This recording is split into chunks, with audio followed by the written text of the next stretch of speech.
Hey everyone, welcome to Firescale Audiobooks. If you enjoy the audiobooks, don't forget to subscribe to the channel. If you'd like to support us further, consider becoming a Patreon member. As a member, you'll gain the ability to request the next part of a novel audiobook I've uploaded, depending on your Patreon tier. Did you kill him? A familiar woman sat on the opposite end of where I sat. Her presence felt suffocating, and her deep eyes seemed to lure me in the more I looked into them. Even so, I kept calm. While pressuring, my mind was firm. The vision had messed up with my mind, and the resentment I felt from Wesley was still present. The current me couldn't be fazed by this much. I didn't. My voice came out rather dry. Delilah's blank face suddenly cracked as her lips gently pulled up. Then, amidst the silence, her finger pressed against the silence. Tap. A subtle whistle sounded as the space between the two of us froze. All right, you're free to go. I thought nothing could faze the current me, but this was an unexpected development. Are you surprised? I wouldn't say I'm not. Surely, while I had hidden my traces quite well, there was still a reason to suspect me as the culprit. At the very least, there was reason to believe I knew something about Wesley's death. She had even more reason to think so. Especially when I knew she had seen the tattoo on his arm, and that his true face had been revealed. I thought she was going to mention it during our talk, but she didn't. Rather, she didn't even bring the topic up once and just let me go. Why? There's not enough evidence to assume you did anything. All of our tests suggest that it's unlikely for you to have done it. Then, we're not unreasonable. Since it seems like it was an accident, we don't have any right to detain you for any longer. You're free to go. Just like that. I stayed rooted in my seat for a few moments, attempting to comprehend the situation. I gazed intently at her expression, which resembled that of a blank piece of paper, before gradually rising from my seat. Okay. There were a lot of things that I wanted to ask, but decided otherwise. I knew she had some answers to some of the questions I had, but I chose to remain silent. It was still too risky. I didn't have enough leverage for myself, and how would I even explain to her my situation? For what reason would she even believe me? It was with such thoughts that I stood up from my seat, and bid her farewell. For now. I needed to tread carefully. It wasn't the right time yet. I knew it was going to come soon. In the ensuing silence following Julian's departure, Delilah continued to fix her gaze on the door of the room. She could see the surprise etched on the faces of the school board members from the other side of the door as they closely stared at the leaving Julian. She didn't blame them. The choice to release him rested solely on her shoulders. But it wasn't without any reason. Primarily, she knew that it would have been a wasted effort. If he did do it, there was no chance he was going to come clean. There was also not enough evidence to pin the blame on him. Since that was the case, why hold him in for longer? Delilah cared a lot for her time. Since it was just going to be a massive waste of time, she let him go. As if she was going to let those old bastards take her weekend again. Delilah kept those thoughts to herself. But outside of that, there was something else that intrigued her. An internal conflict. While she couldn't prove Julian's role in the cadet's death, she was more or less certain that he had played a part in it. And if that was the case, then did that mean that there was some sort of internal conflict within the organization? Or maybe, he was someone who had betrayed the organization. Delilah couldn't fathom why Julian had never bothered to conceal the tattoo on his arm. Despite the organization being known to only a select few important figures within the empire, she was certain that if anyone discovered the tattoo on his arm, he would have hell for it. The fact that he never intended to hide it was what aroused Delilah's curiosity the most. She felt like there were a lot of possibilities for such a situation. Perhaps there was an internal conflict between the groups within the inverted sky. Or perhaps he was a traitor. Maybe it was just a random tattoo he got, and he had no part in all of this at all. Delilah wasn't exactly sure the exact reason, but I'll know soon. Of that she was sure. Regardless of what he did, his actions were sure to bring those from the inverted sky over to the Institute. All would become clear then.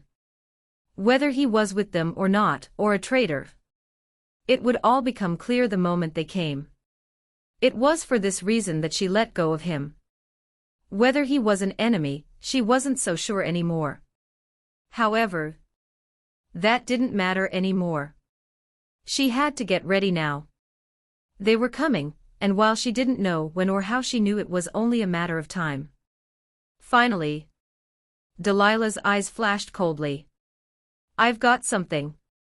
In light of the events that happened, I was given a day off. I took that chance to leave the academy. I had a certain destination in mind. Taking the train from the academy to Lens, I took a change and headed for Rosia. Located 2 hours from Lens, Rosia was a much smaller town located near a sizable mountain range. The air was fresh and greenery covered the surroundings. I retraced my memories and walked along a small path. It was a place I had never been before, but I knew exactly where I was and the path I was following. Soon enough, the remains of a large mansion appeared within my sight. I'm here. I could still picture the mansion in my mind. It stood tall and grand, capturing the attention of all that passed. Such was how it was before the vision. Right before the flames came. The silence that gripped the surroundings felt stifling, but I paid no attention to it. I just felt like I had to be here. It brought me a strange peace of mind. Especially towards the anger and rage that was gripping my chest. Even now, I was still under the effects of the vision. The anger that had been transmitted to me refused to leave. Scrunch. Scrunch. I stepped around the mansion and looked around. The entire structure lay in ruins with charred spots all over the place.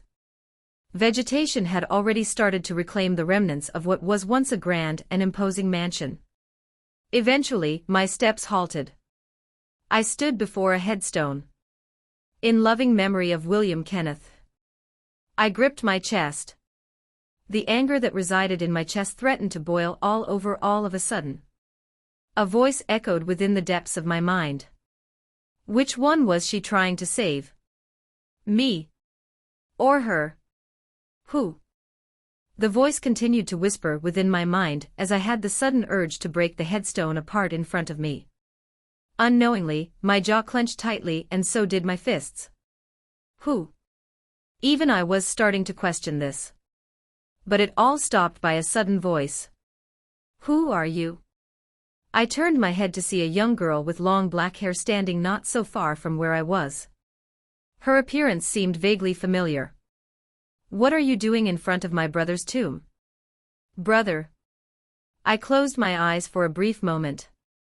Right, it's her. Eleanora Kenneth.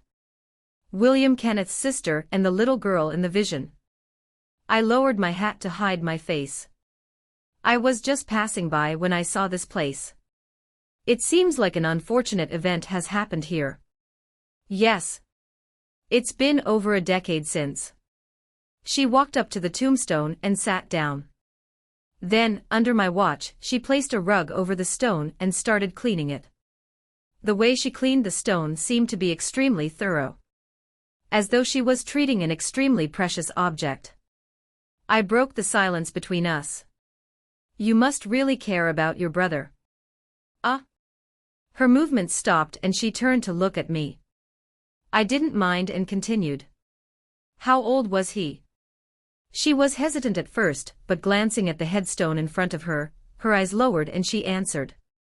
My brother was just 8 then. I was 6. You must have forgotten about the incident then. So long has happened. I could hardly remember anything from back when I was 6. No. Unexpectedly, Eleanora did. I remember everything.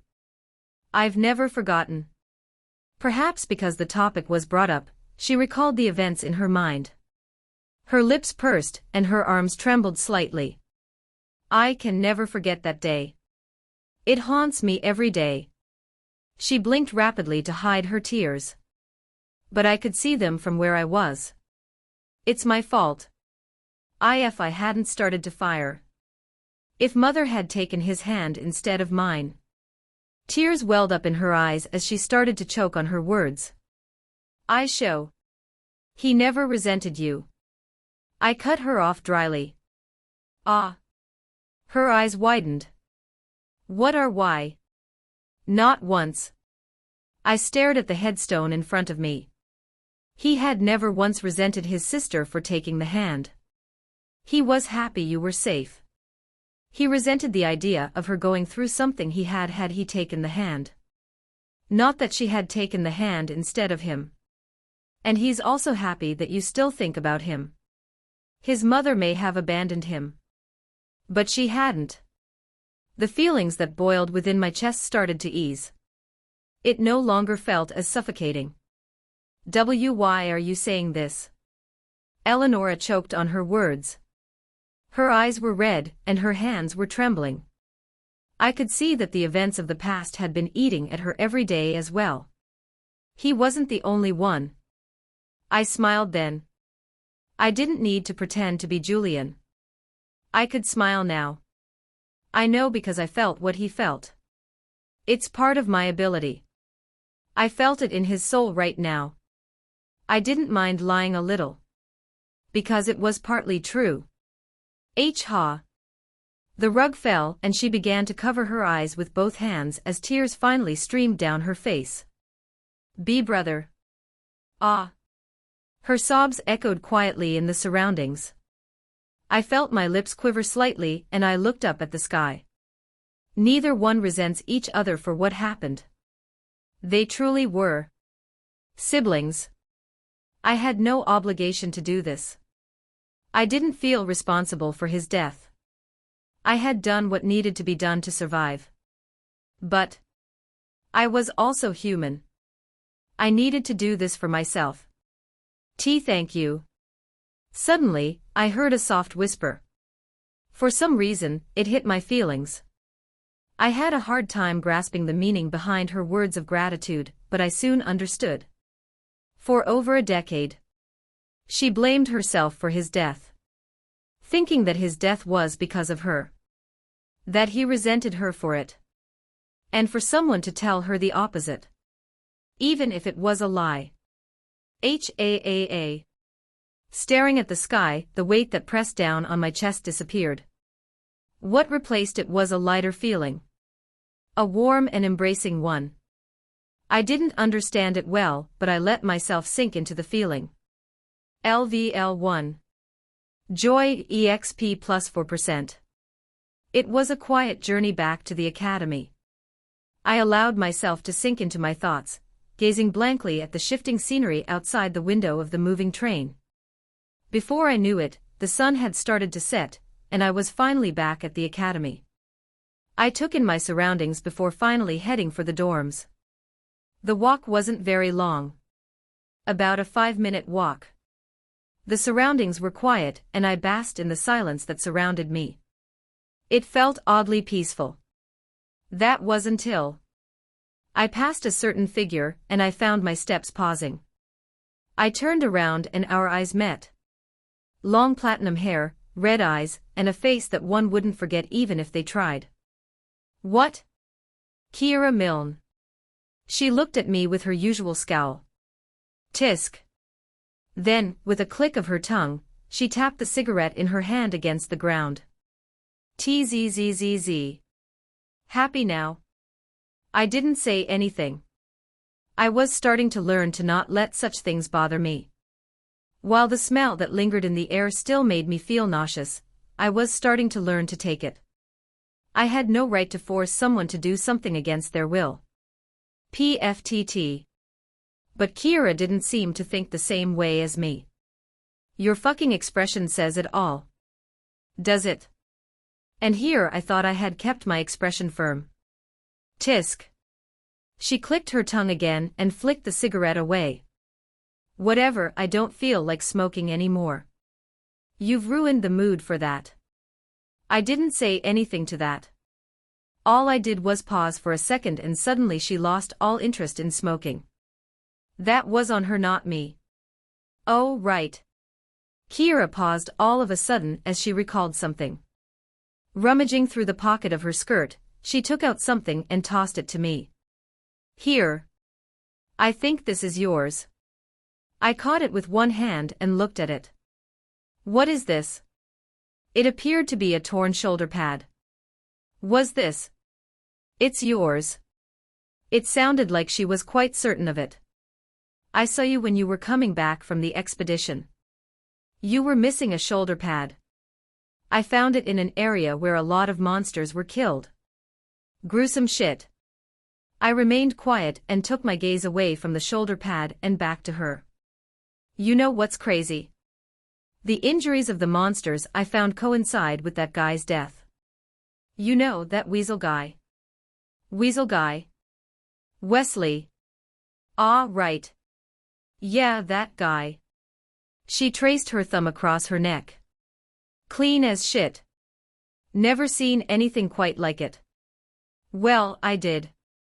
The wound looked eerily similar to the ones from the monsters I found the shoulder pad in. I knew then what she was trying to imply, and I felt my muscles grow tense. Though I didn't show it outwardly, Kira still smiled. It was as if she could read my inner thoughts. I thought she was going to push things further from there, but surprisingly, she didn't. Whatever though. None of my business. Yawning, she stretched her body. None of my fucking business. Was just saying. Then, as if the conversation had never happened, she left. I stood in silence for a brief moment before staring at the shoulder pad in my hand. I thought this before, but she really was a crazy bitch. Clank. Darkness engulfed the room as the door closed. Kira blinked twice before reaching for the switch and turning the light on. The dark. She didn't like the dark. The moment the light came on, she felt her chest lighten. Ah. She looked at her room. It was extremely clean. Contrary to her messy appearance, Kira liked to keep things organized. If even the slightest thing was disorganized, she'd lose focus over everything and would think about it all day. It was something she was born with. Ah. She had just taken a step into her room when she noticed something. Fiddling with her pockets, she smacked her head. Fuck. Without hesitation, she rushed towards one of the drawers in the room and opened it. Clank. But there was nothing inside. Clank. The same was true for the drawers beneath. Clank. They were completely empty. Fuck. She had run out of cigarettes. And it was too late for her to get any because it wasn't the weekend yet. Kira slumped down on her bed and blankly stared at the ceiling. She was fucked. Royally fucked. Cigarettes were like medicine to her. They were what kept her panic attacks from occurring. Without them, she was. Fuck, it's all that bastard's fault. No, it wasn't. But she wanted to blame someone. At the very least, it would make her feel better. HAAA. Julian Dacre Ivinus. He was like a piece of wood. His expression was hard to read. She had been sure about her accusations.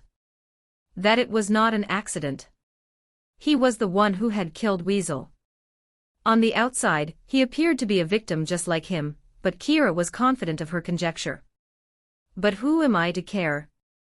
It was none of her business to begin with. All nobles were like that. Rotten on the inside. She wasn't one to rat out people like that. Especially since the evidence she gathered wasn't going to hold up well. It was just interesting. He's stronger than he lets out. Right, he was the Black Star. The number one ranked amongst the first years. However, it was a general consensus within the first years that he was weak outside of his emotive skills. His progression analysis results proved that to be the case, and a reason why there was doubt about his involvement in Weasel's death. Kira thought so too. But As she recalled the images she'd witnessed back in the mirror dimension, she found herself smirking. What a load of bullshit. The guy was a snake. There was more to what he let on than people thought. For what reason was he hiding his strength, she wasn't sure. Nor did she particularly care. So long as he didn't involve her in his bullshit, she was going to not care. Still, it was an interesting thought. Julian. Mumbling his name, Kira closed her eyes. You owe me one. The next day, while Leon was waiting for the professor to come. How many fungi did we manage to collect? About 7. Evelyn and Aoife were busy discussing the splits of their finds. 7. That would mean that there's 1 in excess. We would have been even if he. Evelyn paused there, but the meaning behind her words was clear. Had Wesley still been alive, then all shares would have been equal. The only problem was that he wasn't. Aoife, while staring at the mushrooms displayed on the table, suddenly turned her head and asked. What do you think? I don't know. I'll think about it later. Class was about to start soon. Right. Aoife frowned before nodding her head. Then, recalling something, she quietly asked. There's work experience next week. Have you selected which place you want to go to? I'm a knight. Leon answered flatly. Of all the people present, he was the only one who didn't need to attend the mandatory work experience that everyone had to attend. Why? Because he was already working. Ah, right. Aoife turned her head to briefly stare at the front where a lonesome figure sat. As always, he was by himself. He was staring at the front with no particular expression. Is it tough to be his knight? The question attracted the attention of those around. They all seemed somewhat curious. Leon thought about the answer. Had it been before, he would have answered yes without a doubt, but the current Julian. Yes. Right, the current Julian was different. However, the two of them still needed to keep their act. Doesn't surprise me. Aoife deliberately sighed. Oh, looks like the class is full. A middle-aged lady entered the classroom all of a sudden. She was tall, and despite her aging features, she still was quite beautiful. Professor Bridget. In charge of today's class, understanding of spells, the students favored her due to her bubbly personality. Arriving by the podium at the front, she set her files down and cleared her throat. Before we start the lecture, I have an announcement that I want to make. Please pay attention. Her words seemed to have had an effect as the class quieted down. She smiled as a result and continued. As you may know, in a month the Guild Lantern Festival will begin. Leon's eyes narrowed upon hearing the name of the event. His body slightly tensed as his gaze wandered to Aoife, who was staring at the front with a straight face. Looks like there isn't much time left. Something big was going to happen on that day. And it was something that directly involved Aoife. He was sure of it. A lot of important figures will be coming, and we must set a good impression on them. The Guild Lantern Festival was an academy-wide event that was hosted by the academy each year, and invited all the top officials from the 15 major guilds. They weren't the only people that were set to come, as celebrities and important figures were also set to attend. It was a must-attend event that couldn't be missed. Outside of the combat analysis that will take place, I've discussed it with the other departments, and we've got several events that you can take part in for extra credits. The classroom immediately became rowdy at that. In order to pass the first year, one had to accumulate a total of 110 credits. Each class held different weights. For example, this class held about 8 credits. And they could only be accumulated through passing the examinations. It was tough to collect credits. It was also for this reason that the eyes of the many people in the class lit up at the mention of possible credits. Even Leon felt his back straighten. The events are as follows. Unfurling a piece of paper, Professor Bridget began to read. Food preparation.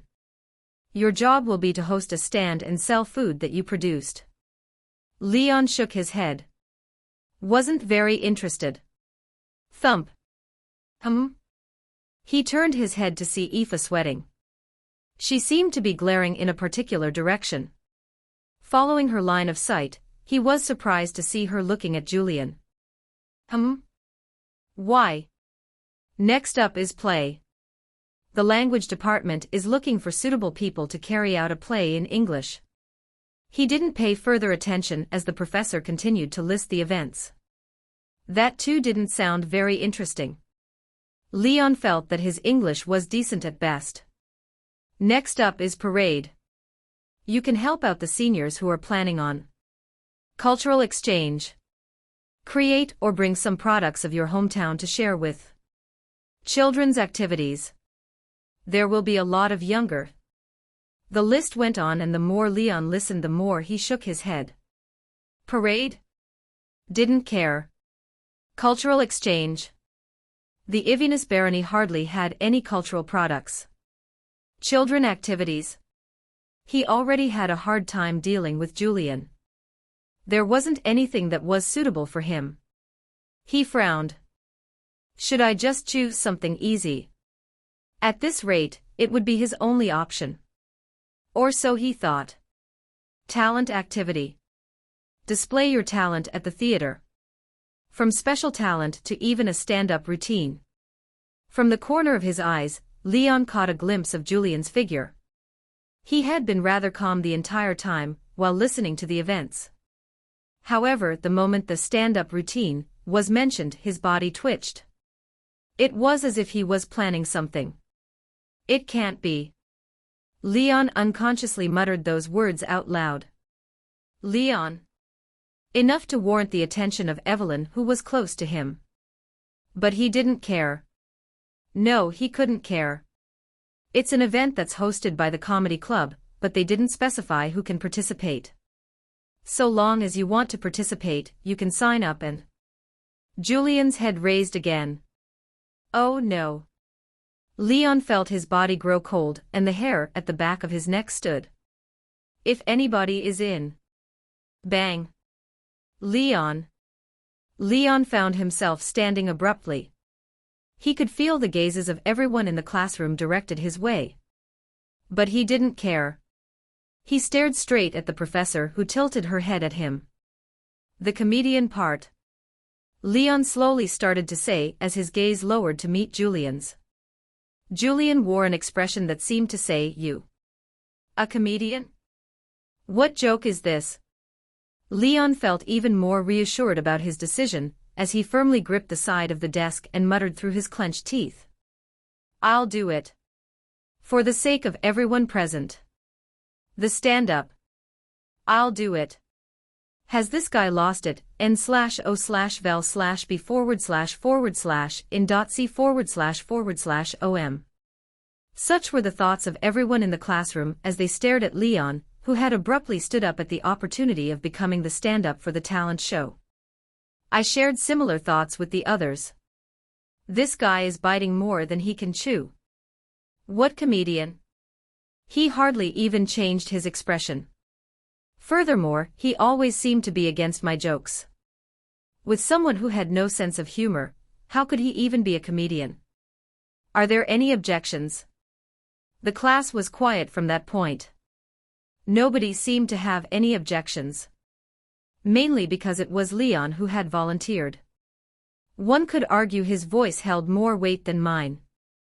On the other side of the classroom, Professor Bridget seemed shocked by Leon's sudden decision to take part in the role. But she was quickly delighted. If it's you, then it would be amazing.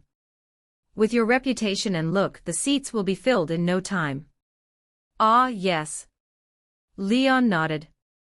Was it just me, or did it seem somewhat awkward? Wait. A sudden thought crossed me, and I felt my brows furrow. I turned to look at the professor, who was mumbling to herself. Yeah, this is great. I'll let the organizers know so that they can put it on the list. Professor. I interrupted her thoughts. All of a sudden I felt the eyes of all present directed towards me. Julian? Is there something you'd like to add? Yes. I nodded and turned to look at Leon, whose eyes started to widen slightly. I'm just a little skeptical. Is he capable of making jokes? I would like to hear something, Fro. Snap. I was interrupted by a small snapping sound. When I turned to look, I noticed that the pen in Leon's hand had snapped in half. His expression remained the same. Leon. When Professor Bridget addressed him, his expression changed a little as he looked at his pen. It snapped. I can see that. A mystery. The fuck is this guy on about? He was about to say something else when she cut him off. But Julian has a point. Do you have anything to share? A small sample. I added fuel to the fire. I'd be willing to take his place if he doesn't Snap. The pen snapped into smaller pieces. I'll do it. I held onto my stomach. It was cramping for some reason. KH. That's great.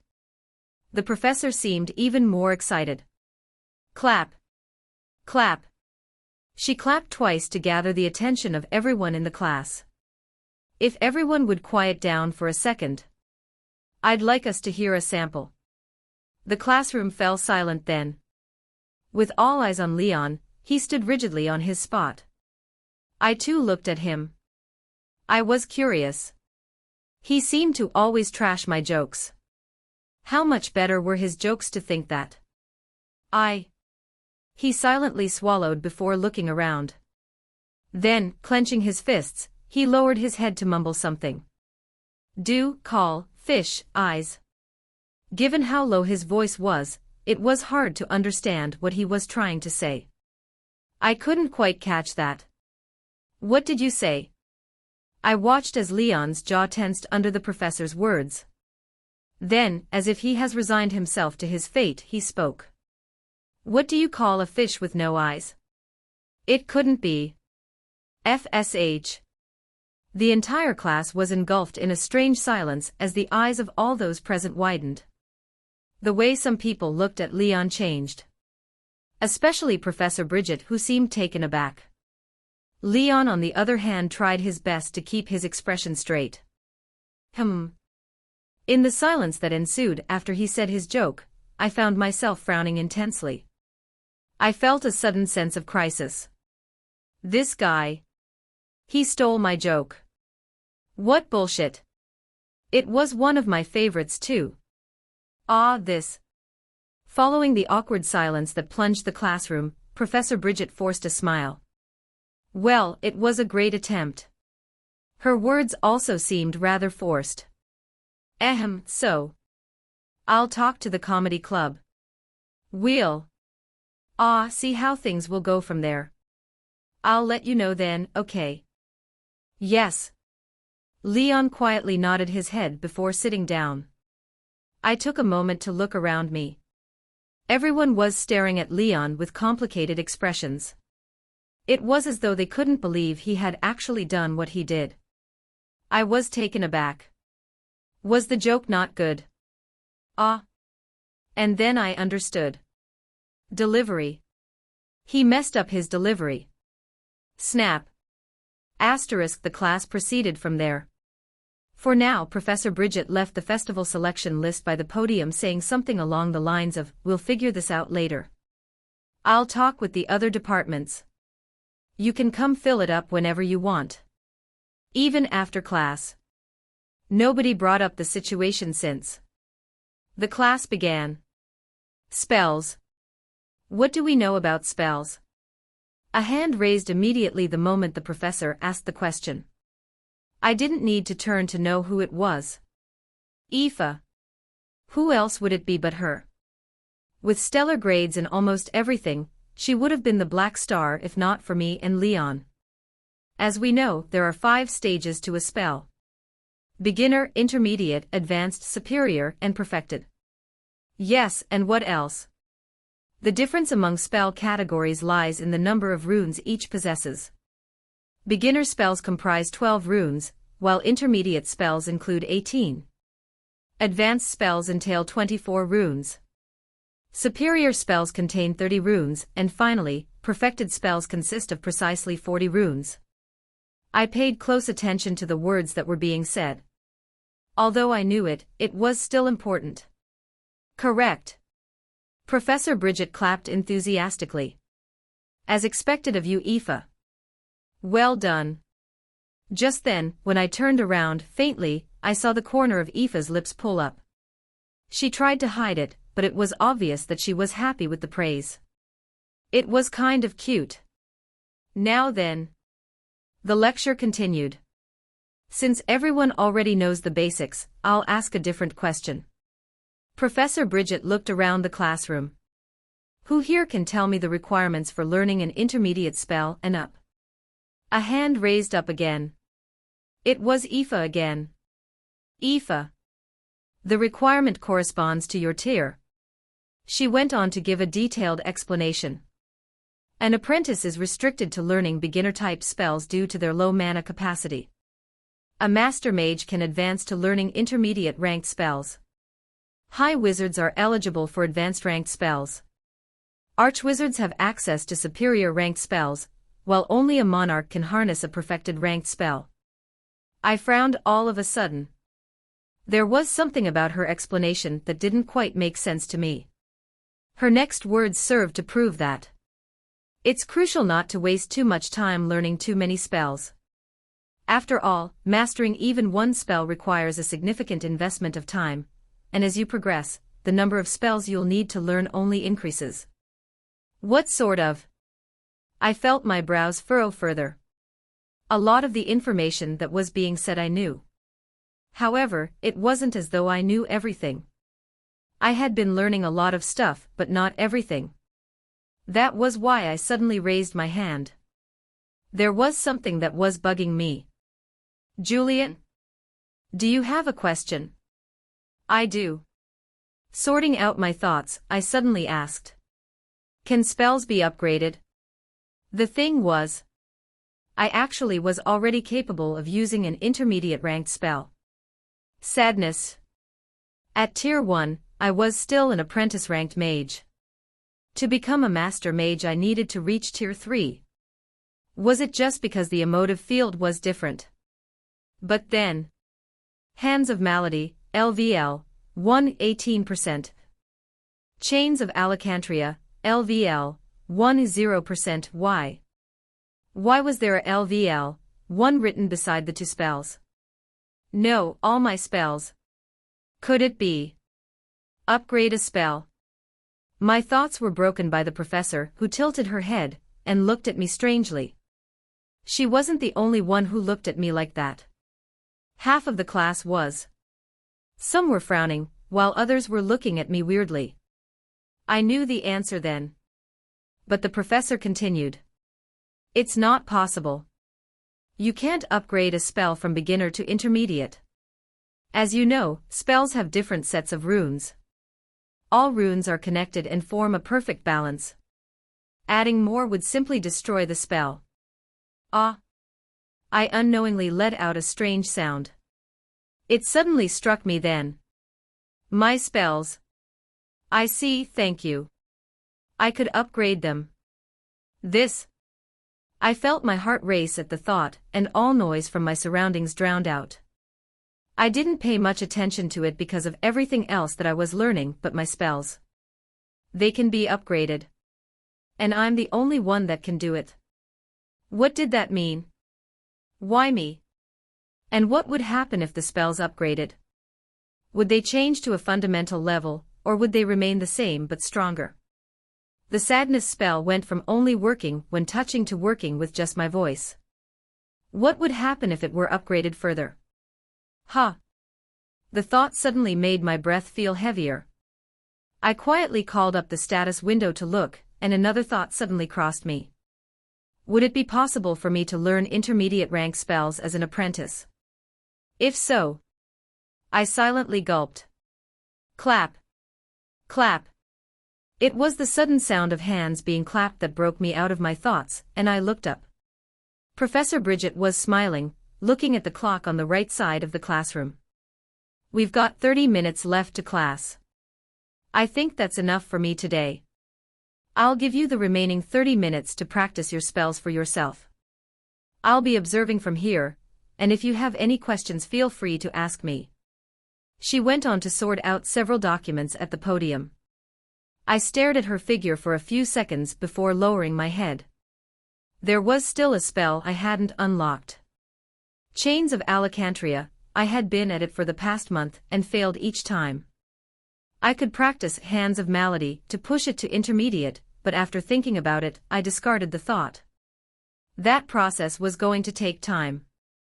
On the other hand, I was almost able to unlock my last spell.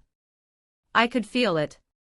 Taking a look at the time and professor, I decided to immerse myself in my spell. It was time I finally learned this spell. It's unfortunate that I have to go premium. This is a message for those who are considering buying private. Please don't. At least, not until the end of the month. There's only 5 days left in the month, and I wouldn't want you to waste your money. The 30 minutes we had at our disposal flew by faster than I had anticipated. TZZZZ. N/O/vel/b/in.c//om. Immersed in my practice, I barely heard the professor's words. Would you look at that? The class has ended. You may leave if you wish to. If there are any questions you can ask me. I'll be here for a few more minutes. She went on to press her hand against the podium. If you haven't by now, please put your name on the list. I'll leave it here for today. I'll be here to collect it tomorrow morning. The class became rowdy then, and it was only once I heard the noise that I fully realized it was the end of the class. Hua! I'm so tired. Tell me about it. Good thing I don't have anything after this. I think I'll go eat something at the canteen. Oh, I'll join you. Ah, right. Before we leave, let's sign up for the event. All right. I frowned and looked up. The conversations were disrupting my concentration. I sighed then and leaned back on the chair. I thought back on what I managed to accomplish in class. And not much progress. I was still stuck at 11 runes. I hardly accomplished anything in the 30 minutes that were given to me. The last rune simply just refused to connect. Unlike last time though, I was able to learn to manage my frustration. The more well-learned I was about an emotion, the more I could control it. For this reason, I wasn't disheartened. Having already experienced the intense frustration that came with failure, it took a lot more than this to get me frustrated. I looked at my timetable. There was no other class that I needed to attend. Should I? I looked around me. The noise in the classroom was starting to quiet down. The place was big, and I felt more refreshed staying here. Since I didn't feel like going back, I decided to stay behind and practice more. As the class started to empty, I felt the gazes of the other cadets on me as they left, probably wondering why I was still there. It felt a little disturbing, so I waited for all of them to leave before resuming my practice. Only then did I feel at peace, and once again started to practice. Rune 1, Rune 2, Rune 3. This time, I'm going to succeed. In life, there were highs and lows that one experienced. It was something that came with age. The older one got, the higher the chances of them experiencing a low. Leon today experienced a low. What the hell was that? Feeling Evelyn's gaze, he found himself turning his head away from her. She was the only one who even bothered to stay back to talk to him. Everyone else just left. Did you seriously think that was funny? Ah. Leon pursed his lips. How could he tell her that he had no jokes prepared and panicked? The only reason he had volunteered in the first place was to stop Julian from joining. He hadn't expected Julian to retaliate like that. Leon frowned and found himself clenching his fists. If only he had been ready. He wouldn't have used Julian's joke had he been ready. Though. Heh. He felt his stomach cramp a little, recalling the face Julian made when he stood up to volunteer. The look of hurt and betrayal on his face. He. It made him chuckle unknowingly. All until he felt a certain gaze. It bore through his face and stung quite a lot. You. As expected. A horrified Evelyn met his gaze. Her face was pale, and she took several steps back. Don't tell. No. Leon cut her off and tried to explain himself. I was laughing at the face Julian made. But stopped himself from speaking. How exactly could he say that? Misunderstanding his inner struggle, Evelyn took another step back as realization dawned on her. So you really did laugh at Julian's joke back then? Ah. Evelyn's face scrunched up. She seemed to want to say something but stopped and sighed. Promise me something, Leon. Just, don't sign up for the stand-up. I don't know why you want to do it, but you're just not fit for it. Before he even had the chance to say anything, Evelyn left. The only thing he could remember as she left was the disappointment in her face as she looked at him. H-A-A-A. At that moment, Leon raised his head to stare at the tall ceiling. There was only one thought that ran through his mind then. I saved them. Yeah. He was a hero. Late into the evening. It was already dark outside and the training grounds were empty.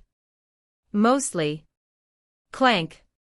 A large metallic noise resounded throughout the expanse of grounds as a large black box dropped on the ground with a loud sound. The surroundings shook slightly as it bounced on the hard ground. Drip. Drip. The sound was accompanied by the patter of sweat dropping and the sound of heavy breaths. H-A-A-A. Ha. Aoife stared at the box in front of her with a pale face. 50 kilograms. That was her current limit. It was the heaviest her telekinesis powers could go up to. However, it was meaningless. While it was indeed the heaviest she could go, her control was not there. 35 kilograms was her comfort weight. The weight where she could freely control the box. It wasn't much, but as a borderline master mage, this was her limit. Any more and she would lose all control. That would mean she'd only be able to lift the item but not move it. Drip. Drip. Sweat continued to drip down her face as she brushed her hair away from her face. It was sticky from all the sweat. I think it's time. Aoife checked the time. It was 10 p.m., almost curfew time. Right, I need to fill in the form. The one for the festival. Her original plan was to do it after dinner, but she had been so immersed in her training that she forgot. Hopefully, the list is still there. It should be. She was just about to clean up when her pocket vibrated. Frowning, she reached into it and took out a small orb. Her brows immediately jumped up, and she hastily tapped onto the orb. An illusionary face appeared. A handsome man with short red hair and distinctive yellow eyes appeared. Brother? He was none other than her brother, Gale K. Megrail. Immediately, Aoife cleared her throat and fixed her hair. It was something she did unconsciously. Is there a reason for why you've called me? Is there a reason for me to call my little sister? An all-familiar smile greeted her. Aoife attempted to smile back but found herself unable to. Especially when she noticed how pale his expression was. Her fists clenched. 2120. Haha, I'm fine. What are you so worried about? He raised his right arm and flexed. My mana may be sealed but my body isn't. Look at this.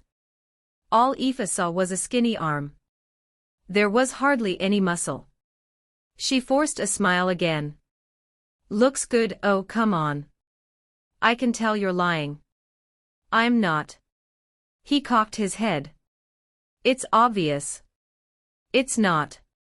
Aoife insisted while trying to keep her face straight. H-A-A-A. What am I going to do with you? In the end, he resigned himself and sighed. Fine, you win. You weren't lying. Even now she could recall her arrogant voice as it echoed throughout the halls of the royal palace. I'm not being unreasonable.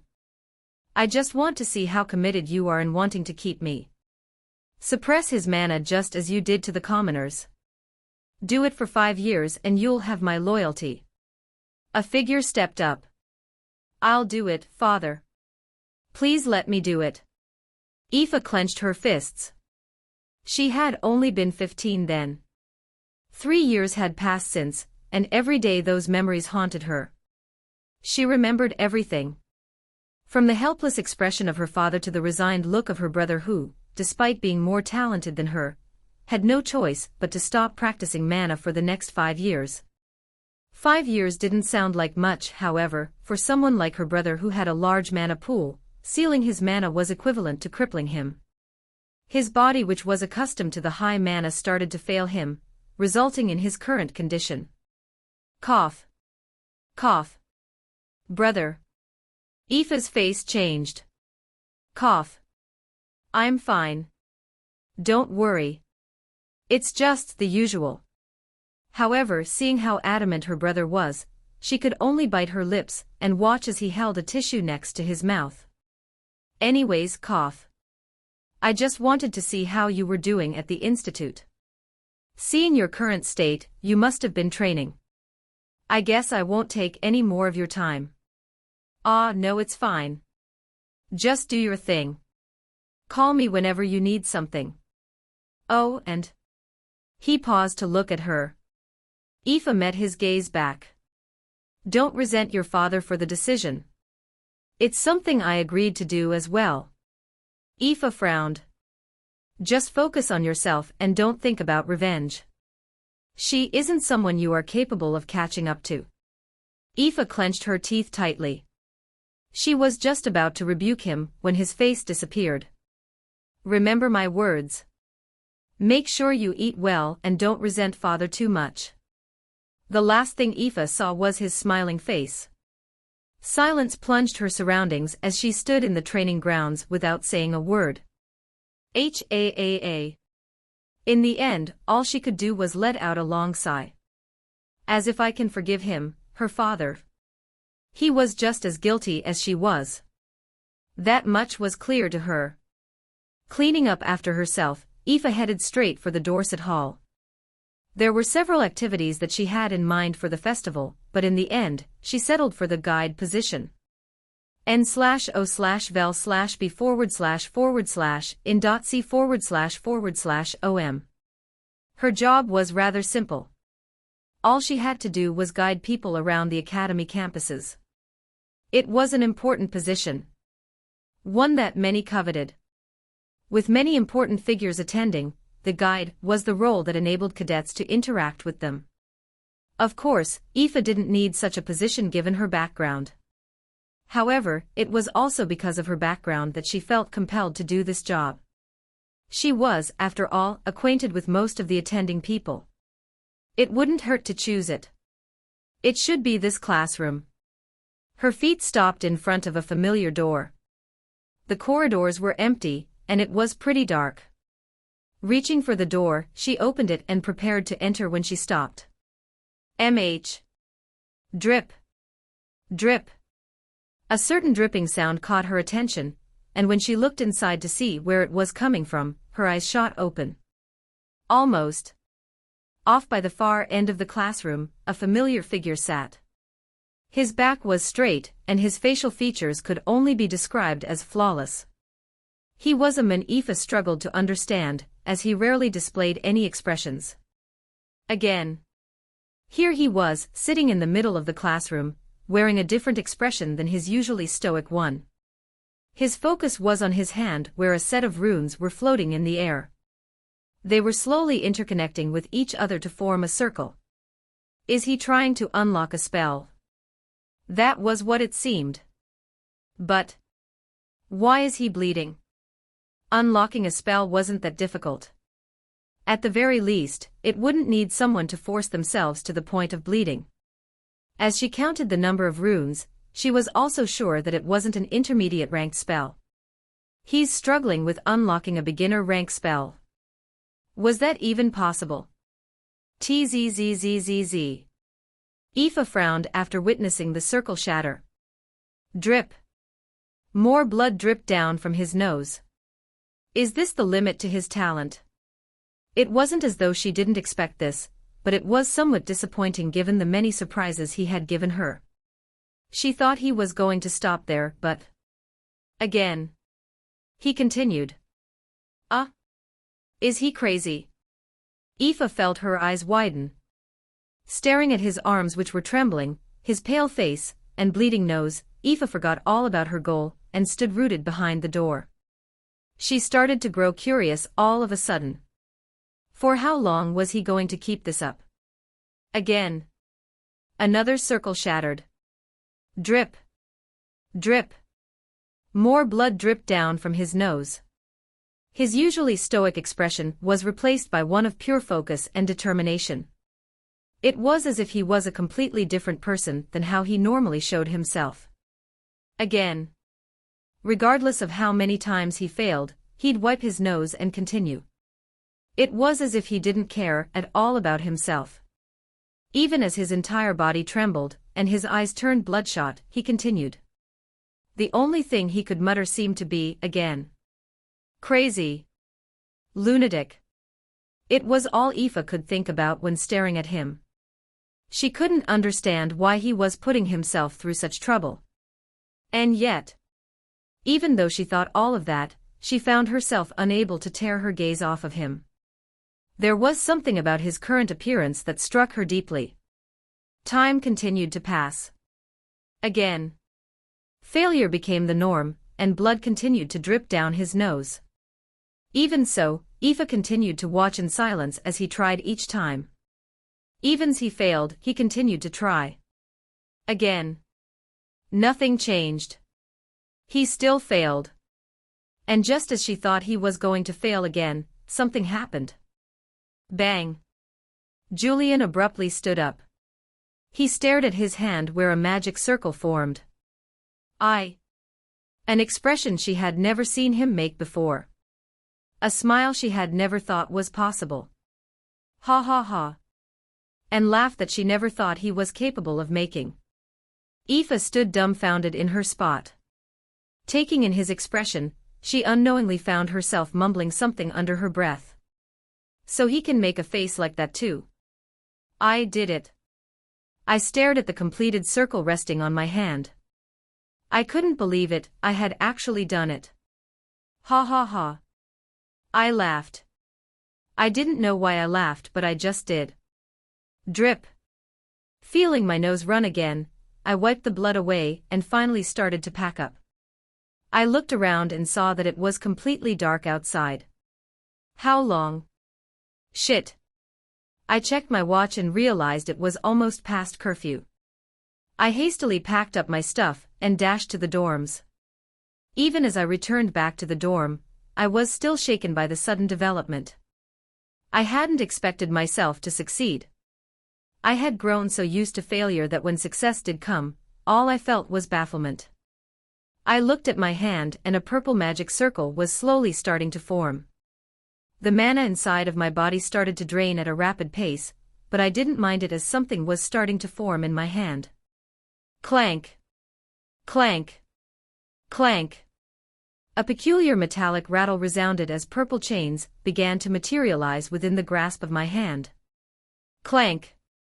The process took no longer than several seconds, and by the time all was said and done, I found myself holding a long chain. I stared at the chains with a frown. How does this work? I closed my eyes for a moment and followed the link that connected my mind to the chain. In the darkness of my vision, all I saw was a long purple line. It was bent in an intersection shape. Finding the connection, my brows twitched and my hand shook slightly. Clank. Clank. The chains started to move. At my will, they followed everything my mind told them to do. They could both lengthen and shorten at my command. However, the mana consumption for such a move was rather high. Frowning, I settled for just the right length. About the size of my arm. I opened my eyes and stared at my arm where the chains were coiling. I clenched my hand into a fist.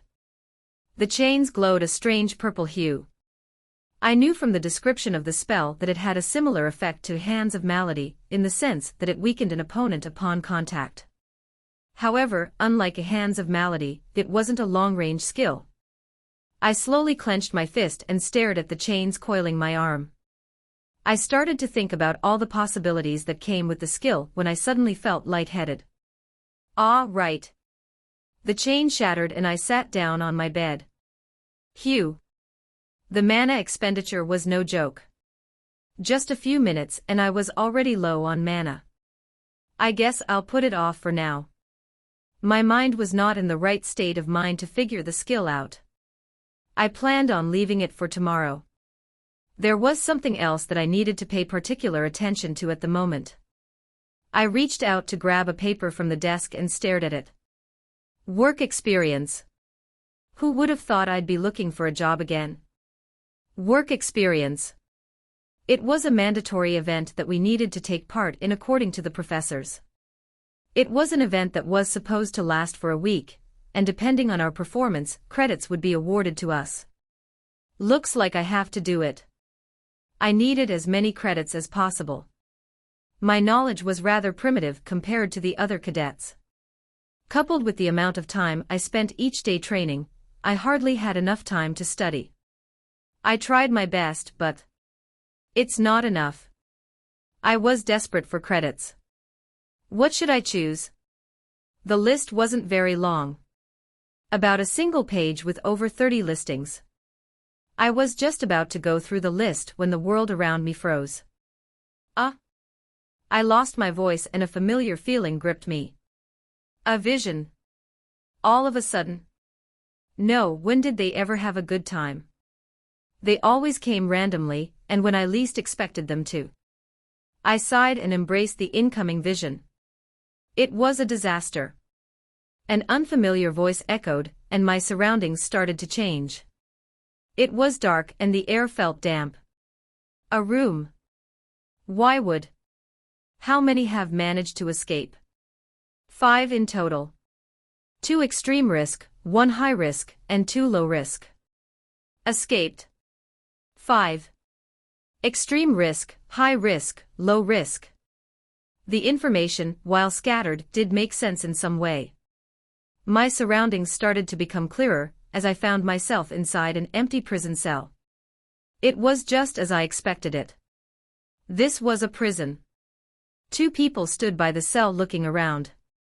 Wearing similar uniforms, they were probably rather high up in the prison system. HAAA. This is a fucking mess. Central has been calling non-stop demanding some answers. The same is true for Haven. Haven. Why would Haven? 10 cadets died in the escape. They're demanding answers. I don't blame them. They were here for work experience, and nothing should have happened considering our reputation, but the individual sighed again. What an embarrassment. Not only were we able to keep our prisoners in check, but we also got students involved in this mess. Students? Oh God. Realization dawned on me, and I felt chest my tighten. A quest was coming, wasn't it? How am I supposed to handle this mess? If only. He was clearly distressed by the situation, but it wasn't what I wanted to hear at the moment. I wanted to hear more. More information about the situation. I had a few leads at the moment. The event was set to happen in a week. During the work exchange. It was in a prison, and 5 inmates escaped. I knew the danger level of the inmates but didn't know their identity. It wasn't enough. I strained my ears to listen more. Oh, right. With a sudden halt of his steps, one of the guards suddenly looked up. He seemed to have something to say. I strained to listen even more carefully. One of the prisoners that escaped. My heart dropped when I noticed a change in my surroundings. No, not yet. The surroundings began to darken, and the guard's voice started to fade. In that moment, I knew the vision was about to end. But I hadn't heard enough. Not yet. I used every little bit of willpower to strain my ears to listen. Just a little more. A little. Wasn't he a professor from Haven? The vision ended there and I found myself back in my room. Ha. Ha. My breath was heavy, and my head felt light. However, thinking back upon the vision, I found the corner of my lips gently pulled up. I heard it. The last few words. I had managed to hear them. My vision flickered moments after and a notification appeared. Side quest activated, prison escape. Character progression plus 21%, game progression plus 3% failure, calamity 2 plus 7%. I stared at the quest window in silence. 7%. It's higher than last time. Not by much, but there was an increase.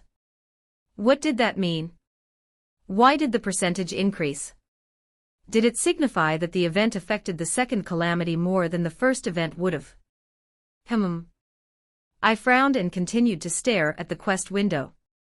Prison escape, the goal seemed pretty simple. Stop the prison escape. At least, that was what I thought.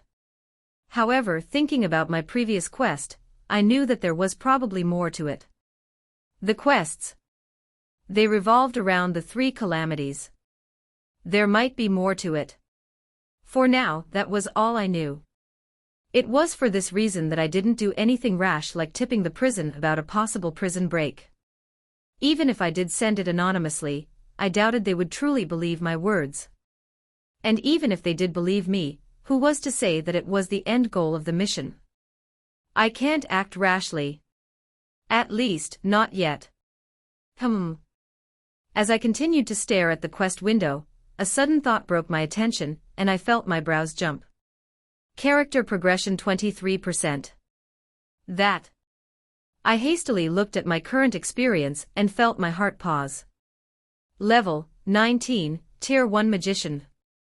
EXP 0%, 18%, 100%. This. With the blue ranked book and my increasing mastery over it, my rate of progress was about 5% a day. If I focus my entire attention on it, I might be able to push it to 8 to 9%, but that would require I drop everything else and reduce the amount of time I sleep. I'd be able to move to the next tier. The idea caused my heart to beat a little faster. It brought a strange sense of excitement. According to what I had been told, leaping to the next tier was a monumental stride. My strength would undergo a large change. Not only would my mana capacity increase, but so would my control and speed at which I could create the spells. Thinking about the pains I would go through in the coming week, I let out a long breath. I knew it was going to be a painful and boring week for me, but I have to do this. It was about time that I progressed to the next tier. I was tired of being stuck at Tier 1. Puff reflected between Kira's ruby-red pupils was the orange tip of her cigarette, as she sat by the window to stare at the night sky. The moon shined bright, casting a white land over the land beneath. It felt oddly peaceful. Puff Kira basked in the sight, her red pupils flickering slightly as they fell on the piece of paper by her desk, Work Experience Selection Program. There was a long list of possible jobs one could select for the program. Some were easy, and some were hard. It didn't particularly matter to Kira though. Since the start, she already had one in mind. Redknapp Penitentiary. 2 words escaped her lips as she took another drag of the cigarette. As the bitter taste lingered on her tongue, and the burn coursed down her throat, she exhaled slowly. She chewed on those words. There was someone waiting for her there. Someone who she hated with every fiber of her being. Even Aoife didn't stand a chance against her. Just the thought of her made her chest burn with intense hatred. I'll kill her. Puff with one last drag, Kira flicked the cigarette away and exhaled, the smoke covering the view in front of her. Her ruby-red eyes gleamed brightly beneath the veil of smoke that covered her face. A frigid cold lay hidden beneath those beautiful eyes as she went on to mutter. If it's the last thing I'll do. A week passed without any trouble. Whom? Yawning to myself, I stared at the experience bar in front of me. Level 19, Tier 1 Magician. EXP 0%, 79%, 100%. I felt proud staring at the experience bar in front of me. Having dedicated every little hour that I had to achieve this, I cut down on my sleep and spell training. The work experience was set to last a whole week. I didn't think that I would be able to get much time to practice for myself. It was for this reason that I tried my best to get to this point. I didn't want to take any risks. Looks like everyone is here. The professor in charge was someone I was unfamiliar with. He stood tall, with long brown hair framing a chiseled face, and a muscular physique. His hair was somewhat disheveled, and he wore a lazy expression. He looked like someone who didn't want to be here. No, maybe he really didn't want to be here.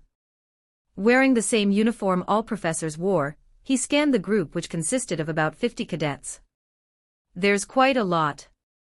I looked around me to scan the faces of all those present. I was looking for either Kira or Aoife. Whoever was set to be here had to be the second calamity. So who? I paused to look ahead. Two figures stood out from the rest, and I felt my face stiffen slightly. Right, as if my life was supposed to be easy. Massaging my forehead, I sighed. They're both here. Leon too. He had been avoiding me for the entire week for some strange reason. I tried to talk to him several times, but he'd just silently stare at me before leaving. His attitude was confusing. So was his appearance here? No, not really. As the main character, it made sense for him to be present. But why were both Kira and Aoife present? There were so many other jobs that they could select, yet almost everyone chose to work at the prison. Was there something that I was missing, or was this just the power that Leon held? I guess I just have to be patient. I was bound to find the answer sooner or later. With such thought, I looked up at the professor who had started to speak. We will now be departing for the penitentiary. We've already discussed matters with them, and your role will involve assisting the guards in patrolling the perimeter. Due to safety concerns, you will only be assigned to guard the low-risk areas. Please ensure that you do not provoke any trouble during your time there. The professor's gaze turned stern. Don't be swayed by their words and do your utmost to avoid interaction with the prisoners. You're not dealing with ordinary individuals. You're dealing with scum, people who have forsaken their humanity. There was an obvious disgust in his tone as he spoke about the prisoners. A bad experience maybe. Or was it that he had been there so many times and seen many things to speak like that? I wasn't quite sure. But I didn't pay further attention to his words. My gaze continued to linger between Kira and Aoife. Between the two of them. Who was the second calamity? Whom? The gentle humming sound snapped me out of my thoughts, and I turned to see the professor extending his hand to his right. The space in front of him folded, and a gate the same size as him appeared. Wait, could that be? I've set up a portal. You can enter from here, and you will find yourself in front of the penitentiary. Please enter one at a time. I found my mouth parting slightly at the sight that bore before me. Such a thing was possible. No, it made sense for it to exist, but still. Can I do that in the future? It was a thought that stuck with me even as I lined up behind the other cadets and waited for my turn in line. In the meantime, I overheard the conversation between a few cadets ahead of me. What do you think? I'm kind of scared, I won't lie. Do you think we'll get to see the high-security prisoners? There's quite a few big names in there. Who? I'm getting shivers thinking about them. Haha, what can happen? This is a maximum security prison. There's no way they can escape. The more I listened, the more I felt the urge to smack my forehead. What the hell was this conversation? Was it just some dialogue written in the script of the game to foreshadow what was set to happen? If so, I wasn't sure how to feel. Surely, there were better ways, right? Next. Before I knew it, it was almost my turn. I was just about to step forward when I noticed a figure standing beside the portal. She was staring at it with incredible focus. Aoife. I stepped near her and asked, "Are you not going in?" She looked at me before frowning. "I am." "Oh." I extended my hand. "You can go first." Suddenly, her frown deepened and she made a disgusted expression. "What? I don't need your pity. I can go when I want to." The hell was her problem? 9:52. It can't be that you're too SCA, no. She cut me off before I could finish my sentence. I looked at her in surprise. "Really?" I said no. Aoife appeared adamant. I nodded. "Then you can go first." "Why should I?" "Because you were ahead of me in line." At that, a vein popped on Aoife's temple. She stepped back to look at me. "Like I said, I'll go when I want to. I don't need the likes of you to tell me what to do." Her eyes briefly glanced at the portal where they shook. It was only slightly, but I caught it. Oh. She really was scared. But how? Wasn't she a princess? Wasn't something like this normal for her? Go. Stop wasting everyone's time. All right. Good. She appeared satisfied then. It wasn't so hard, was it? I was just about to step in when I stopped and frowned. What? I continued to stare at the portal with a frown. There's something. n/o/vel/b/in.c//om. Something. It was enough to warrant Aoife's curiosity as she too looked at the portal. What? Where, As soon as she turned to gaze at the portal, I pushed her. Heek. She let out a shriek as her body lurched forward and vanished into the swirling vortex. Looking at the professor who pretended to not have seen a thing, I nodded at him and stepped in. For some reason, that felt satisfying. There wasn't much that I knew about the penitentiary. The location was undisclosed, and only a select few knew the exact coordinates of the place. Some speculated that it was located in the middle of an island, while others speculated it was located inside a mountain range. There were a lot of rumors about the place, but nobody knew the real location. I came out of the portal feeling a little wobbly. It felt as though my organs had flipped over. Thankfully, nothing came out of that and I was able to recover rather quickly. I looked up to stare ahead. Before us a large wall loomed, stretching across several kilometers. At its forefront, imposing gates greeted our sight, flanked by stationed guards. So this is the entrance of the penitentiary. It was rather imposing. Follow along. Follow along. I never had the chance to properly admire them before the professor's lethargic voice brought me back. Scratching his head, his eyes drooped slightly. Let's get you all registered. Scratching his hair, he just seemed tired of life. I couldn't blame him. I was feeling the same way. Especially when I felt a pair of eyes burning holes at the back of my head. I paused and looked back. Get over it. It was an accident. An accident. Aoife, who was glaring at me, clenched her teeth and finally spoke. Do you really expect me to believe that? Sure you can. You tripped over your feet. At that, Aoife's usual blank look showed signs of cracking.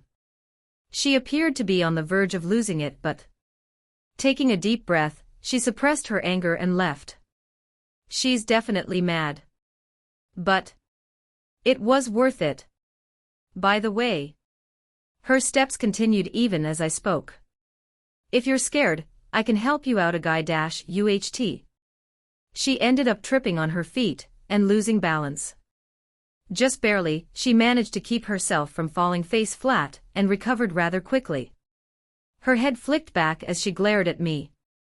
I wasn't scared. Oh. Sure she wasn't. Okay. I nodded, ready to leave things be, when suddenly, I felt the back of my blazer get pulled, and her face appeared inches away from mine. Like a wild animal, she bared her teeth at me. I was not scared. Her teeth didn't open once as she spat those words out. Not. Just then. Almost faintly, I felt the corners of my lips pull. If you say so. I say so. Her face inched closer. I nodded. Sure. I wasn't. Okay. Good. Perfect. Excellent. Where was this conversation going? Perhaps realizing this too, Aoife finally let go and stepped back. Good that you know. 9:53. Then, acting as if nothing had happened, she proceeded to head into the penitentiary. Of course, she didn't forget to add a few words before leaving. Remember, I wasn't scared. I stared at her back for a short moment before shaking my head and following from behind. Sure you weren't. That small incident aside, as soon as we passed through the gates, our bodies were subjected to a comprehensive check. I was stripped down to my underwear and thoroughly searched by the guards who used a device that scanned my entire body. For obvious reasons, males and females were separated. The process was rather quick and lasted less than several minutes. However, those short minutes felt like forever, as I felt uncomfortable the entire time. Has everyone been checked? Another door greeted us the moment we stepped out of the checking room. After doing a head check, the professor began to give a final speech. Behind me are the doors that lead to the lower security hall of the prison. It's where you all will be staying and guarding the place. Like I said before, try your best to minimize your contact with the inmates. They are not good people. Don't fall for their sweet temptations. As he spoke, a guard stepped up and took out a large set of keys, which he quickly inserted into the door. Click. It was sealed shut so I couldn't see what was behind it, but seeing the tense expressions the guards were making, I knew it was going to be something I wouldn't forget. For your first day, you won't need to do much. As the door was getting unlocked, the professor continued to give us instructions. All you have to do is get familiar with the place. The current area is called the Manticore Residential Area. It's where the low-risk prisoners will be held. You are to not step outside of this zone. Click, click. While you won't be in danger if you step out of the zone, there is still a risk that something might happen. We will not be held responsible for your safety if you wander around in areas you aren't supposed to be. Of course, we'll try to stop you from leaving, but if you somehow can go out undetected, if anything happens to you, then it's on you. The professor's eyes fell on each and every one of us before turning back to face the door, which slowly started to open to reveal what was behind. Welcome to Redknapp Penitentiary. Hoo-woo-woo. As the door to the inmates' residential area swung open, a torrent of shouts and jeers engulfed us like a tidal wave. The rats are back. Ha ha ha ha, you fuckers aren't tired of seeing my face already. Look. There's a bunch of kids behind them. Ha ha ha ha. Amidst the jeers and shouts, a palpable sense of intimidation settled in as the prisoners regarded us with eyes brimming with malice. It felt rather discomforting. Especially when I started to become the subject of a few jeers. Ha ha ha, look at that pretty boy. His face is stiff as a rock. Ha ha ha, he must be pissing his pants from fear. Been a while since I've seen such beautiful girls. Come to me. I'll let you have a great time. Ka-ka-ka. The ones who seemed the most uncomfortable were the girls who showed looks of disgust. Well, most of them. NOVLB //JNN. There was one exception. Kiki, look at these fuckers. They know a looker when they see one. Kiera. She was enjoying this. Haha, little miss, why don't you come to my cell? PFTT, please. Take a look at yourself, dickhead. You look like an oversized ball sack. What did you call me? Kakaka. Smacking her thigh, she started to laugh. Holy shit. I didn't think you could make yourself look ever worse than that, but here you are. Kakaka. Clank. You bitch. I tried my best to ignore her, but she really was a crazy bitch. Thankfully, the professor intervened. Tia. Just then, she was about to click her tongue, but stopped herself when realizing who she was talking to. I couldn't help but find her expression amusing as her face scrunched up as a result. It looked like she had just eaten shit. Snap, snap, snapping his fingers to gather our attention, the professor spoke. You may disperse and start to familiarize yourselves with the surroundings. For now, your role won't be anything big. If you see any of the inmates starting a fight, it's your job to break it up. All of them have their mana sealed, so it shouldn't be a problem for you to deal with them.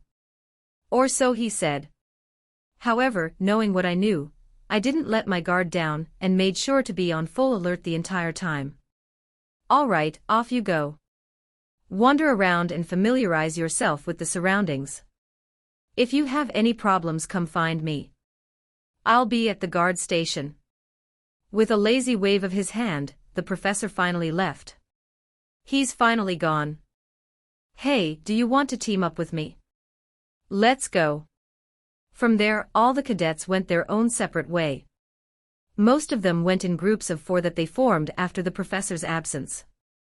I was one of the only few who remained alone. Well, it was something that I had expected and desired. I looked around me. For now, I need to get a better idea of my surroundings. I planned to meticulously learn all the details of my surroundings.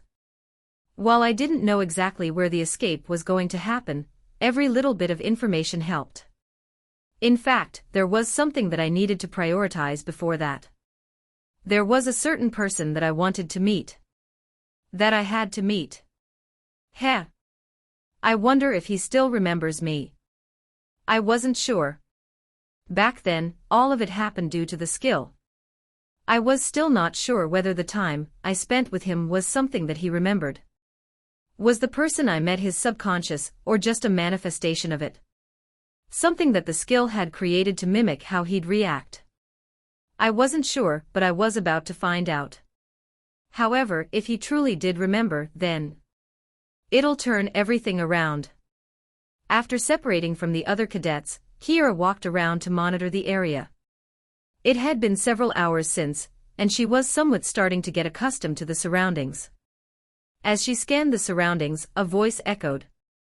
Look at you, a whistle followed. Come here and have some fun with me. I promise I don't bite. It belonged to a skinny man with a buzz cut and sunken features. Is that so? Kira smiled as she neared one of the prison cells where the inmate appeared. Holding onto the bars, he brought his face closer. What do you say? I'm not bad, right? I wonder. Brushing her hair behind her ear, she leaned forward a little. I'm curious about something though. Oh? The inmate looked down slightly. Ask away. I'll tell you anything. He. How sweet of you. The current Kira seemed like a stark contrast to how she usually was. Normally, she would have insulted them back or thrown a middle finger, but such wasn't the case at the moment. So, I was just curious. You are like the small dogs here, aren't you? Small dogs? Yeah, you know. The low-risk guys. The prisoners were separated into 3 ranks. They were ranked depending on the severity of the crimes committed, and their general strength: extreme risk, high risk, and low risk. Where are the really scary guys locked up? The face of the prisoner changed at the inquiry. No longer did he seem as keen to talk to her as he was before. Why are you asking about them?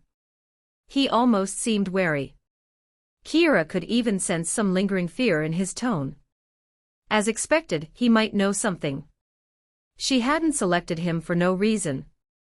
Having talked with the other inmates, she more or less came to learn about the general hierarchy within the prison. The inmate before her was an informant. He was someone who knew a lot, and the exact person that Kira was looking for. Dunno, I'm just curious. Heard a lot of stories about them before coming here. I see. He seemed to have bought that, but... Sorry, can't talk. You can't. Well. He glanced at her, the meaning of his gaze clear. Kira smiled and looked around her.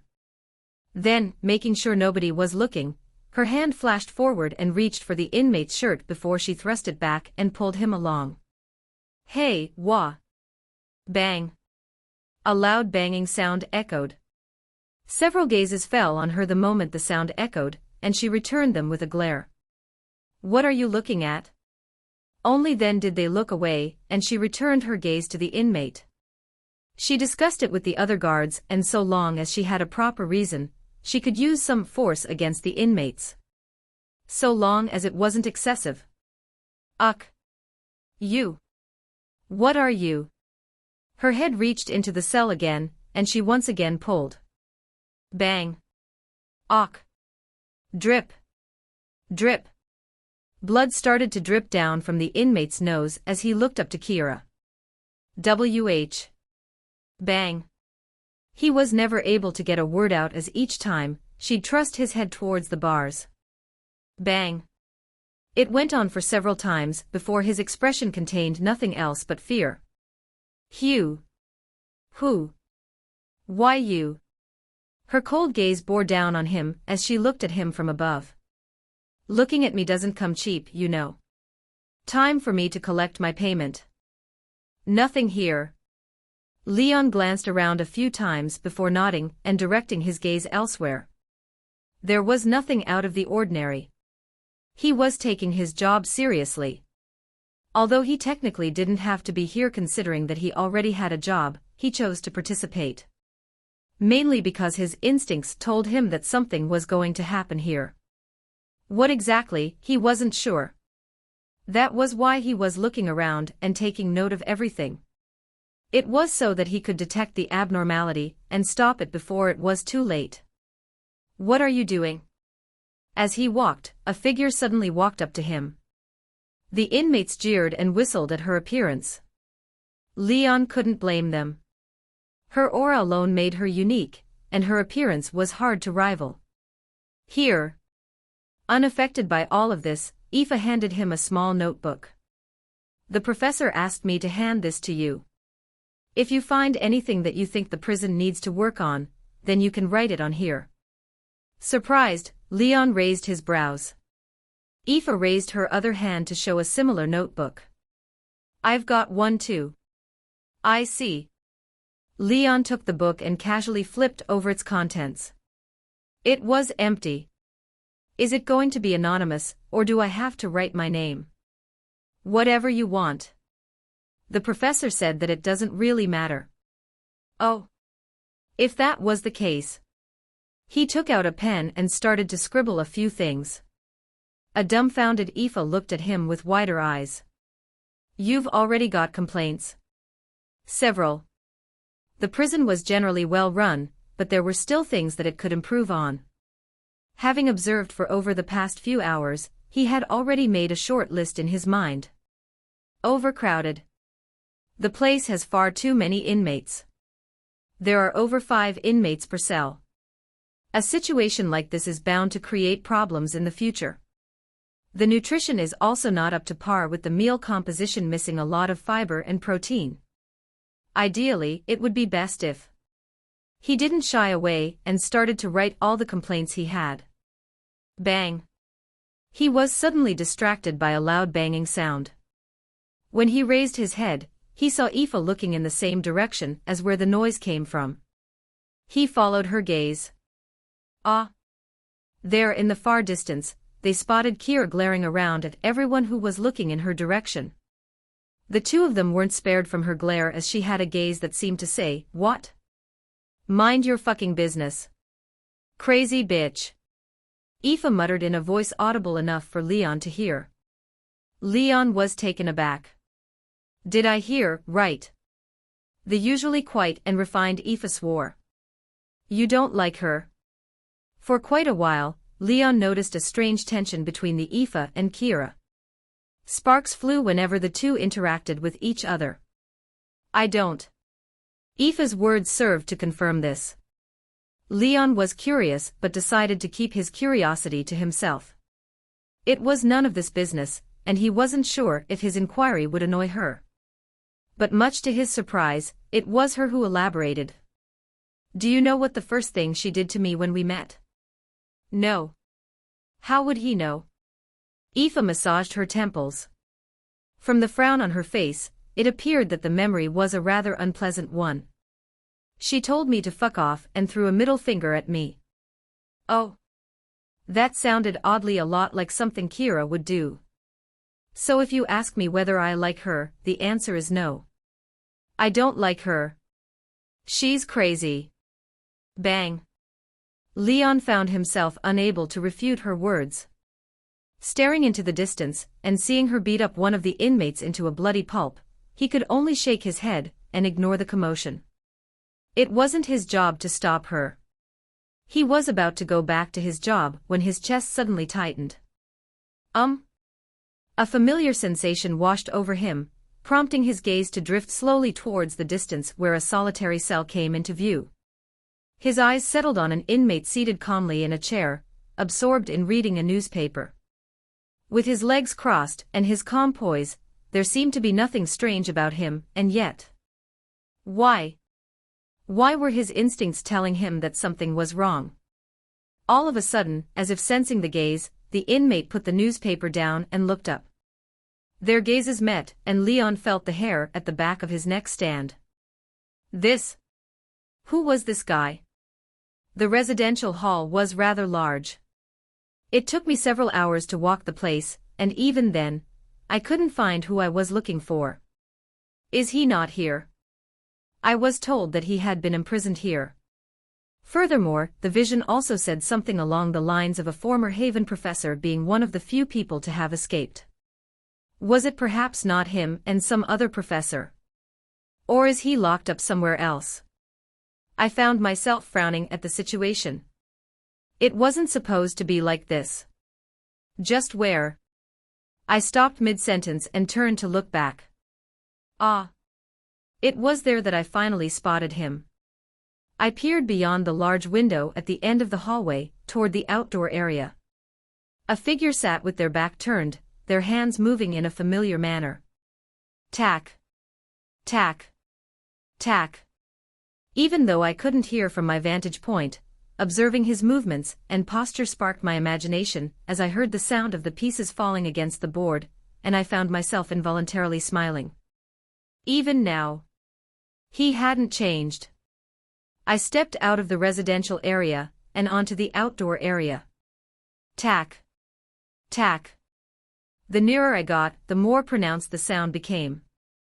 It was a sound that I hadn't heard in quite a while and felt rather nostalgic. I eventually stopped a few meters away from him and asked, "Can I play?" Surprised, Professor Bucklam turned his head, and our eyes met. It was at that moment that I finally found the answer to one of the questions I had been dying to know. You remember, don't you? He sat there, his face frozen in what seemed to be shock and surprise. I sat down on the opposite end. Tack. And started to fix the board. I haven't played since then, but I'm still confident in my ability to beat you. Even as I said those words, he didn't react. At least not immediately. Eventually, he let out a soft smile and mumbled in a quiet tone. So it wasn't a dream. What was? I already knew what he was referring to, but I still chose to pretend like I didn't know. Tack. Let's get started. I'll make this a quick one. With a soft sigh, he shook his head and reached his hand forward. You've gotten very bold after beating me once. Things won't be as easy as last time. Tack. He went on to move his piece. Your habits are the same. Tack. So are yours. What makes you think I'm not doing it on purpose? Same goes for me. We went on to bicker like that for the next few minutes. Eventually, the area around us became quiet. Strangely, the silence didn't feel at all uncomfortable as we both focused on the game. Tack. Tack. Though it had been a while, I still remembered how to play, and was able to keep up with his moves. Just barely. This went on for the next few minutes until I eventually broke the silence. Are you planning on escaping? His hand froze halfway and his head flicked up. He looked at me with a look of genuine confusion. I didn't lift my head and continued to stare at the board. Judging from his reaction, it was clear that he knew something. I won't stop you. That was the decision I had come up with for myself. You can escape. I won't do anything. I couldn't quite tell what reaction he was making since I wasn't paying attention to him, but I was sure it was filled with surprise. For the past week, I had been debating over the situation in my mind. I was still uncertain of the goal of the mission, however, from what I knew, it was something related to the second calamity. Things would surely become clearer to me with time. However, if possible, I wanted to let him go. Of course, it wasn't because I felt pity for the professor. I did to some extent, but not to the point where I'd help him escape the place. I just needed someone on my side. I can more or less tell why you did the things that you did. You were either promised a cure for your memory problems or threatened with your family. Which one it was, I wasn't sure. However, when I lifted my gaze to observe his reaction and saw his eyes quivering, I knew that I was right. I continued. It would be unfair for me to stop you. I know exactly how it feels to lose someone important to you. Just slightly, my voice layered. The professor's expression cracked and his arms started to tremble.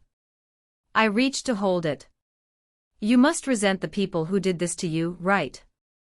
The mana inside of my body started to drain. I kept my face composed and continued to make contact with him.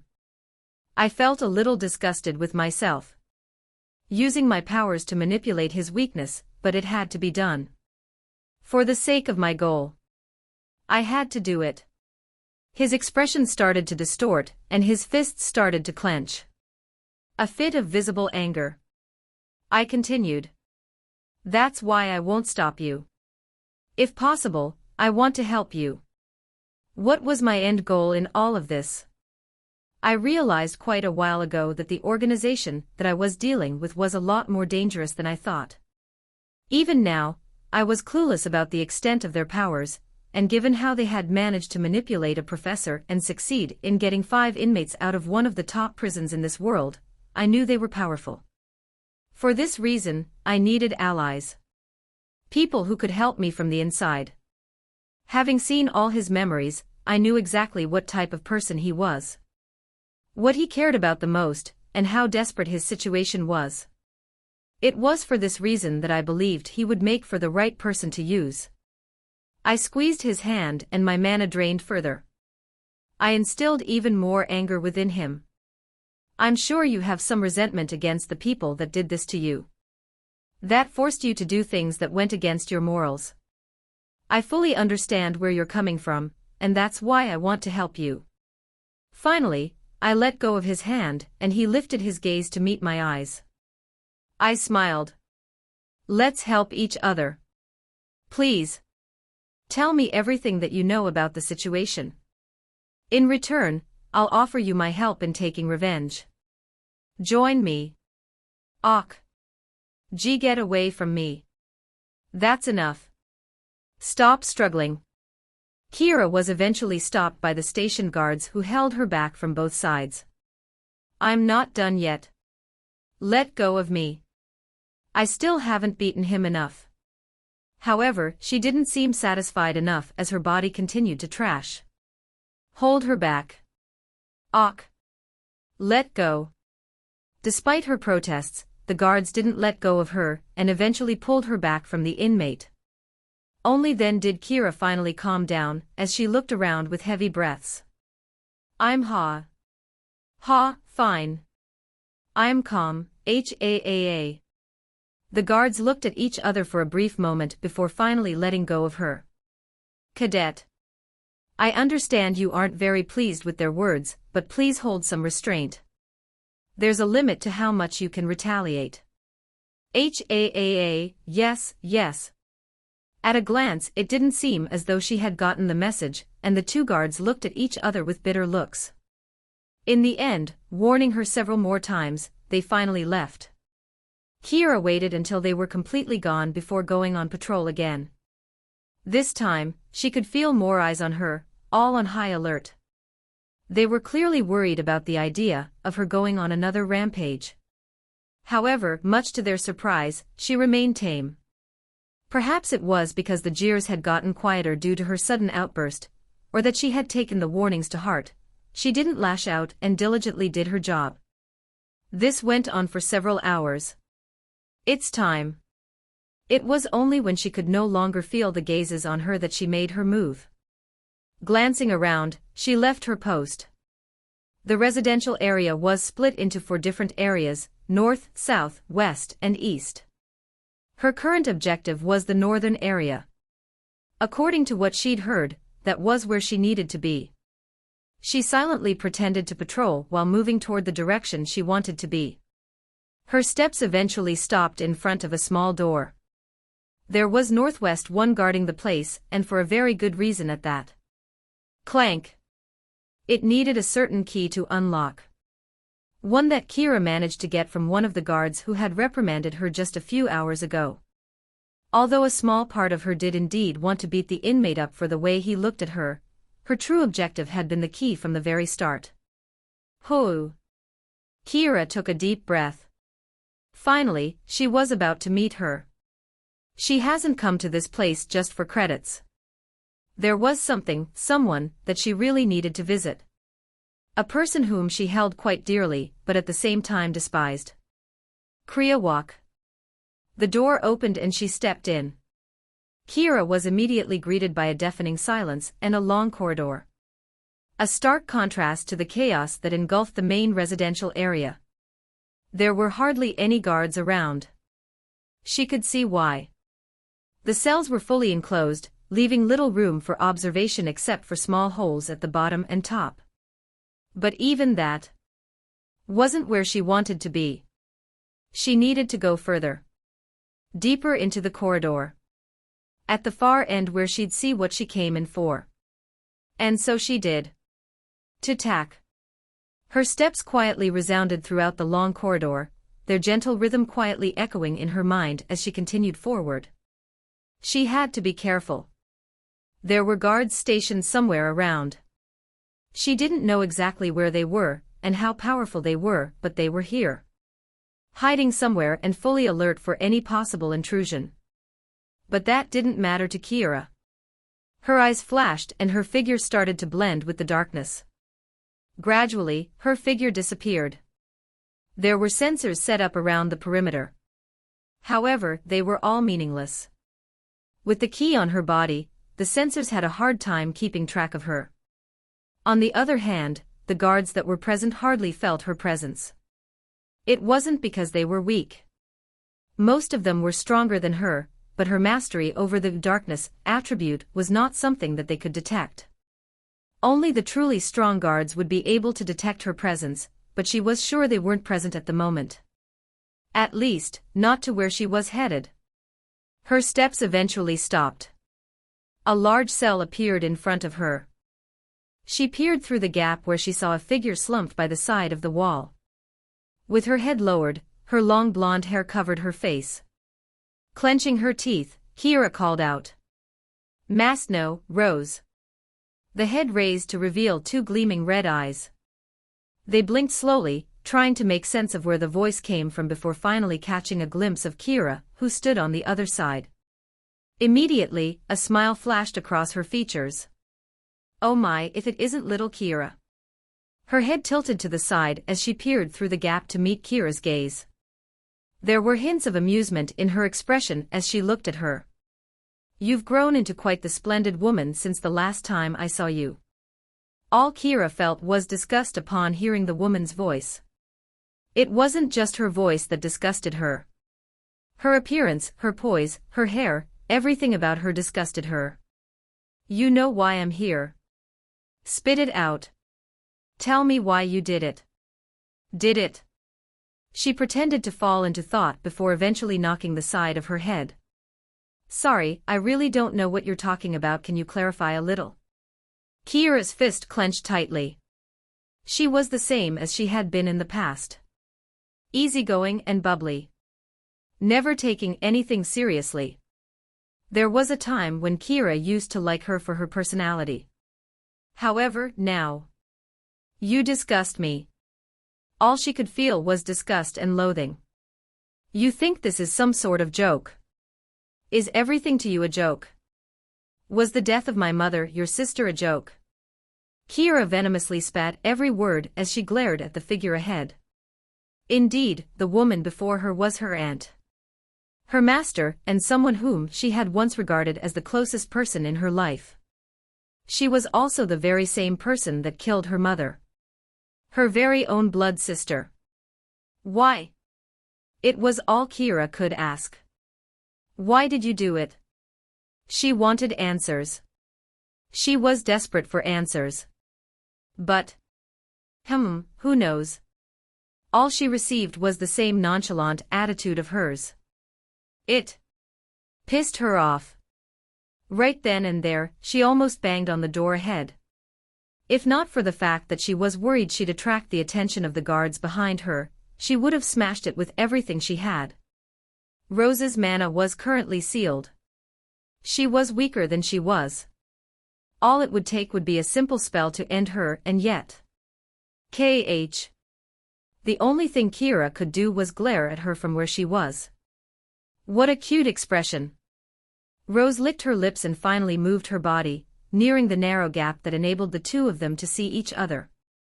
Kiera stood still and watched as she approached. Eventually, Rose stopped and Kiera got a good look at her face. It was no longer as pretty as it once was. With sunken cheeks and hollow eyes, it was clear that her time here hadn't been good. It made her feel a little better. If only her face wasn't so detestable. Kiera could hardly stand the sight of her. You've grown up so much. Frowning, Kiera was about to rebuke when she continued. You've gotten prettier and stronger than the last time that I've seen you. I'm proud of what you've managed to achieve, but... With a look of disappointment, she suddenly smiled. You're still as naive as ever. What non? Did you truly think you could have made it here with the level of your skill? Kiera found herself losing her breath, and her expression stiffened. You've always been quite talented with the darkness attributed, but that wouldn't be enough to get here. Most of the guards here are about your strength, if not a little stronger, but... Rose suddenly brought her face closer. Do you really think they wouldn't be able to have means to detect you? He. With a sudden laugh, Rose's gaze shifted away from Kiera, who stood petrified as she felt the presence of a figure behind her. Talk. A single footstep reverberated through the silent hall. Kiera felt her heartbeat quicken all of a sudden. A sense of crisis gripped her heart. Talk. Another one followed shortly after. It seemed to be approaching their direction. Her gaze naturally fell on her master, who stared ahead with a smile. Her stomach dropped and she got into a stance. Whatever was coming, she was ready to put up a fight. But... Kiera's eyes widened at the sight of the figure that appeared. Tall frame, curly black hair, deep hazel eyes, and a face that one wouldn't forget even if they wanted to. He appeared right before her, his cold gaze bearing down on her as his steps came to a halt. Dazed, Kiera looked at him. You. She was stunned. What are you doing here? And alarmed. How could he be here? She had made sure to close the door the moment she had entered. It was therefore impossible for her to think he had followed her. There must have been another reason for his appearance. Kiera's head turned and the expression her aunt wore deeply etched itself in her mind. Yo dash. And just before she could say anything, she caught a glimpse of a thin thread heading for the narrow gap of the cell. As Kira's eyes traced over the thread that headed for the cell, her eyes widened all of a sudden as she hastily turned her head to stare at her, and whose face suddenly changed. Wait, what are? The last thing Kira caught was the frozen expression of her, and as her neck severed off cleanly from her body. Pfttt. Blood splurted all over, some of it making its way toward Kira, who stood frozen on the spot. Thud. The head fell and silence gripped the surroundings, only for it to be broken by a sudden blaring sound. Whoa! The prison alarm. It had rang. A few minutes earlier. Leon stared at the inmate in the distance. Every part of his instincts warned him against the mun as he felt his back grow cold. Nonetheless, he remained calm. If something was really up, then he couldn't make any rash movements like warning the other guards. I should take a look. Gradually, he moved towards the mun. His steps eventually halted a few meters away from the inmate, who raised his head to meet his gaze. Is there something that I can help you with? The inmate smiled at Leon. The look on his face, it was as if he was seeing something interesting. Leon didn't reply and looked around the cell. It was spotless. Everything was in order, and there didn't seem to be anything strange about the place. And yet, something's wrong. His instincts warned him of something. He paced around the room, lifting the pillows, the mattress, and the furniture as he searched. However, regardless of what he did, he found nothing. Even after he used his mana to check the place, he found nothing. Just what? You seem to be looking for something. A voice quietly reached him from behind. You can ask me, and I'll see if I can help you. Leon turned his head to gaze at the inmate, who remained calm throughout. In that moment, a sense of foreboding washed over him, and he thrust his fist forward. Bang! The surroundings shook as he felt his fist collide with another. At that moment Leon finally understood what was wrong, and his expression cracked. Your mana isn't restrained. His words were met with a smirk. It's too late. Thump. Thump. Muffled sounds echoed in the distance all of a sudden, and before Leon could react, the alarms blared to life. Woo-woo. Clank. Clank. Clank. What followed after was a loud metallic sound, and the sound of the inmates' voices. Ha ha ha. What's this? Why are my cuffs suddenly off? I can feel my body again. My restraints are gone. Leon's eyes widened all of a sudden, and his head lowered to stare at the inmate. You. The inmate smirked. It's too late. You can't stop the inevitable. Whoa. The blaring sound of the alarm echoed throughout as I stared at the cell in front of me. Kira stood a few feet from me, frozen in shock. You. Her words seemed lodged in her throat as she grappled to understand the reality of what was unfolding. I was also similarly surprised by her appearance here. I hadn't expected her to be here, but considering a little obstruction on the way, I understood how she had made it here. The guards around the place had their senses restrained, making it extremely easy to move around. Even if I were to shout right now, the guards wouldn't notice. It was a chilling thought. Just what sort of organization was capable of such a feat? However, I didn't dwell on this for long as my gaze fell on Kira. She's the second calamity. It became clear to me at this moment. Then, that would mean Aoife was the first calamity. Two pieces of the long puzzle finally stuck into place. What have you? A certain stutter broke my thoughts. I looked down to see Kira looking at me with open eyes. She's a clone. Kira's eyes snapped open, and a voice echoed right behind me. Oh? So you knew. I turned back and immediately raised my left hand. Clank.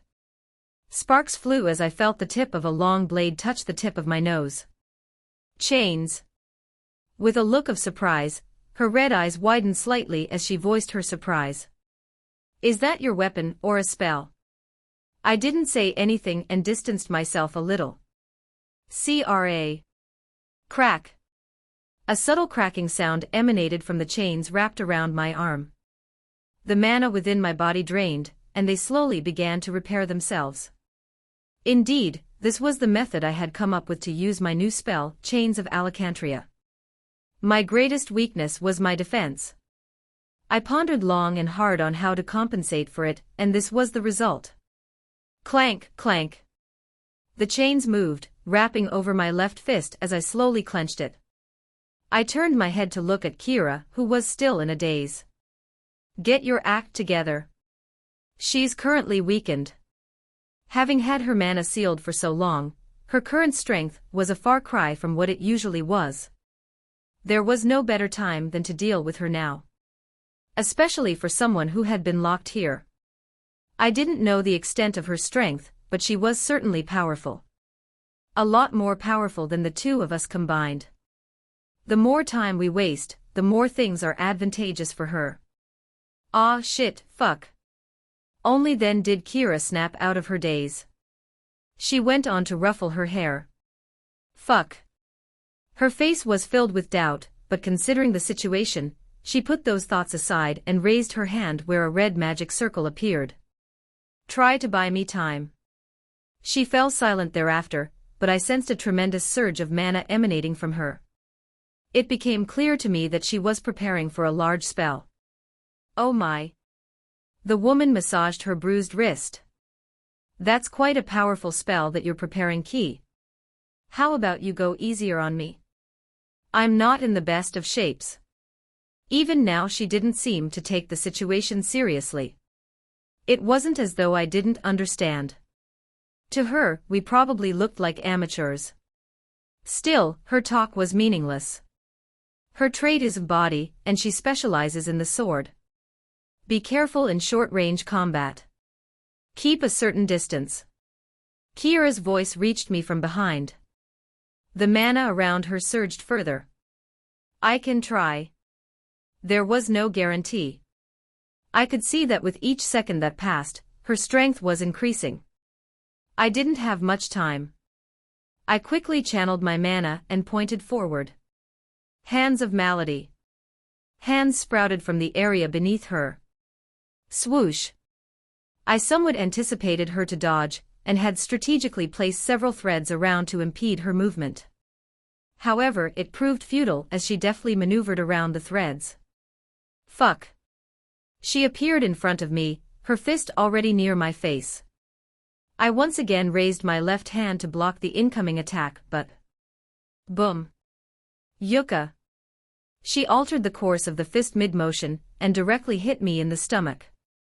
I almost had the urge to puke as I took several steps back and glanced at Kira, who looked at me with a look that seemed to say, "The fuck are you doing?" This. Swoosh. Ducking down to evade an incoming sword, I thrust my hand forward. A magic circle formed, and 5 purple threads burst out, hurtling directly toward her. The distance between us was very close, and I was confident that I'd at least graze her, but... Swoosh. Swoosh. As if she had eyes at the back of her head, she moved around and dodged everything. This is bullshit. Her instincts and reaction time were no joke. And to add insult to injury, she was getting stronger and faster with each second. You idiot. She can sense the mana trace from whatever that shit is. Hearing Kira's scolding, I felt my brows twitch. I wanted to tell her to switch roles with me, but considering that I didn't have a final move like she did, I could only grunt at her. Swoosh. The distance between us shrank. I stared ahead and forced myself to remain calm. This was clearly not working. I needed a new way. Swoosh. Her blade thrust my way. The speed at which it was moving was extremely fast. Since she can sense my mana trace, I gritted my teeth and recalled everything. The chains and the threads. It all occurred in less than a second, and at that moment, I sidestepped and brought both my hands diagonally. Sweat dripped down the side of my face as the blade neared. It was only a few inches away. I could see it near my eyes. Almost. Now. A translucent purple chain materialized on both my hands, and I pushed to my left. Clank. Sparks flew and something grazed my cheek. I was pushed back several meters. Ugh. Feeling a sweet sensation at the back of my throat, I let out a groan. It was obvious that she had come out on top in the exchange, and that I had clearly lost. However, I did it. I looked at the chains in my hand. Squeezing my hand, they shattered and I stared ahead where the woman was. She seemed surprised by the fact that I had managed to block her attack. Yo. I didn't let her talk. The more she talked and wasted time, the stronger she became. I was quick to move and swung my hand in her direction. Clank. Clank. Simultaneously, chains materialized in the midst of the motion, prompting her to dodge backward. The chains shattered before they could hit the ground. In the meantime, I twisted my torso and swung horizontally using my left hand. Swoosh. Once again, the chains materialized mid-motion, further complicating her ability to gauge the distance and sense the mana trace. Once again, she was able to dodge the attack. I wasn't disheartened. In fact, I felt nothing but excitement. It was working. I had found something new. As the mana rapidly drained and my breath grew heavy, I found myself becoming more accustomed to this new fighting style. Despite the strain, I grew more adept at manipulating the chains, shattering and reappearing around my hands. Call. Recall. Call. Recall. There was a lag between each set of actions, but it was becoming smoother by the second. Finally, the distance was starting to create between us. Unlike before, it was starting to become harder for her to dodge. Even as her strength increased, so did my proficiency. Swoosh. I swung my hand again. She reacted before the chains appeared, ducking down, but... Heh. I smiled and swung my other hand. It was a fake. Clank. Uck. Finally, I made contact with her, and sparks flew through the air as the chains connected with her sword. I wanted to celebrate but found myself unable to. Ha! H-A-A-A.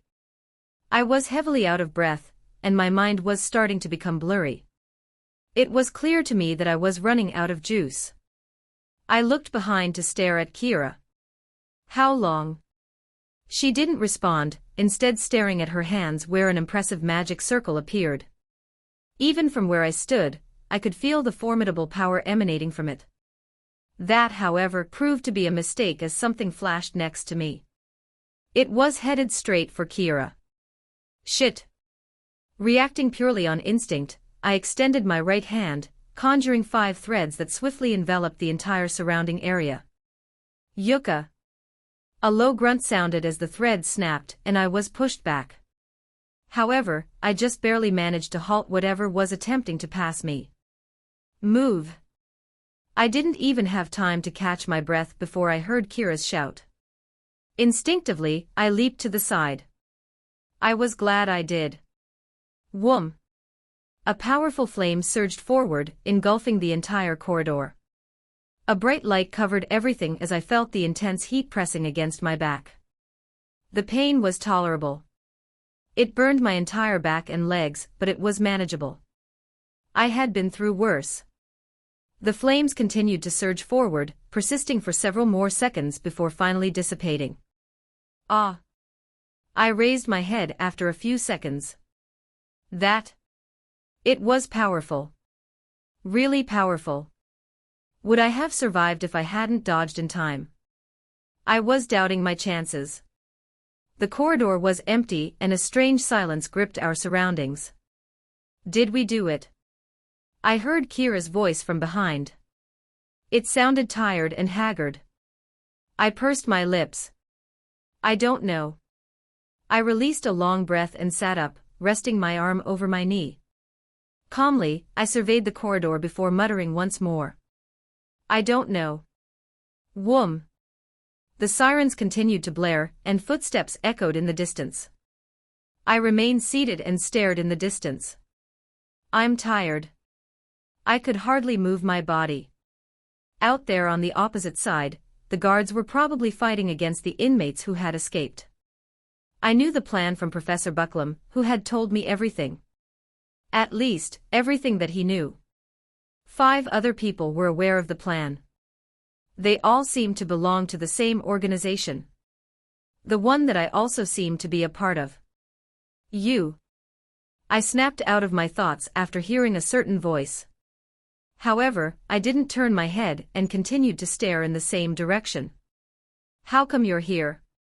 In the end, that was all she managed to say. I almost laughed then. I'd like to ask you the same question. No, really. I was actually curious. That's none of your dash. She stopped upon realizing her own hypocrisy. Her expression crumbled, and she eventually clicked her tongue. My aunt. That was my aunt. I see. It finally made more sense to me. So what? I turned to look at Kira, who had her mouth open. As if realizing something, she ended up muttering something along the lines of, "Would you believe this fucker?" I could only hear because she wasn't trying to hide her voice. I only said, "I'd like to ask you the same question." Didn't mean that I was planning on sharing after you shared. You. She raised her fist and leaned her body slightly. It looked like she wanted to hit me. However, I didn't flinch and just stared at her. What are you doing? Her red eyes sparkled in the dark as she clenched her teeth. That fist never reached me. With a long breath, she leaned back and cursed. Fuck. I silently shook my head and similarly leaned back. My body still ached and my mana was recovering very slowly. In the distance, I could still hear the muffled banging sounds. It seemed pretty intense out there. You're pretty strong. My thoughts were once again broken by Kira's voice. Strong. I looked at her and almost doubted her words. Did she really just call me strong? I wanted to laugh. Strong. As if I was currently still weak.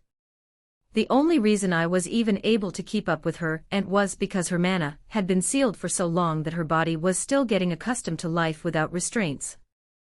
I would have been killed with a flick of her finger had that not been the case. Still. Thanks. I received her words and didn't deny them.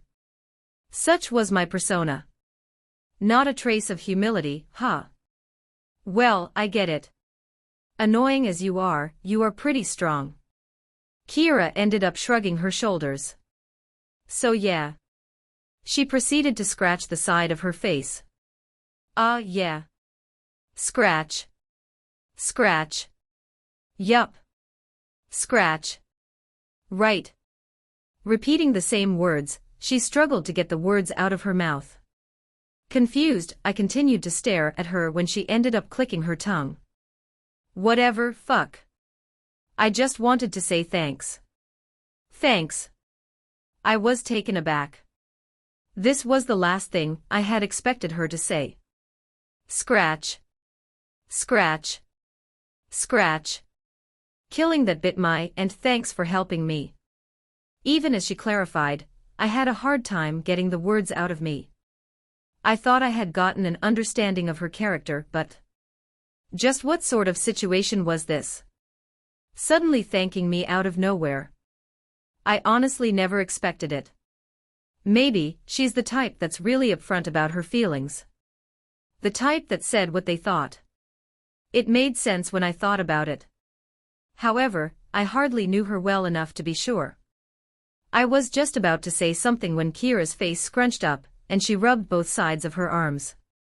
Aw, shit. You're making me cringe at my own comments. Ugh, fuck. Goosebumps. All I feel are goosebumps. With the help of the wall, she proceeded to stand up. Whatever, I'm fucking leaving. Without looking back, her steps echoed throughout. The entire way, she continued to run her arms while muttering goosebumps over and over again. As her back gradually shrank from my view, I managed to hear a few more words from her. "Where's my cigarette when I need it?" "Shit." I saw her smack her own head. That was so fucking cringe. Ugh dash. This. I stared at the scene and unknowingly found myself smirking. It was funny. And in a way, it was cute as well. She was certainly a unique character. But I shifted my gaze to look up at the ceiling and gradually, I lost my smile. Would she really be thanking me if she knew the truth? I took a deep breath and closed my eyes. Her aunt. The person that she wanted to kill. She was still alive and kicking. I knew this because I was the one who helped her escape. What a sick twist. The fact that she was her aunt was a sick twist I hadn't expected. Had I known, then. Heh.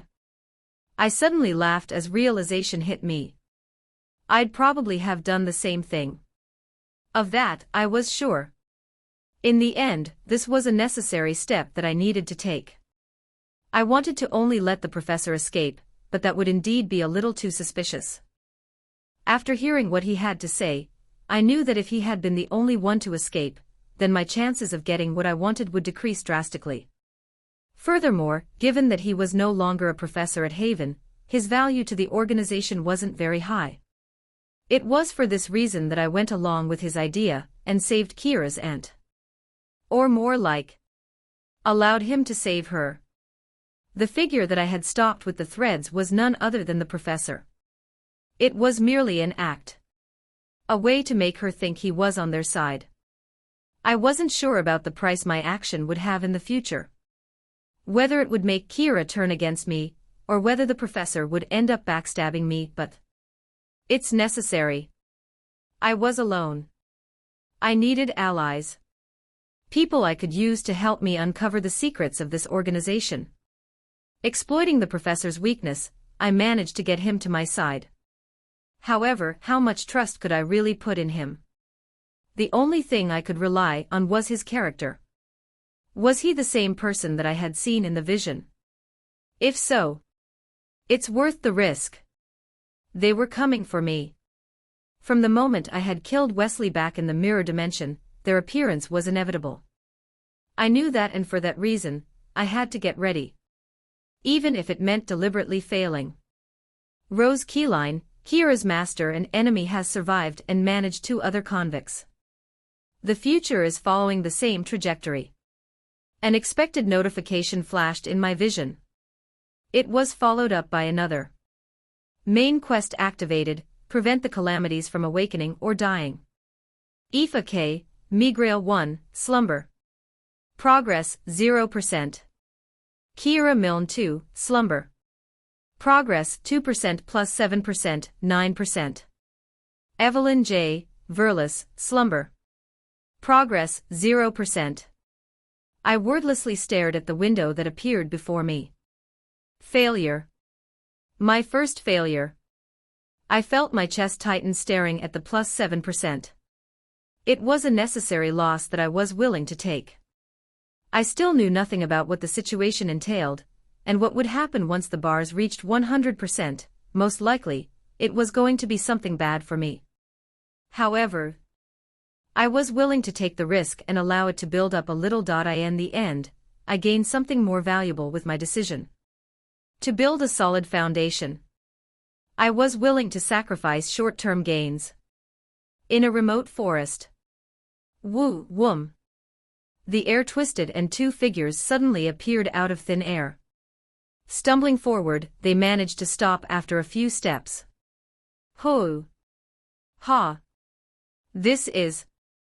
They were none other than Rose Keyline and Robert Bucklam. They could still feel the lingering heat from Kira's spell as they immediately channeled their mana to cool themselves down. Rose looked around in confusion. Then, as if realizing that they were no longer in the prison, she turned to look at Rober, where she smiled. "It looks like you've saved me." Catching his breath, he managed to say, "I was only following the plan." He glanced at the shattered glass in his hand. It was a one-time use relic that enabled him to teleport outside of the prison. The organization had paid a massive price to get it into his hands. There was also another inmate who had received the same relic. Their job was similar to his, which was to help the greater risk members to teleport out. It was already hard for the organization to get them to have access to the relics. The difficulty of giving it to the higher grade inmates was almost impossible. It was for this reason that the two of them had been given the relics. Their job was to escape with them. Well, I should still thank you. Rose broke the silence that had suddenly gripped their area. Rubbing her wrists, which were still bruised, her brows wrinkled slightly. I won't lie, I was having a rather tough time dealing with the two of them. Especially that boy. His fighting style. It was rather unique. Recalling the way the boy from before fought, and the emotionless expression he wore as he attacked her, Rose chuckled. An interesting one. Such was her evaluation of him. A very interesting one. He definitely was. But Rose looked around and tilted her head. Are we the only ones here? Where are the others? I'm not certain. Robert looked around. Their relics were set to similar coordinates and therefore, theoretically, they should have already teleported here. From what he had been told, their job was supposedly easier than his. It was for this reason that Robert felt confused by the situation. Could something have gone wrong? He hoped that was the case, but responded differently. They might have been held back by something. I went straight to you the moment I could, so I wasn't able to see. The smile on Rose's face widened. She seemed very pleased. Indeed, your reputation precedes you as a distinguished professor. Your sense of priority is commendable. I consider myself lucky to have gotten you as my helper. I'll make sure to tell the directorate about your contributions. I'm sure they'll reward you. Thank you. Robert lowered his head to express his gratitude. I'm grateful for your words. Don't be too excited. I'm only putting in my word. Whether you get anything out of this will depend on him. Who? Robert tilted his head in confusion. Rose's smile suddenly faded. Then, as if two hands were squeezing at her throat, she managed to force out a few words. The one who walks among us. The main force within the Empire was the royal family. With power over the Knights' Council and the Magic Tower, there was no other force that could rival their might. At least, individually. There was another organization within the Empire, which was made up of the collective between all the noble houses. Entrusted with the Empire's administrative matters, the Megrail family not only tolerated their presence but also extended their support to them. Central adopted a democratic approach, allowing the population to determine the allocation of seats among the houses within the organization. Additionally, every 4 years, a new chairperson would be elected to assume control over the affairs. Central. A meeting was taking place. What's the situation? A tall man with sharp eyes and long black hair glanced around the oval table where several important figures sat. His husky voice seemed unfitting for his small frame. He was a representative member of the Joltis house. A Viscount family. Everything is contained. All inmates have been locked up. However, we've received reports of several losses within the penitentiary. Over a dozen guards have been killed, and several cadets from Haven have died. It also appears as if several inmates have escaped the facility. We've already sent the hounds to look for them. Responding to him was a middle-aged woman with sharp features and short hair. Representing the Verlis family, she was Johanna Verlis. The conversation continued from there. Do you know who is responsible for all of this? I'm not aware. Massaging his chin, another member present within the room interjected. From the reports I've received, the organization is called the Inverted Sky. We don't know much about them, but it's only recently that they've started to become active. Does the royal family know? They know. If so, why haven't they done anything? It's strange. They're usually rather overbearing with stuff like this. Why are they suddenly so quiet? It's because they can't do anything about them. A crisp voice suddenly interjected and all members quiet down. Sitting at the end of the table was an enchanting woman with long black hair and deep black eyes. She was none other than Delilah, the one closest to the zenith. The Inverted Sky is an organization that even the royal family has trouble dealing with. Her words brought a certain shock to the room. While she wasn't exactly a member of Central, her family was. She took advantage of the sudden situation to make an appearance. Even the royal family. How come we've only heard about them now? How does that even make sense? Delilah stared at the members and held back her smirk. Witnessing such esteemed figures at the helm of the empire appear so clueless, Delilah couldn't help but feel a certain sense of amusement about the situation. We don't know much about the Inverted Sky. However, if there's one thing that I do know is that they are an organization that is much older than the empire. They date back to the era of the Shattered World. The looks of shock on the faces of the members were something that Delilah took in with gusto. It had to be noted that the era of the Shattered World occurred several thousand years ago. To put that into perspective, the empire wasn't even half a millennium old. You ask why the Megrail family hasn't done a thing yet. With cracks appearing on her usually stoic face, Delilah suddenly smiled. What other reason than fear is there? The Megrail family fears the Inverted Sky, and so should you. The temperature of the room dropped at her words. Despite the esteemed status of everyone in the room, a palpable sense of unease descended as Delilah's words reverberated, casting a shadow of oppression over the gathering. This was exactly what Delilah wanted to achieve with her words. It was about time that the world was made aware of the organization that they were dealing with. They had been in the shadows for far too long. Now that they had started to show their fangs to the world, Delilah planned on dragging them out completely. Only then would she be able to completely get rid of them.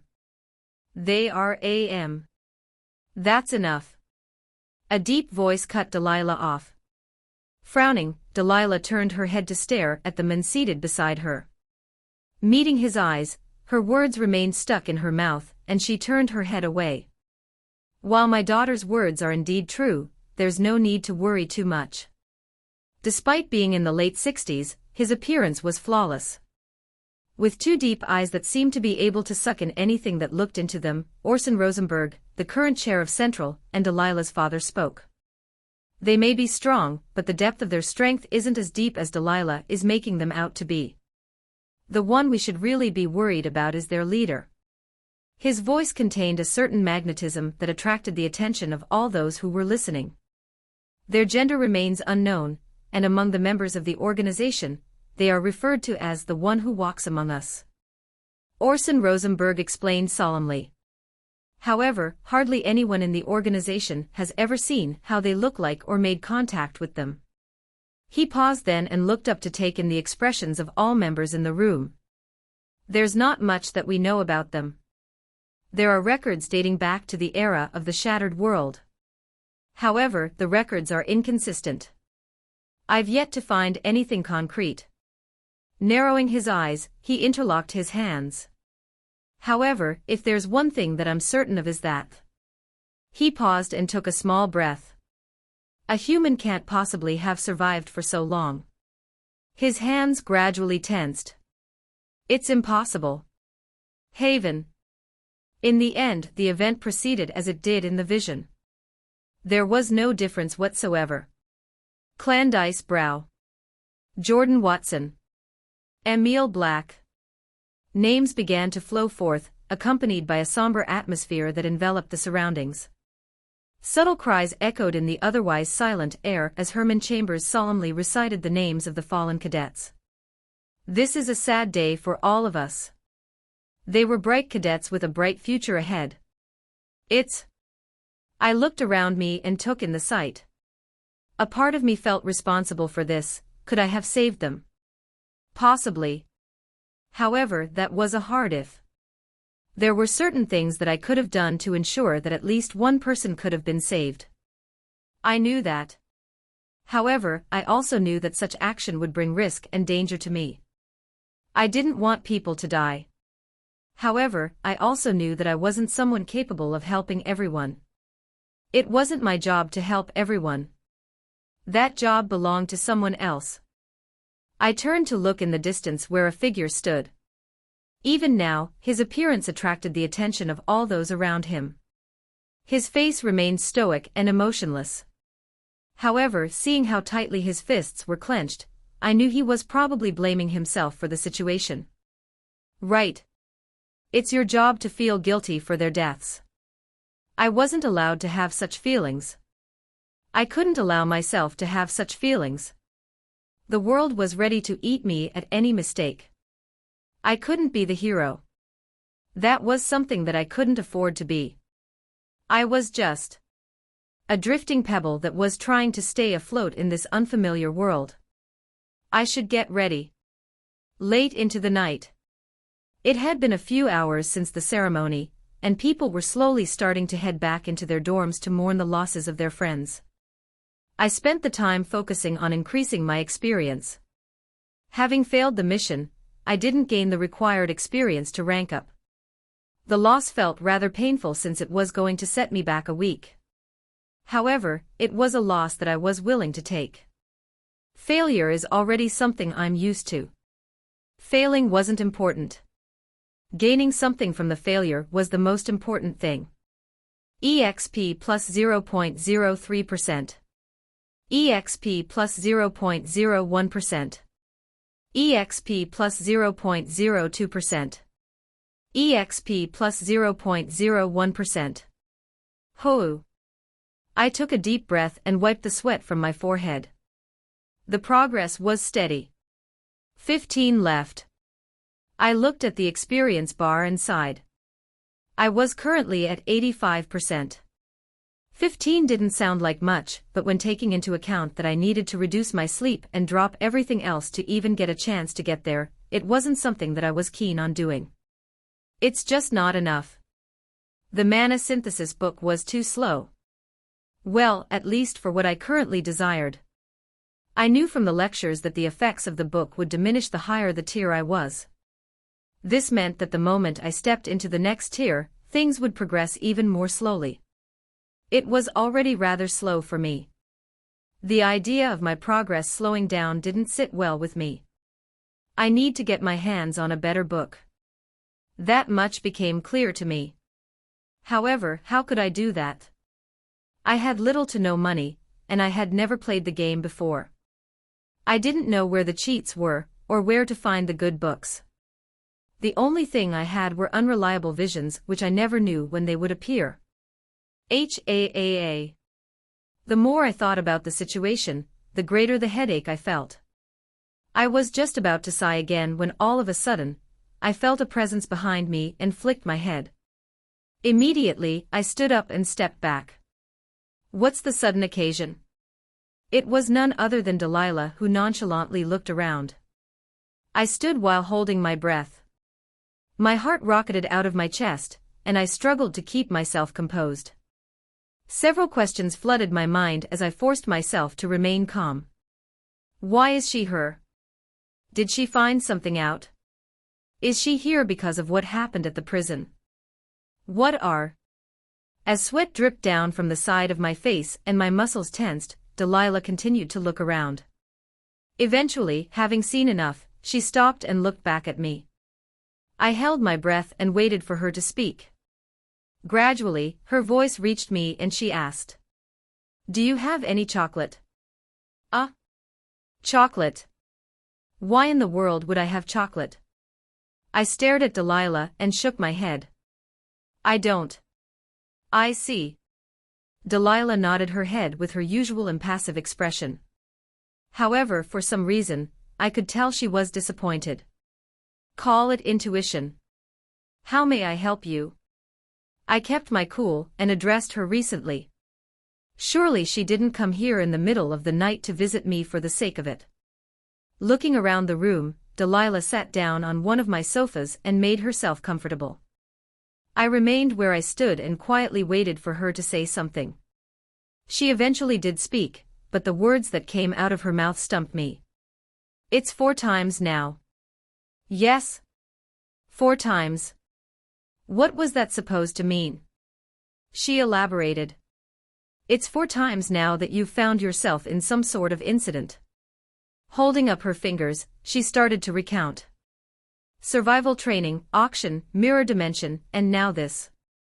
Delilah raised her head to look at me. "Is it a coincidence?" "Ah." At that, I found the words that I had prepared in advance remain stuck in my mouth. It was true. Now that I thought about it, I had indeed been in all of the incidents. For the most part, it was because of the quests. But it was indeed rather suspicious. I am a very unlucky person. Even I was surprised by the bullshit that was coming out of my mouth. Well, to some extent, there was some truth to those words. I certainly wasn't a very lucky person. At the very least, I didn't think I was. Delilah just stared at me with her deep eyes. I knew she didn't believe me. Eventually, her gaze lowered to stare at my right arm. "Show me your tattoo again." I inwardly swallowed before obliging and rolling up my sleeve. "Oh?" It was to Delilah's surprise to see a cloth over the area around my forearm. Looking up, she meaningfully looked at me. "I don't know how to hide it." And I truthfully answered. It started to become clear to me that the tattoo on my hand wasn't something that I could randomly show off on a whim. The organization that I was dealing with was slowly starting to reveal its fangs, and more people were becoming aware of them. I didn't know much about them, and regardless of how much I tried to find anything about them, all I'd see was a blank road with no end in sight. Nothing. There was simply nothing. It was for this reason that I chose to hide the tattoo. I believe this is the best course of action considering that it might get misunderstood for something that it isn't. I carefully looked at Delilah when saying those words. I wanted to gauge her reaction or lack thereof. She simply sat where she was with her legs crossed. It was hard to tell what she was thinking. She was just staring at me. Her deep eyes peered deeply into me, trying to suck me in. The longer this went, the more uncomfortable I grew. Why isn't she speaking? What is she trying to do? In the silence that took over the room, her lips finally parted open. "I've asked you before, but does the words inverted sky mean anything to you?" Inverted sky? I thought about it long and hard before shaking my head. No. Delilah silently nodded before standing up. "I can't feel any lies coming from you." "Lies?" "She can detect lies." "Ah, right. Even last time she was like this." Tack. Delilah placed a book on the table. I immediately felt my eyebrows raise at the sight of the book. Could it be? "Read this book. I'm not sure how much, but it'll help you out in the future." "Help me?" I looked at the cover of the book. It was completely blank and devoid of any illustration or font. "Don't think too much. It's a common book that you can find in the library. Then you'll find it useful." I didn't say anything from there. She seemed to want to help me, but at the same time, I wasn't sure what her real intentions were. For now, I could only take her at face value and agree. Either way, it wasn't going to hurt me. Whatever it was, it must have had some meaning to it. I planned on taking my time to closely examine the book. I thought she'd leave things there, but all of a sudden, she said something else. "As you've already probably guessed, I'm keeping you close to me to observe you." Her words stunned me. Although I had already managed to guess. For her to be so upfront about it. She really was someone I had a hard time figuring out. If that wasn't shocking enough, all of a sudden, cracks formed on her face as her lips gently pulled up. "I think I made the right decision." What dash? Before I even had a chance to say anything, her form scattered and she disappeared. Like the wind, she simply scattered away. In the newfound silence that took over the room, I stood in a daze for a few seconds before eventually turning my gaze over to the book. I picked it up and ran my hand over the hardcover. It felt cold to the touch. Even now, I was still confused about her intentions.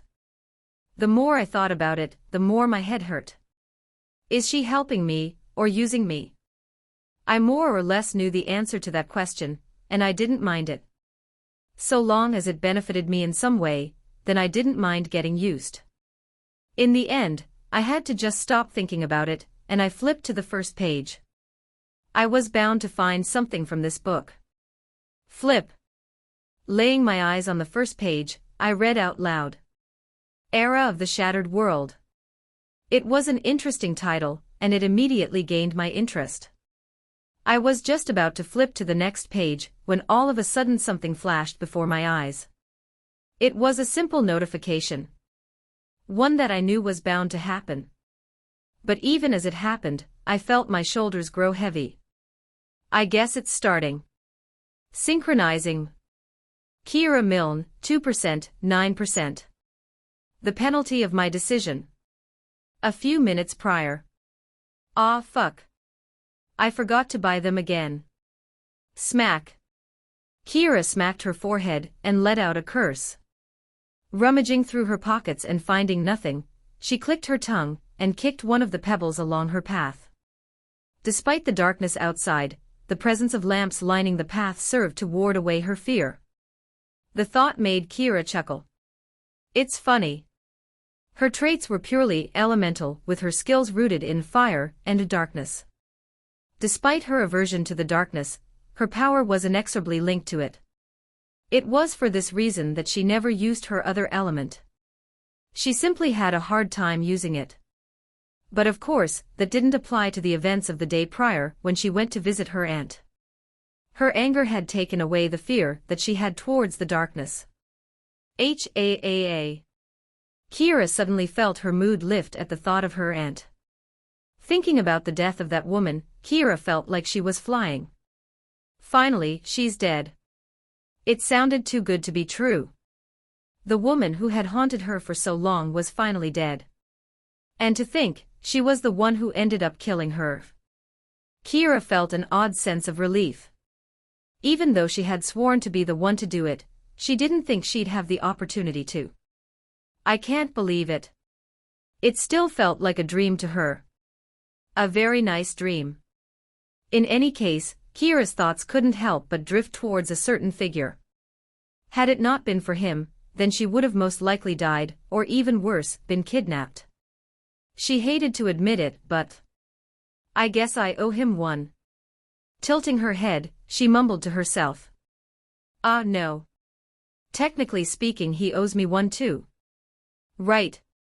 Kira felt her face scrunch up, and she ended up rubbing her head. Ugh, fuck. This shit's so complicated. Clearly, the values between their debts were quite different. He had saved her life, while she had minded her own business. There was an obvious mismatch in the level of their debts. But still. What was he doing here? Setting the fact that he had helped her aside, why was he there? She had sneaked in because she wanted to meet her aunt. But what was the reason for his appearance? He was also very strong.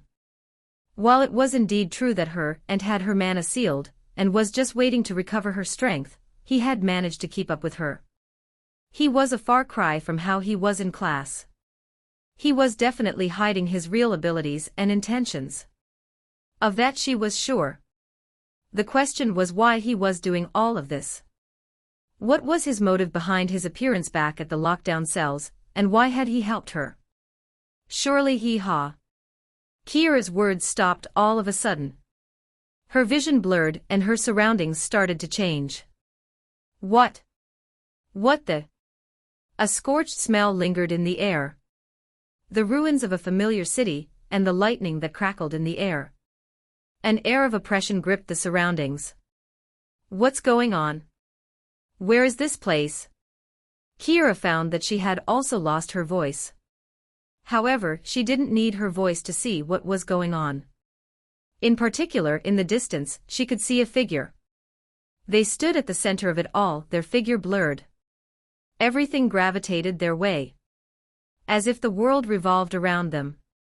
What? Why? There was something else that shocked Kira outside of the blurred figure. It was. Why am I feeling this way? The intense feelings that were invading every part of her body.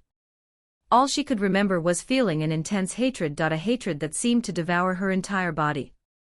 And all of it was directed toward the blurred figure in the distance. For what reason, Kira didn't know.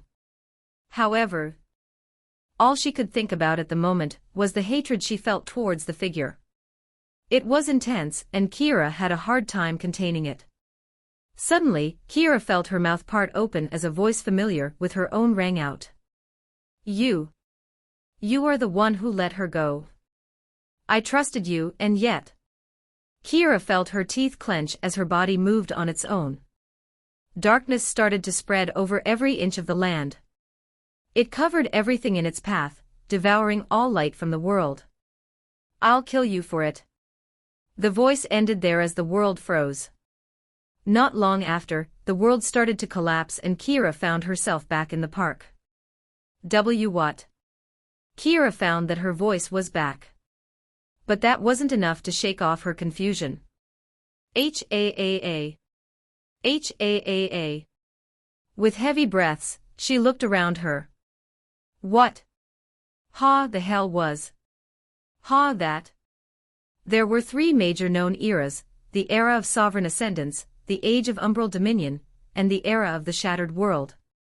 The age of the sovereign ascendance dictates the age of the emergence of the four empires. The Etheria Empire, Verdant Empire, Aurora Empire, and the Nez and Sifa Empire. I read the contents of the book out loud. It marks a relatively recent epoch, spanning only around 700 years. So far, it was stuff that I was already somewhat aware of. The age of umbral dictates the age of the mirror dimension expansion. Taking place approximately 2 millennia ago, this era signified the commencement of the struggle. Flip. I skimmed through the pages and immersed myself in reading. The more I read, the more confused I became. In the end, this was a history book. It detailed everything about the past. Let me guess, the era of the shattered world is when the mirror dimension appeared, right? Flip. The oldest known era. Where the earliest records recount the shattering of the world and the emergence of a new dimension. This realm came to be known as the mirror dimension, where unimaginable creatures roamed its depths. I was indeed right. I continued to flip through the contents. The information was rather interesting. However, there was something that continued to bother me the more I read the book. It went to the point where I had to stop myself from reading. Is there nothing before the age of the shattered world? The more I read, the more obvious it became that the oldest recording known was the age of the shattered world. The book hinted at it with words such as the last known record and so on. But what about before that? Why wasn't there anything about the age before the age of the shattered world? Maybe there was nothing important. Even so, surely there should have been records of the civilization before. I mean, ancient Egypt was about 5,000 years old. Maybe the people of this world weren't capable enough. I doubted that to be the case. But thinking about the technological level of this world, they were indeed a little lacking compared to Earth. That said, they did have magic. It might just be this book. It was worth checking out in the library later. I eventually closed the book and sighed. It was certainly interesting information, but I still struggled to comprehend Delilah's intent behind showing me this. What sort of connection is there between the organization and this book? There didn't seem to be any connection with it. In fact, it only left me with even more questions. Still, it wasn't as if she had given the book to me for nothing. There had to be something important in the book. There was no way Delilah would give it to me for no reason at all. It was for this exact reason that I opened the book again and immersed myself in reading. This time, I didn't skim through the contents and made sure to memorize everything. As much as I hated learning history, for some reason, I found the information to be extremely interesting. Flip. The next day, the sound of scribbling rang out in the classroom. The preparations for the festival that was set to take place in 3 weeks were already in full swing. Everyone was busy. Especially the cadets who not only had to get performance ready for the festival, but at the same time prepare for the upcoming examinations. Kill me. Some of the cadets were already having a mental breakdown. Kira, to be precise. I want to die. Just stab me with a long sharp sword. Whatever it takes. From the way she was talking, it was obvious that she wasn't very excited about the upcoming exams. I didn't know exactly how good her grades were, but judging from her expression and words, they were probably not very good. Slow, quick, I don't care. Anything is better than this. It's not that hard. Just memorize the book. You're so dumb. Next to her, Josephine shook her head with a laugh. Surprisingly, she was one of the more studious cadets. Not that I knew much about her. What did you say? It's not that hard. No, the part before that. Memo, walk. Josephine let out a strange sound as Kira's fist smacked against her head. Bitch, don't pretend like you didn't say it. Awk. My head. Fuck, I think I'm starting to understand how it feels to be like you. Can the two of you stop? It was Evelyn who put a stop between the two. Leon, who sat a few rows back, also interjected. The professor is about to come. Tisk. Only then did Kira finally stop complaining and focus her attention back on the paper in front of her.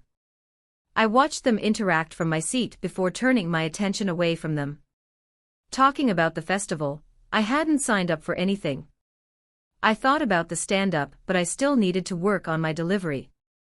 It wasn't quite there yet. There were so many activities to choose from that I struggled to pick any. In the end, I just left it blank. In case someone left their selection empty, then they would be directly assigned a role by the academy. The same was true for cadets that didn't make the cut in certain roles like guide, as there could only be so many people that could be selected for such roles. Actually, now that I think about it, I should be assigned a role today. I was curious about what it was going to be. It seems everyone is here. As per last time, a cheerful voice echoed across the class as Professor Bridget entered the classroom. Sporting her trademark smile, she glanced around the classroom before taking out a small stack of papers. I've received everyone's files and have sorted through them. I will now be reading the names of the activities you have been approved for. Taking one of the papers, she started to read. Anders, you have applied for the guide role. After careful review, the board decided to approve your request. Raising her head, her gaze fell on two people. Josephine, the same goes with you. You will work alongside Anders to ensure that all the guests will be guided around the campus during the start. Unable to contain her shock, Aoife raised her head and let out a strange sound. She must have applied for the role, I guess. Seeing the shock in her eyes, it was clear that she had also applied for the guide role. There were only 2 spots for it, and therefore, it was clear that she hadn't been selected. The professor went on to list the other approvals without offering her an explanation. I took in Aoife's shocked expression and made sure to stamp it in my mind. It felt oddly satisfying. Shit. This feeling again. I looked away from her. Was there something wrong with me? Next up, Kyle. One name after another started to be recounted as more and more cadets started to get assigned roles. Some were happy to get their selected roles, while others were left disappointed. Strangely though, there was someone who seemed to be happy for no reason. Haha, fuck yeah. I felt her gaze burn the back of my head when the list for the cooking activity was listed. Her reaction came out of nowhere. Is she happy that she didn't get selected or something? If so, why did Aoife also look relieved? For the stand-up. Unfortunately, none of the members of the class made it. Bang. I was taken aback again. Turning around, I saw Leon hold his fist close to his face. Though his expression appeared blank, he seemed strangely happy. Was he that embarrassed last time? I was starting to feel sorry for him. I think that's all for those that made it. Putting the papers down, Professor Bridget looked up again as her eyes scanned the classroom. For those that made the cut, congratulations. For those that haven't, please don't worry. We've already assigned you all roles in the theater club. Theater club. Think of it as an honor. Haha, who knows? If you're lucky, you might even get a chance to participate in the upcoming play. Everyone will be watching. While I was still confused by her words, she continued. But don't get your hopes up. The group that will be performing are all renowned actors. Your main job will be to tend to their needs and set up the stage for them. That being said, the director has agreed to let the more outstanding cadets participate as extras. If you end up doing well, you might receive bonus credits. Clap, clap. Professor Bridget clapped her hands twice and directed everyone's attention towards the blackboard. With that settled, let's continue with the lecture. The class went on for an hour.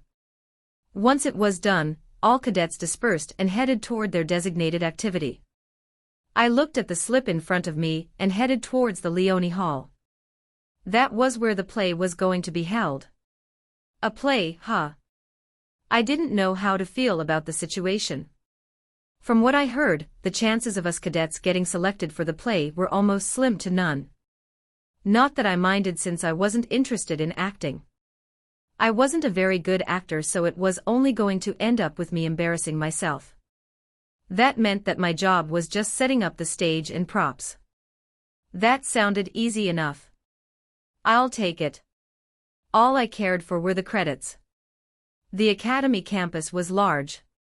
It took me about 10 minutes to finally arrive at the destination, and when I entered the hall, I was surprised by the chaos that caught my sight. Over here. Yup. Place that here. No, not that one. The lights are centered. Set it up properly. If there was one word I could use to describe the current situation, it'd be chaotic. With people talking over each other, and props being moved around everywhere, there was no semblance of order. Ah, cadet. The moment I came in, someone tugged my arm, and I turned my head to meet the eyes of a young woman with blonde hair and green eyes. Judging from the clothes she was wearing, she didn't seem to be a cadet. Perhaps an organizer. Yes. Are you here for the theater activities? I thought about it before nodding. I am. Okay, good. The woman seemed delighted, and I was suddenly dragged away by her. I wanted to ask her where she was bringing me, but just let her be. I soon came to regret that decision. What am I? Standing at the center of the stage, I directed my gaze toward the 4 figures seated at the far end below the stage. Holding onto a paper, I glanced at it for a brief moment before looking up again. You may begin. The fuck. The Curtain Call Collective was a renowned association within the empire. Continuously filling theaters with their performances, no one was unaware of them. They were celebrities amongst celebrities. Every year, they'd host a performance at the Haven Academy Festival. With many important figures showing up, there was Northwest greater place to perform.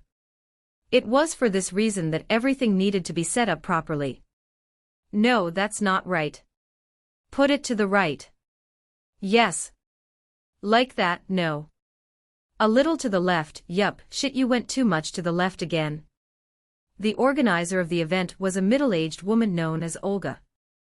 Not only was she the organizer of the event, but she was also the scriptwriter of the play. Her fame was about the same, if not greater, than the lead actors of the play. Throughout the empire, there were only 7 plays that were rated 5 stars, which was the greatest and most honorable a play could receive. The criteria to receive such a rating was extremely difficult, making it a very prestigious and coveted rating. Olga had yet to receive her first 5-star, however, with several 4-star plays under her name, she was set to be the next one to receive such a reward.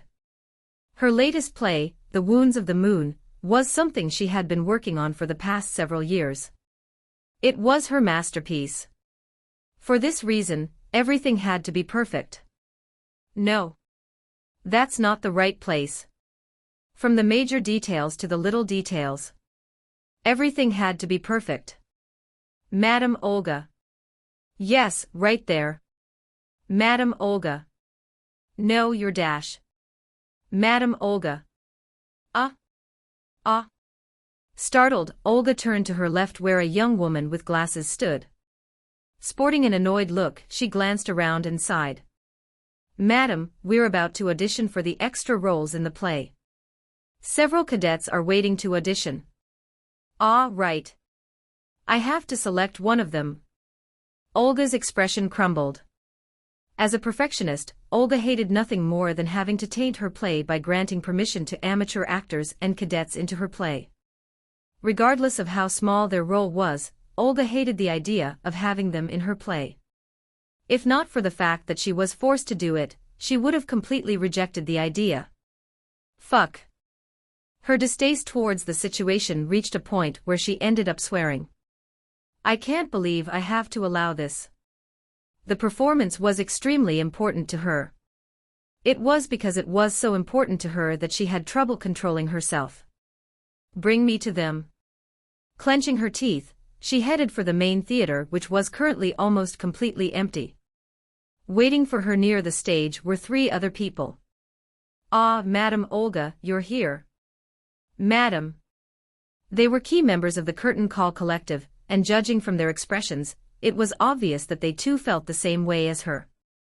Wearing a helpless smile, a middle-aged man with a protruding belly and thinning hair handed her a paper. We will hold an audition for the minor role of Azarias. Azarias? Olga frowned and almost swore again. A serial killer from an exiled noble who enjoyed killing people. With his bloodthirsty tendencies and hard-to-decipher intentions, he was the first antagonist of the play. A minor villain, one could say. But I can't agree to this. He was a key character. While he was indeed a minor villain, he was someone who propelled the main character towards the path that he embarked on. How could they let anyone take on such a role? I can't allow it. It was for this reason that Olga slapped the paper on the table and shook her head. You should all know the importance of this character. I won't allow it even if you force me to. Madam, but dash.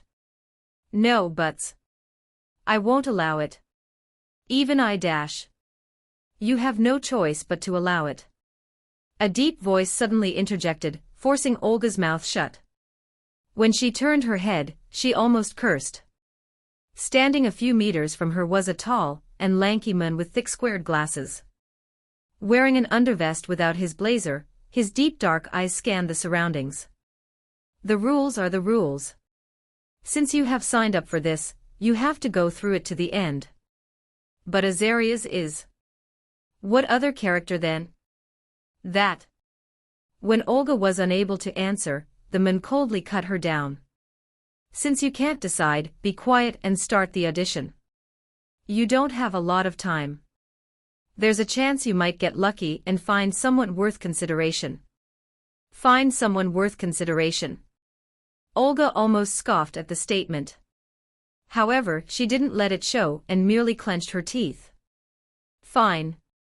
In the end, she relented. How could she even disagree? His name was Adonis, and he was the primary investor in the collective. None of the plays would come to fruition without him. From the actors to the props. All was paid by him. His commands were absolute, leaving her with no choice but to quietly accept the situation. Damn bastards. Suppressing her fury, she sat down on her seat and looked up toward the stage where one of the attendees was waiting. Olga waved her hand to signal the start. Send the first cadet in. Yes. Immediately, a cadet appeared on the stage. Sporting short blonde hair and blue eyes, he appeared quite handsome. Oh, he's quite good-looking. The audience might like him. He can make up his lack of skills with his looks.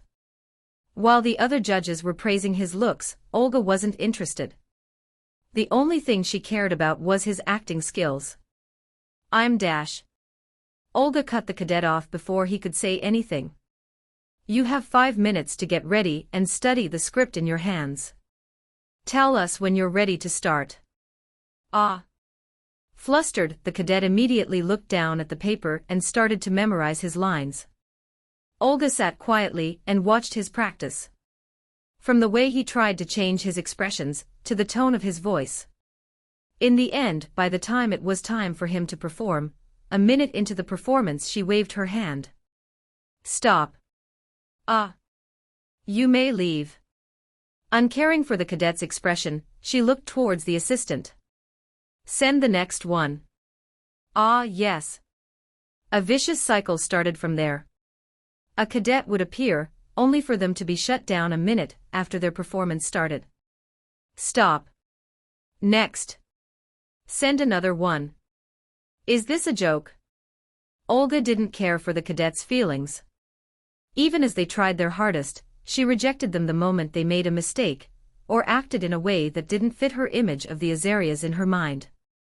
Her actions didn't go unnoticed by the other judges who simply shook their heads and let her be. Get out. This persisted for several hours until the sun started showing signs of setting. Glancing at her watch, Olga asked. How many cadets left for the tryouts? 5 left. Ah.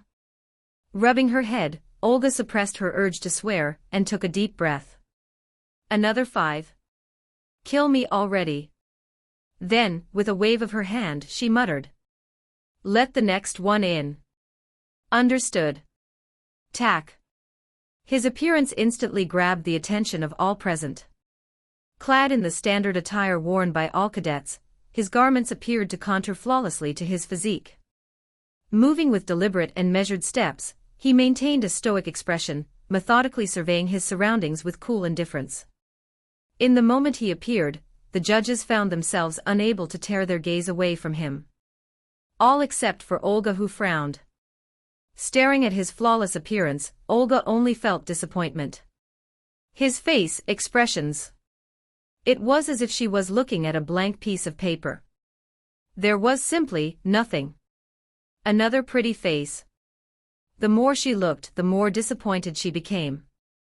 In the end, she leaned back on her seat and closed her eyes. Having seen her fair share of performances, a judgment had subconsciously formulated in her mind. Another bust. With a wave of her hand, she recited the usual rules. You have 5 minutes to look through the script. Once you're done, please start acting. Don't feel too pressured. It's just a minor role. It all happened so quickly that I had a hard time understanding what was going on. I was standing in the middle of the stage with a script. You have 5 minutes to look through the script. Once you're done, please start acting. Don't feel too pressured. It's just a minor role. I thought of refusing, but when I thought back at Professor Brigitte's words, all thoughts of refusal disappeared. Even if I do end up embarrassing myself, it's worth a shot. Those extra credits. I certainly needed them. I wasn't confident I'd be able to do well in the written and combat exams. Maybe I could, but there was nothing wrong with getting a safety net. The character you will be auditioning for is a minor villain for the novel. One of the judges said in a monotonous tone. From the moment I entered, her eyes never let me. However, there was a certain indifference in her gaze that felt uncomfortable. His name is Azarias. Another judge started to speak. From the start, he seemed friendlier as he started to recount the scenario to me. I quietly listened without saying a word. A once noble, now fallen, banished from his family for his psychotic nature. From youth, he relished in killing, finding increasing thrill with each life taken. I want you to encapsulate the rage and madness that he feels when killing his first human. I stood still for a moment and took in the information. Encapsulate the rage and madness that he feels when killing his first human. Ah. This scenario. It's familiar. To the point it felt creepy. It reminded me an awful lot of the first time I had killed someone. I could still vividly remember the emotions I had felt back then. The state of madness I was in. The various expressions I had made. The smells, the sounds of everything around me. And the desperation that led me to that point. I could still remember everything as if it had been yesterday. To the point where I felt confident I could call forth those emotions again. Do you understand the role? The voice of the judge once again rang in my ears, prompting me to raise my head. In a softer tone, he continued. Remember, this is just a minor role. You don't have to feel too burdened. I understand you aren't an actor. We won't judge you too harshly. He smiled slightly. You have 5 minutes. Please take that time to learn your lines and adapt to the emotions the character feels. Glancing at the script, I shook my head. There's no need. No need. The judges' expressions changed as they looked at each other. The same was true for the woman who appeared indifferent from the start. In fact, the moment those words came out of my mouth, her sense of indifference appeared even more prominent. Are you sure? Yes. I silently nodded. There were only a few lines in the script. There wasn't much that I needed to memorize. The only thing that one would need time for was probably for the emotional adjustment, but I already know it. I had experienced it before. For this reason, I didn't need the 5 minutes provided by the judges. I can start now. I was ready to begin even now. Looking at each other, the judges signaled for me to start. All right, you may begin. Taking in the expressions of all the judges, from indifference to slight interest, my mind sank into my memories as I closed my eyes. Gradually, I lost myself in those memories of the past, and when I opened my eyes again, the world was red. My face twitched and my expression changed. So did the faces of the judges ahead as they witnessed me fall into madness. A madness I barely managed to retain as my mouth gradually opened and I recited the first line of the script. The foundation of all masterpieces is a great start. His stoic expression showed cracks, and his lips gently pulled up. At that moment, the atmosphere in the room changed. It was as if an entirely different person had appeared. Julian's once cold and serious demeanor had vanished, replaced by a deranged and mad persona. What are you doing? A random line was thrown by one of the judges. It was to signify the start of the scenario. Julian lowered his head and gazed beneath. The image of a woman appeared in his mind. One that lay on the floor panicking. He soon replaced her image with that of the man in the past. His first kill. The foundation of all masterpieces is a great start. The words came smoothly out of his mouth. They came out evenly and calmly. However, mixed with the calmness was a certain hint of madness. It was subtly hidden, only discernible by the subtle trembling of his voice towards certain words. It was such subtlety that brought Olga out of her indifference. She felt the hairs on her hand bristle upright as goosebumps ran down her body. The subtle textures of his expressions and tone. For the first time in her long career, Olga felt uncomfortable. The more she looked, the more she found herself feeling like she was standing before Azarias. A psychopath who thirsted for the death of his victims. Why am I feeling this way? Olga wasn't the only one who felt like this. It was the same for the other judges who shifted and adjusted their postures continuously. They too were uncomfortable by the man that stood at the center of the stage. And yet, none of them could take their eyes away from him. All artists crave to create their own masterpieces. I'm no different. Julian scanned the room, his gaze lingering on the judges, his shifting expression revealing the growing madness in his eyes.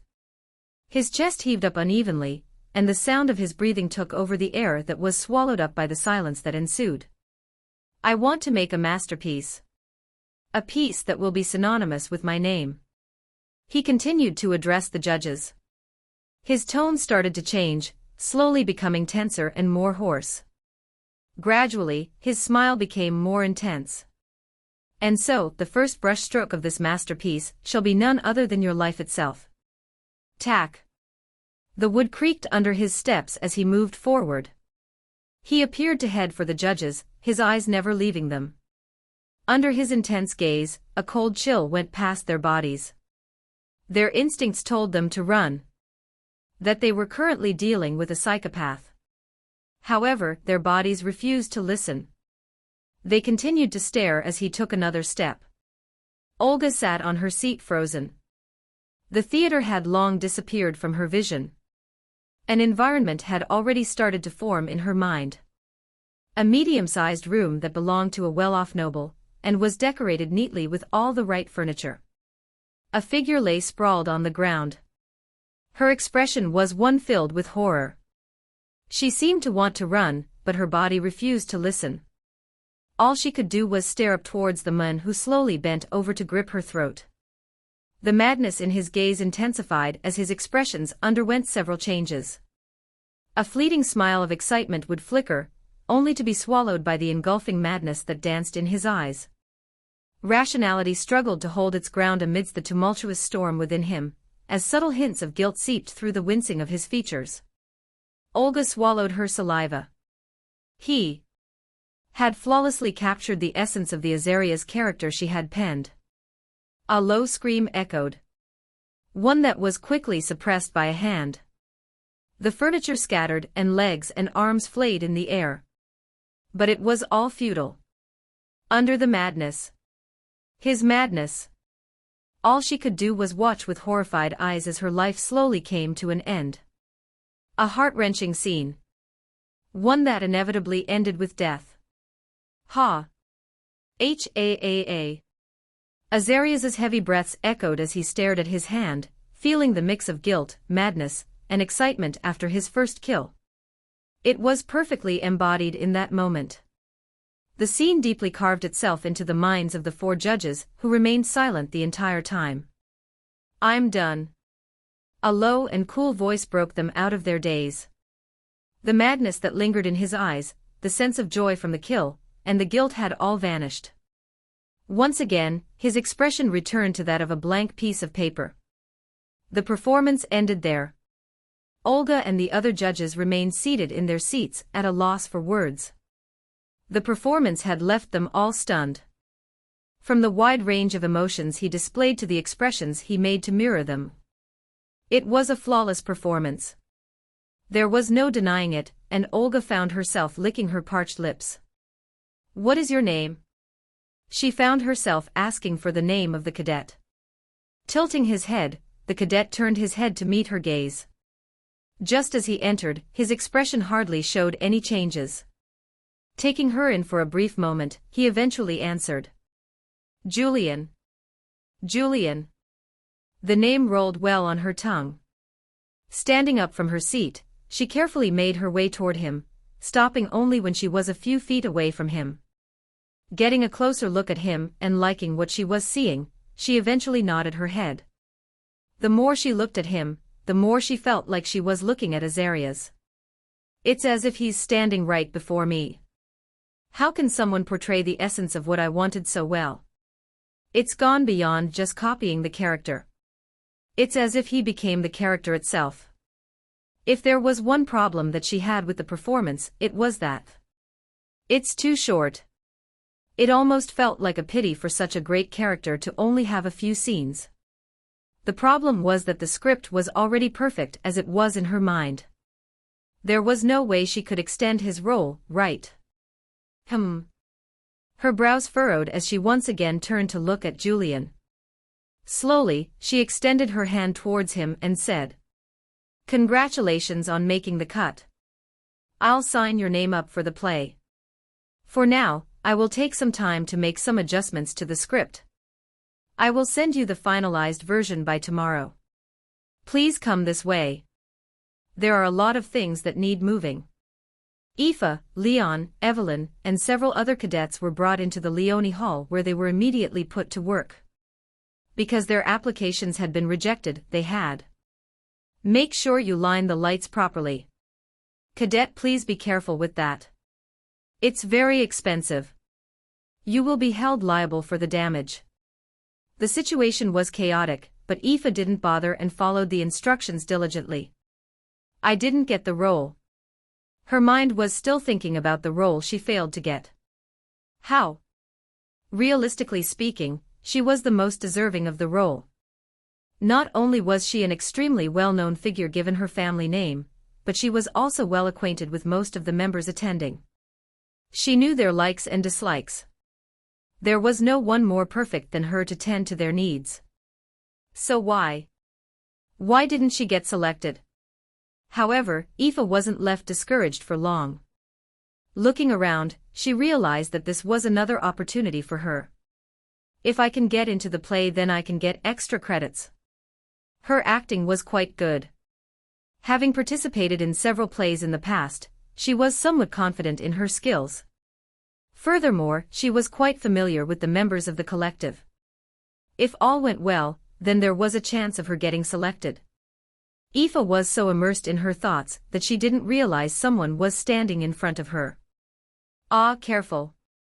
A voice warned her in the distance, sounded like Evelyn's, and before she knew it, she bumped into something hard. Bang! Despite her fast reflexes, Aoife was unable to completely avoid hitting whatever was in front of her and fell on her butt. Ah! Thankfully, she was able to keep the items on her from hitting the ground. But that came at the expense of herself. That hurt. Feeling the pain on her butt, Aoife tried her best to not show it on her face. She prepared to raise her head to apologize, but when she did, her expression froze. A figure stood before her. Sporting the same unchanging expression of his, he looked down on her. Aoife half expected him to say something along the lines of, "What were you doing?" or something like, "Watch where you're going," but contrary to her expectations, he extended her hand towards her. Ah! The sight was a shocking one for her. He's trying to help me. She almost couldn't believe it. And yet, staring at the hand, the unbelievable sight was unfolding before her eyes. Still, I can help myself up. Aoife rejected the offer and helped herself up. It wasn't as though she didn't appreciate the gesture, but she felt uncomfortable with the idea of touching another man's hand. I appreciate the... No. You're misunderstanding my intentions. Her words were cut by his cool voice. Turning around, she saw him reach down for a piece of paper that had fallen down on the ground. Picking it up, he briefly glanced at her. I just wanted this. Weird sounds came out of her mouth all of a sudden, as her eyes lingered over the paper in his hand. For the first time in her life, Aoife felt her face burn. Hoo! I tossed the script on my desk and let out a long breath. The situation had spiraled in a direction I hadn't expected it to move towards. In a way, it was a pleasant situation. Not only would it guarantee me extra credits, but it also wasn't dangerous. I think I'm starting to get tired of all the danger. I needed a little bit of a break from that. However, there was a slight problem. I don't know if I'll be able to handle the other parts. The only reason I was able to do so well so far was because I resonated with the character, or to be precise, the scenario. All the emotions he felt in the script. Scene. I could perfectly resonate with them as I had experienced them before. It was also for that reason that I was able to put on such a performance. But that's the extent of it. What would happen if I were to be put in a scenario I was completely unfamiliar with? How was I going to replicate the scenario? I wasn't very confident in my acting. Ugh. My head throbbed the more I thought about the situation. In the end, I decided to leave things be. I was going to receive the script soon. When that happened, I'd be able to tell if I was screwed or not. For now, I should focus on training. I checked my experience bar. 10%. That was about 2 days of training. Following that, I'd finally be able to advance to the next tier. I couldn't wait for that to happen. To the point where I immediately sat down on the ground and started to practice the manual. I made a vow then. Tomorrow or the day after, I'm going to advance towards the next tier. Late into the night, Kira stood in her usual spot, staring at the night sky from the window. Her gaze reflected the stars that shone brightly in the sky. What a mess. It had been a day since she had that strange vision, and for some reason, it had never left her mind. It was as if it refused to leave her thoughts. She tried to act like nothing had happened during class today, but the images and emotions continued to haunt her until now. The fuck is wrong with me? It was already 1 a.m., and she was still up. She had tried to sleep, but the images and emotions continued to flash in her mind, preventing her from doing so. Sitting by the window, her gaze continued to wander towards the outside. It was quiet outside. The faint glow emitted by the lamps softly illuminated the pathway below, while the grass and foliage gently swayed in the night breeze. As Kira let herself sink into the sight beneath, her eyes caught a particular image reflected in the window pane. It was a sight that made her brows furrow. How many times has it been, Key? Clean up after yourself.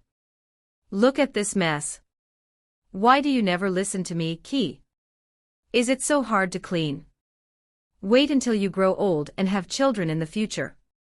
I want to see how you tell them to clean. Ugh, fine, fine.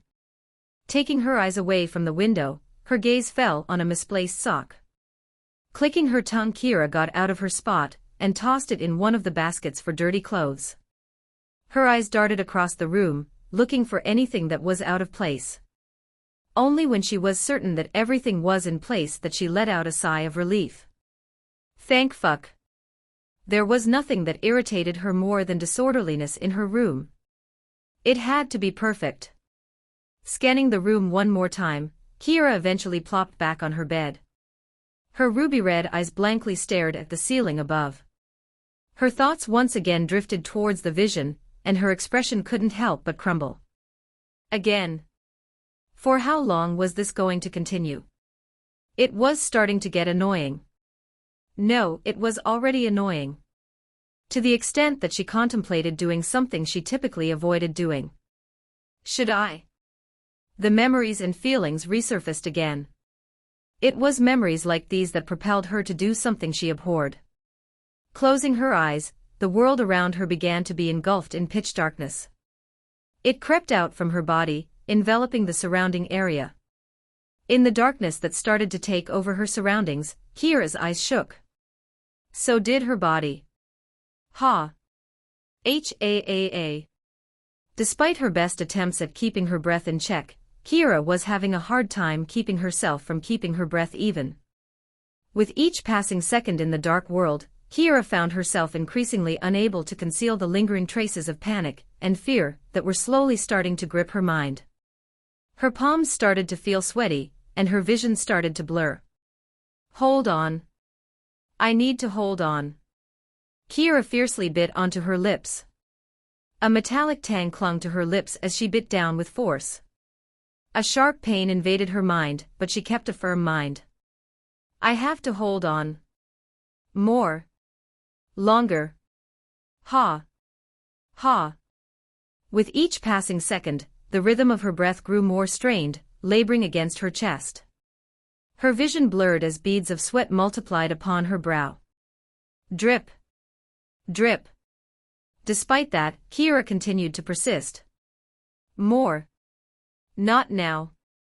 Not yet. The darkness. It was something that Kira feared and despised. It brought terrible memories to her mind. Ones that she wanted nothing more than to forget. However, darkness was also a part of her power. Rejecting the dark was the same as rejecting half of her. For the sake of finding more, I need to. Her aunt was merely the start of her hunt. Even now, Kira could vividly remember the past. An image conjured up in her mind. It was an image of a certain room. Her room. The room was destroyed and in chaos. Shattered glass littered the floor as the furniture lay overturned, their contents spilled and scattered across the room. Drawers had hung open, their contents rifled through and discarded on the ground.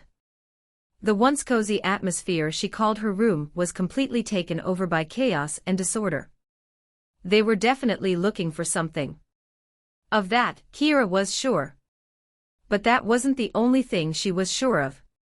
She was also sure of the fact her aunt didn't do this by herself. Someone or an organization had helped her achieve this. Kira didn't know anything about the organization. Regardless of how much research she put in, and how deep she looked, her efforts brought her nothing. The reason why she visited her aunt was because she wanted answers.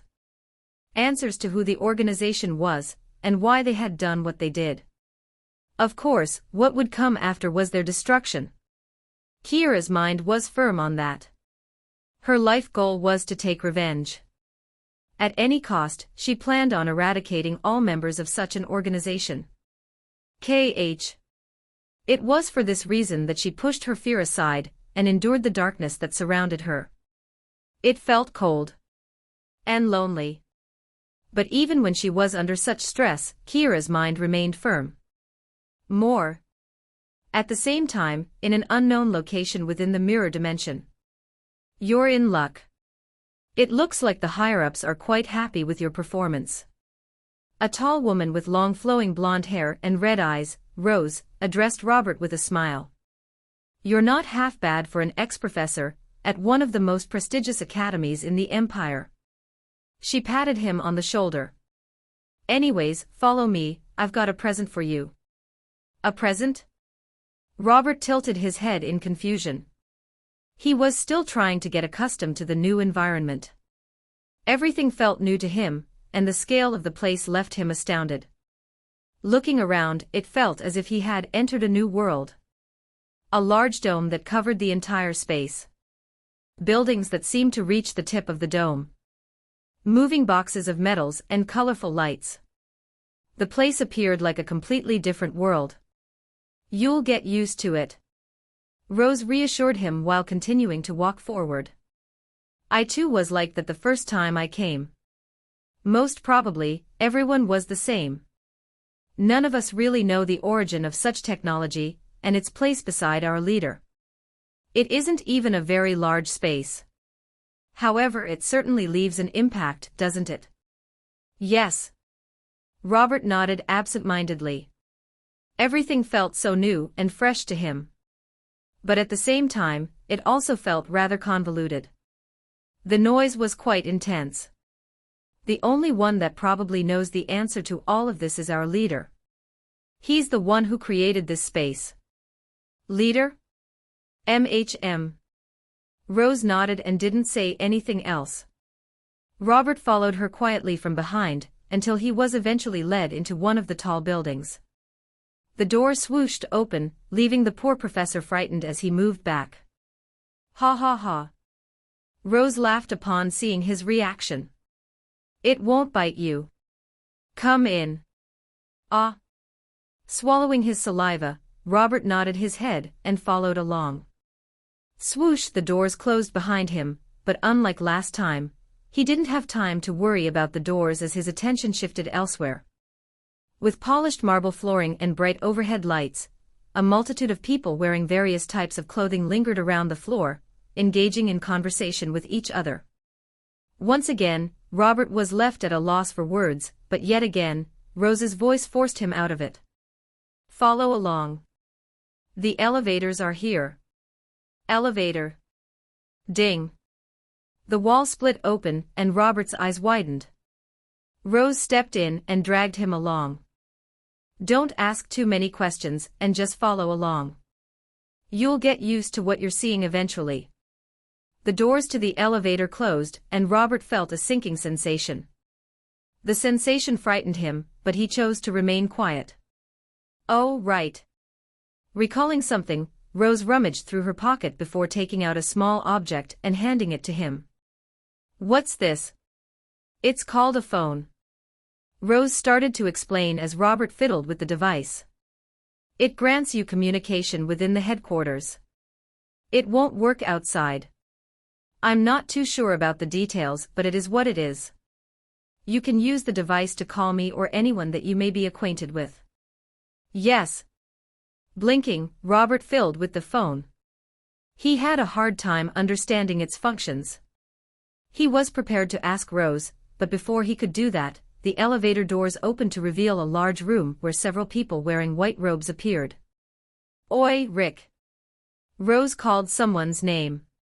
Eventually, one of the white-robed individuals appeared.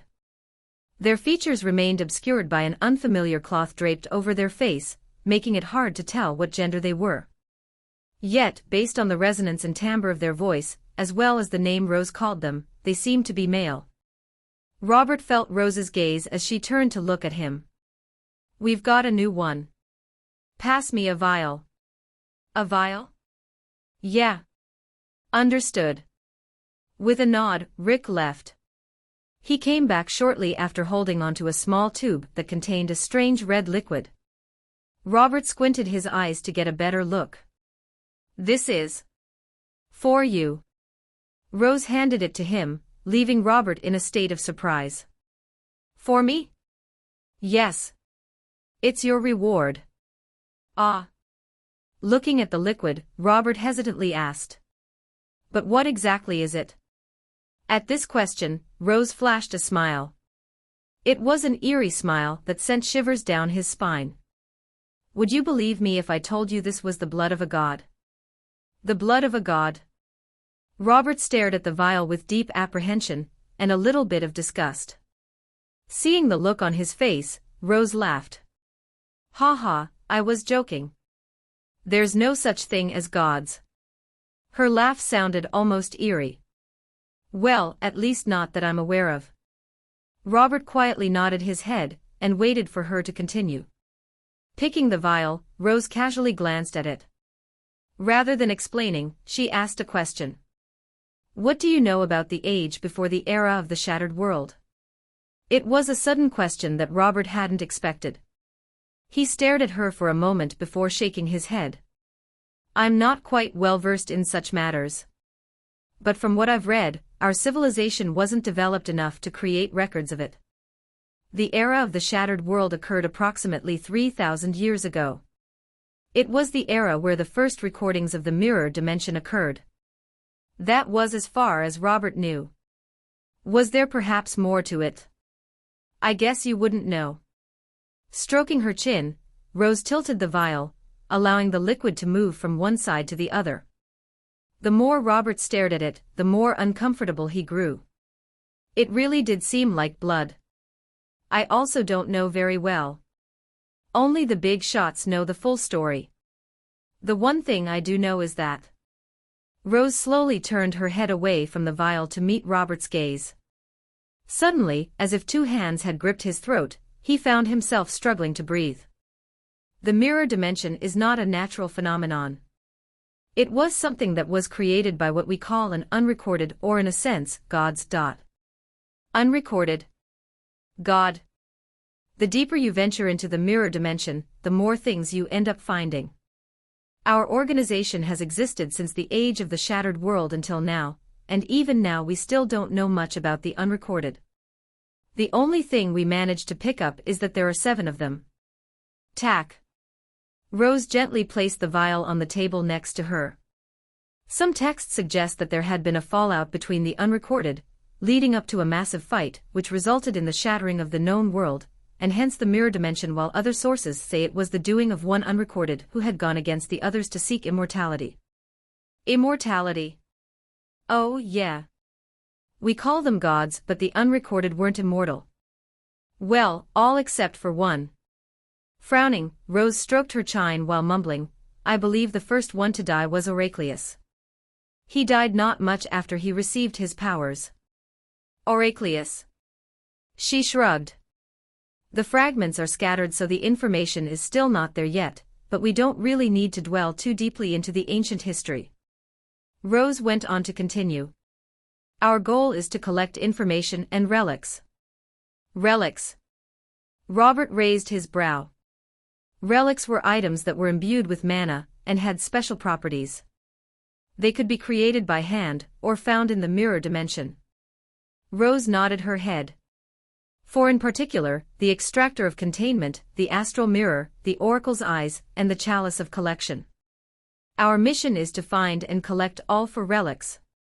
Their importance is fundamental. They'll be the key to achieving our goal. Which is? Rose smiled and shook her head. The full expansion of the mirror dimension. Robert's eyes widened at the sudden revelation. Though he had somewhat guessed, it still came to him as a shock. Why? For what reason did they want the mirror dimension to fully expand? Before he had the chance to voice out his questions, Rose started speaking again. We've yet to find any so far, but we're getting there. We've managed to narrow it down to a certain location. Yet again, Robert was left shocked. A certain location came to his mind as he subconsciously mumbled. Haven. That's correct. Rose smiled. They're sent. They're all there. All four artifacts are in Haven. Hidden somewhere or in someone's possession. Ah. Robert felt his body grow cold at the sudden revelation. The pieces finally started to piece together in his mind all of a sudden as he swallowed his saliva. I've seen your files. The one you were assigned to kill. He had the scent of one of the artifacts. It's a pity you weren't able to kill him, but you don't have to worry, there will be plenty of other opportunities. Fiddling with the vial, she handed it to him. Drink this. It's your reward. Hesitant, Robert reached out to grab the vial. Is this really blood? Who knows? With a smirk, Rose's heel clicked against the marble ground as she turned to head for the elevator doors again. It could be or could not be. It doesn't really matter. Just know this. Her steps slowed briefly. The moment you drink that, your life expectancy will increase. The days continued to pass. It was now the weekend, and I was still stuck in my room. Today was an important day for me. Staring at the bar and seeing it at 99%, I knew that it was only a matter of minutes before I finally ranked up to the next tier. It was an exciting day. Hoo! Taking a deep breath, I felt the mana inside of my body flow smoother and smoother. It was a weird sensation. One that felt rather addicting. Time continued to pass and the flow became smoother with each second that ticked. Not only that, but I could feel my mana core expand gradually as more and more mana started to seep into my body. At some point, I started to frown. I felt weirdly bloated as more mana entered my body. It was as if I had eaten a full-course meal, and then immediately headed to a buffet. It felt uncomfortable. But amidst the discomfort, I felt power surge through my body. That feeling. It blew all the discomfort out of the water as I persisted through it. Then, amid my struggle, I felt something crack. Crack. It almost sounded as if a piece of glass had shattered. The sound was subtle and nearly imperceptible. However, I caught it. And it was from that moment that something within me changed. The flow of mana inside of my body became faster and smoother. The core expansion stopped, and my perception of my surroundings changed a little. It was an odd sensation. I extended my hand forward and scooped it. As expected, there was nothing but. It feels like I'm grabbing something. Was it the mana that lingered in the air? Or was it something else? My mind didn't wander on those thoughts for much longer, as I focused my attention on my hand where a magic circle started to form. Clank. Clank. Clank. Chains formed, wrapping over my arm. It's faster. To my pleasant surprise, the time it took for the chains to appear was faster than before. It wasn't by much, but it was definitely noticeable. Ha ha ha. I laughed then. It was a pleasant situation. Thinking about the fighting style that I had developed, this was certainly a massive boost for me. Would I have been able to win against her in my current state? I thought back on the incident at the prison. Back then, I had been able to contain her with my abilities. Had I been in the same situation in the past, but with my current abilities, would I have been able to achieve more? There's no use thinking about it. I eventually shook my head. There were no what-ifs and the goal had always been to let her escape. There was no use dwelling on hypothetical scenarios. Finally, a sense of relief washed over me all of a sudden as I leaned back and stared at the ceiling. I did it. I had ranked up. My chest felt light and my lips pulled up. It was hard for me to contain my smile. I felt happy and proud of myself. The struggles weren't for nothing. Whom. Yawning, I squinted my eyes repeatedly. Having neglected my sleep to achieve such a result, I was starting to feel tired. I glanced at the time. 1 p.m. It's still quite early. Although I did want to sleep, I had classes tomorrow, and I didn't want to mess up my sleeping schedule. For that reason, I decided to go out and take a walk. Oh, right. I suddenly recalled something and a destination appeared in my mind. Without a second thought, I headed there.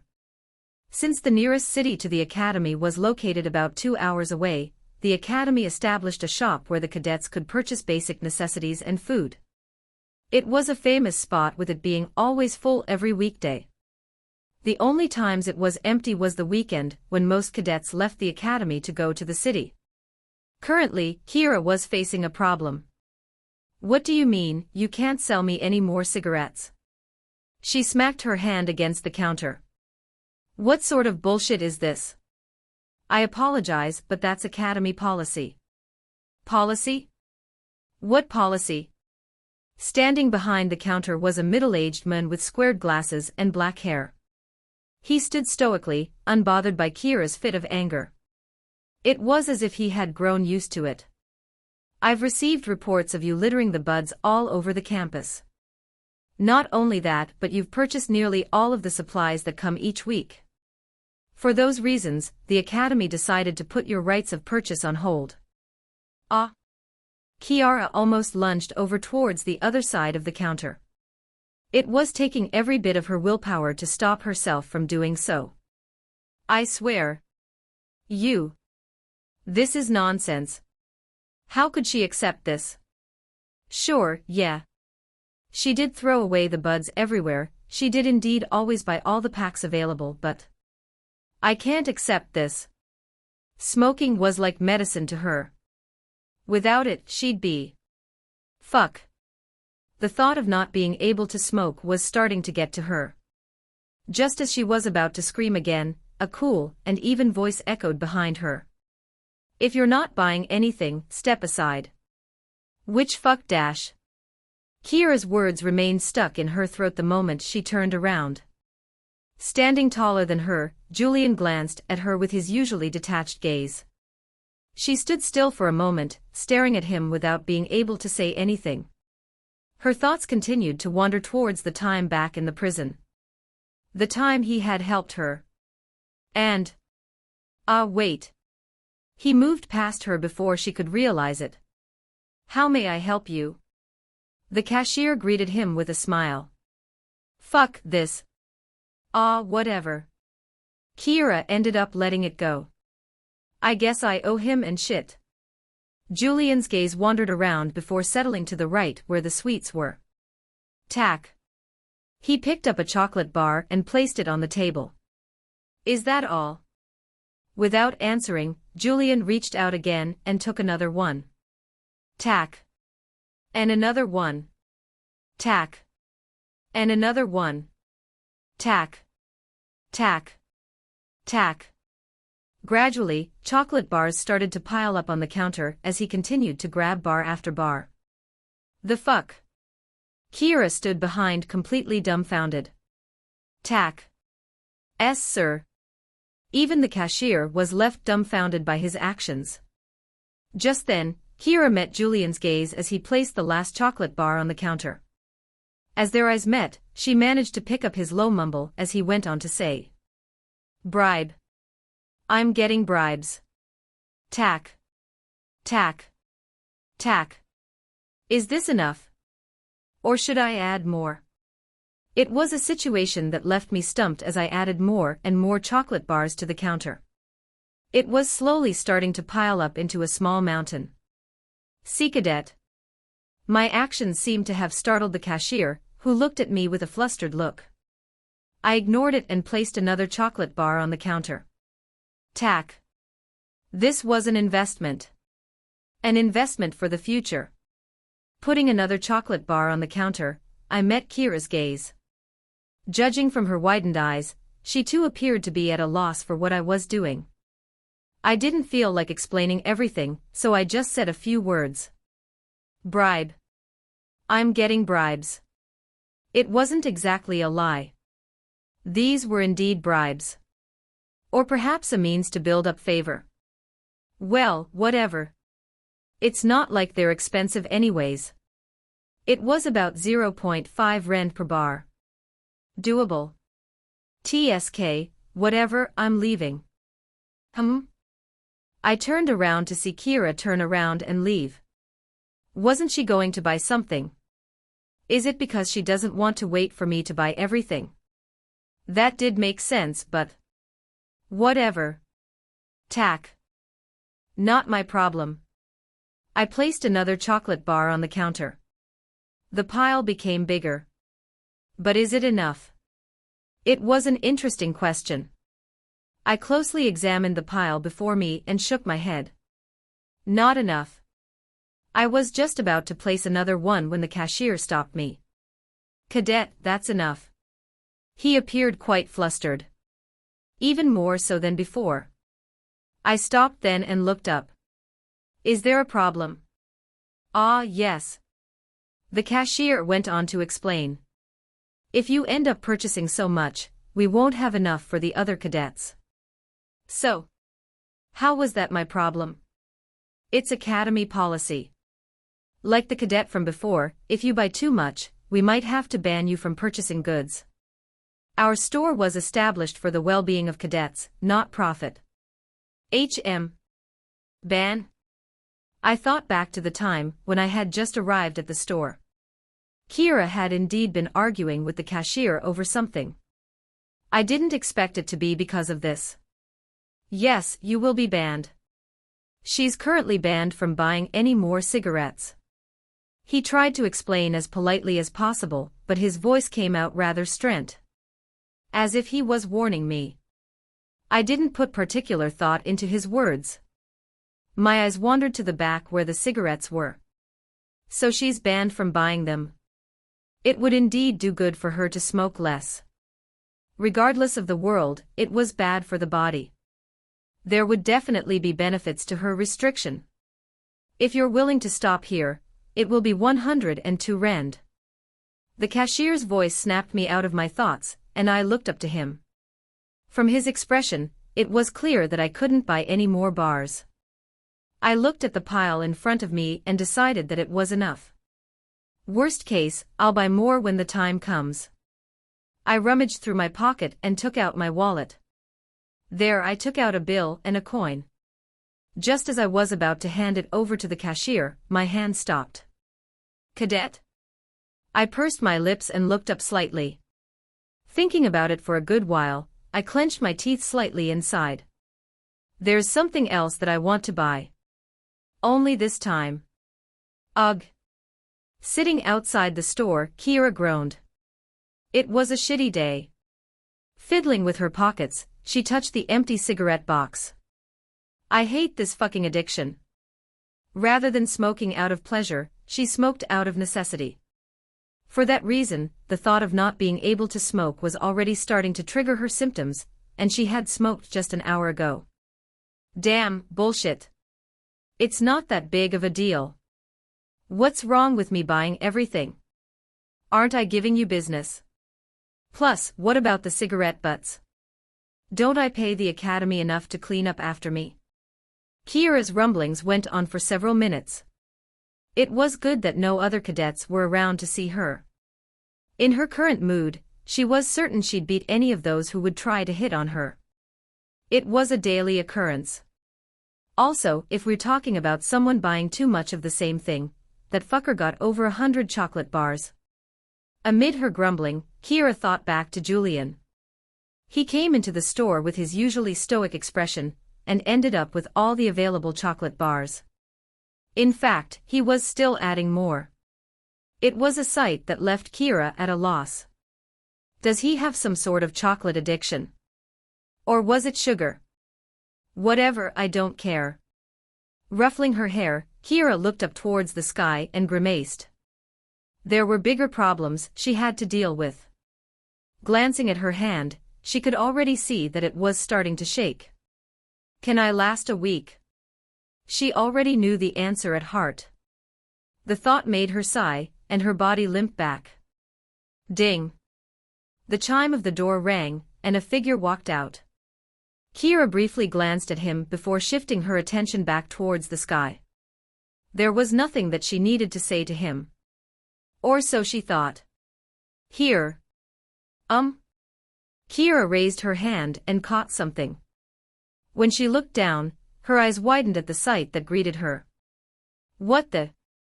I'm not getting you any more. Make do with what you have. He left after parting those words. Kira stared dumbly at his back. Her mouth opened and closed repeatedly. There were many things that she wanted to say, but couldn't find the words. Weren't you the same guy who looked at me in disgust the last time I was smoking?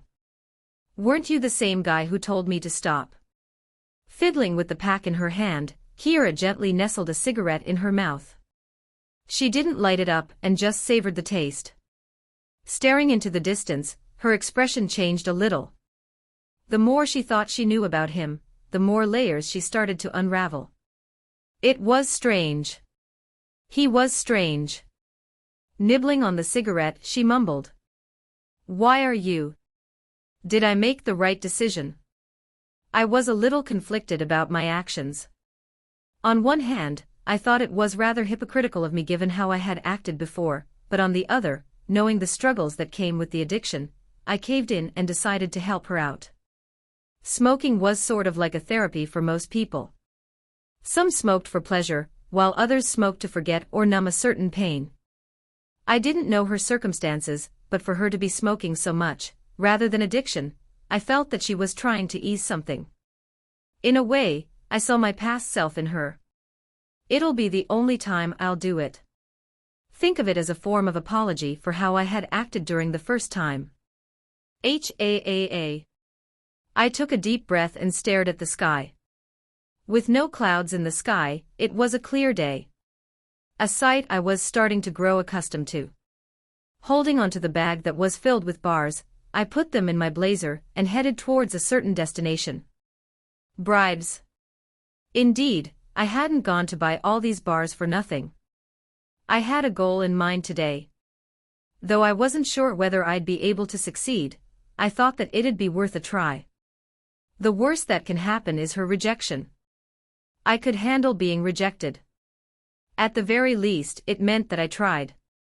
Making sure that the bars were safely secured with me, I took another breath and headed towards my destination. For growth. I mumbled quietly to myself. This is all for growth. Delia quietly sat on her seat. Ignoring the mess that had accumulated around her, her focus was on the paper in front of her. It was an invitation. We would like to extend our invitation to you. The invitation was for the Arcanum Gala. An annual festival that involved all top figures in the Empire. It was a big event that was set to take place in 3 months' time. There was just one problem with the invitation. I don't want to go. Thinking about all the gazes she'd receive, and all the people that she'd have to entertain, Delilah's mood plummeted. She'd much rather stay here and tend to the cadets. Even that was less of a hassle than the Arcanum Gala. To talk. All of a sudden, someone knocked on the door and Delilah tore her gaze away from the letter. She didn't need to see to tell who it was as her lips gently parted open to say, "Come in." "Excuse me." A figure walked in. Standing tall, and with impeccable features, it was none other than her little assistant. Julian Dacre Ivinus. What's with the sudden occasion? I don't remember calling you here. No, it's not that. Shaking his head, his steps stopped by the end of the desk. As his gaze bore down, Delilah met his gaze and frowned. There was something odd about him today. He reached into his pocket and slowly took something out. Delilah's eyes widened slightly.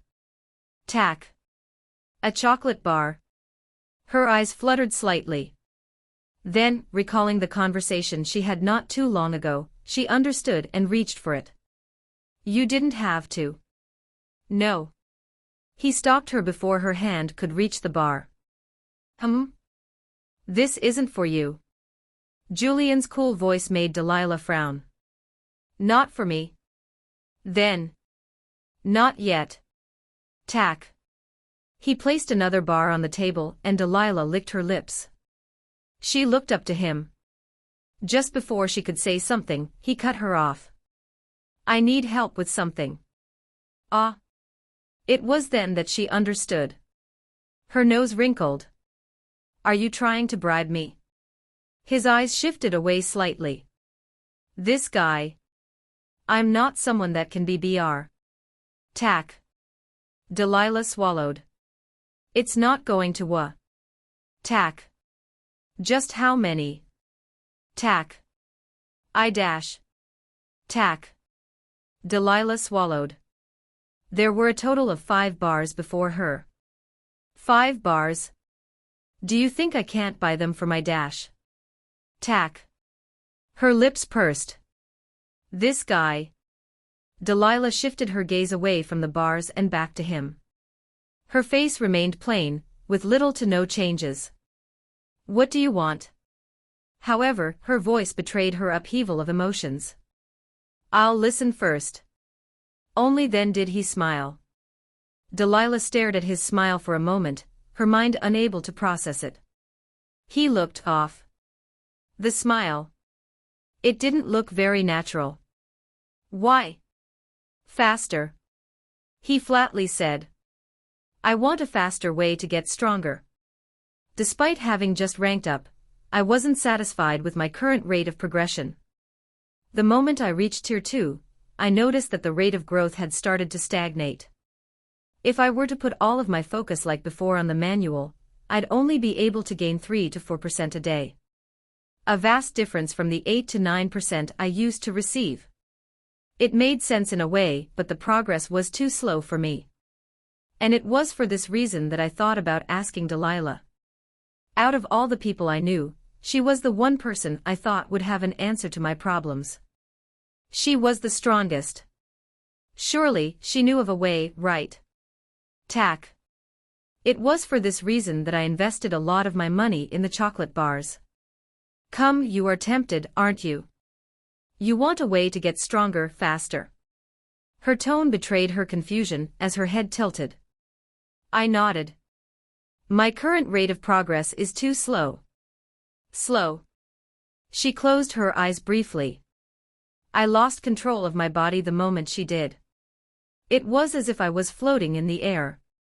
The feeling was only fleeting, disappearing just as fast as it appeared. You've reached Tier 2. Her voice cut through mine as her eyes opened. Are you not satisfied with your progress? It's in line with most of the more talented cadets. No. It'd be a lie if I said I was. While it was indeed fast, when I compared myself with the top cadets of the academy, I was hardly scraping by. I couldn't sustain the unreasonable training schedule that I was currently putting myself through. The gap between me and the others was getting wider and wider. If things were to progress at this rate, then I was sure I'd soon lose everything that I had. I needed more. Delilah didn't say anything and just stared at me. She seemed to be in deep thought as her brows slightly furrowed. I waited patiently for her to speak. She was the only one I could think of for a solution. The other professors would just tell me to train harder, or buy a better manual. They also gave me a list of several exercises that I needed to follow, which I did. But it was still not enough. You seem rather desperate for growth. The silence that gripped the room was broken by Delilah's words as she addressed me. I took note of her expression before pursing my lips. Desperate. I wanted to laugh. I had long gone past the point of desperation. I didn't answer, but it was as if she could read my expression. Gradually, her eyes shifted towards my right arm. Does it perhaps have to do with what I told you? Yet again, I didn't answer. It wasn't as though I didn't want to answer, but I just didn't think it was wise just yet. I didn't want my biggest secret to be revealed. That I wasn't Julian, but someone else who had taken over his body. It was a secret that only one person knew, and I planned on nobody ever finding out. It was a dangerous secret. One that I couldn't risk anyone finding out about. If I were to agree, then there was likely a chance that I might be forced to reveal that I wasn't Julian. It also seems like she can tell if I lie or not. For these reasons, I remained hesitant. All right.